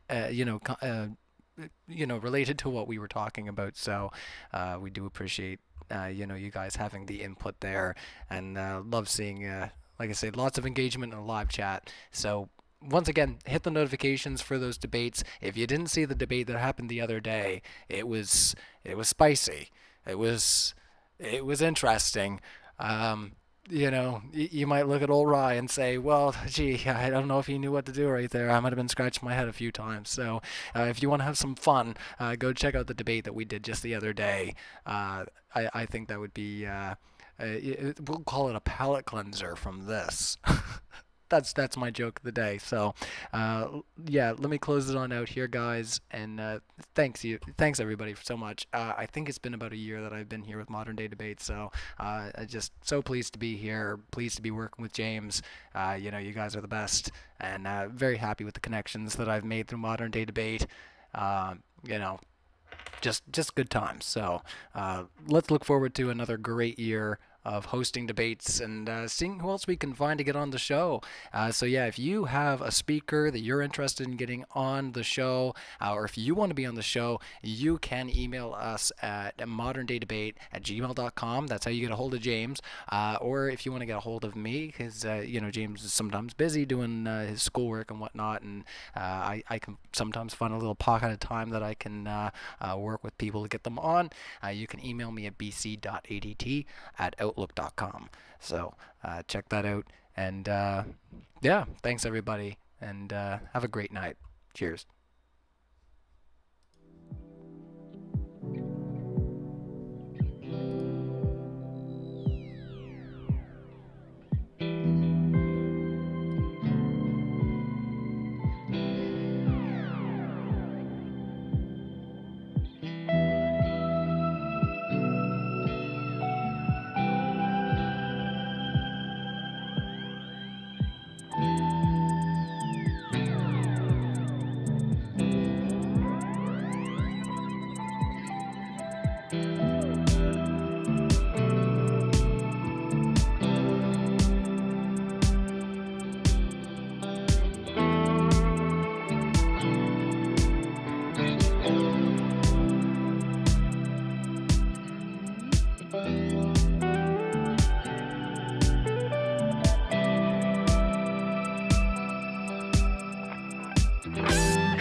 What am I to do but tear away when I'm boiling at the top? Try to find a way to fight the fire, smug to rap from the minds of liars. Call the shots as you bow your heads, and the match you never steps. The stars could be free, but this insanity bends you right by the knee. Running in circles now for something that can't be found. And I bet as you hit the wall, the rain starts to fall. You can run away, sing a tune that's true. I'll be beside you.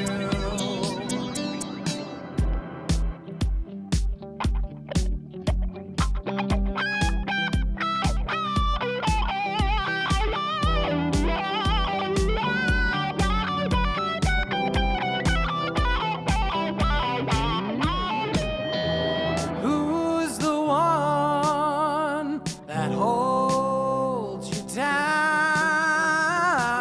Push through there in your way, anything to make you stay. Cut the strings before your life starts to decay. From tears of blood, regrets of laughter, turn around as your heart beat faster. Your hollow shape as the faith begins to drop.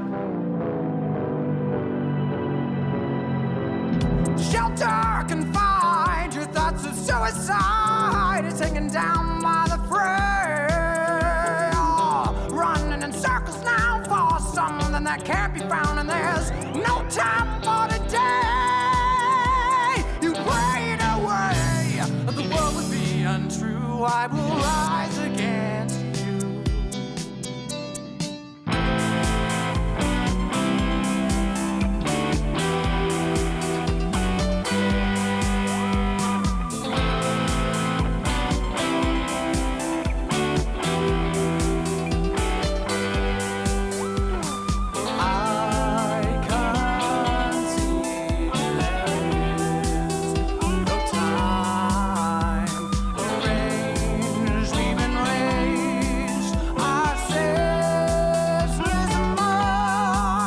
Until they're gone, nothing can matter at all.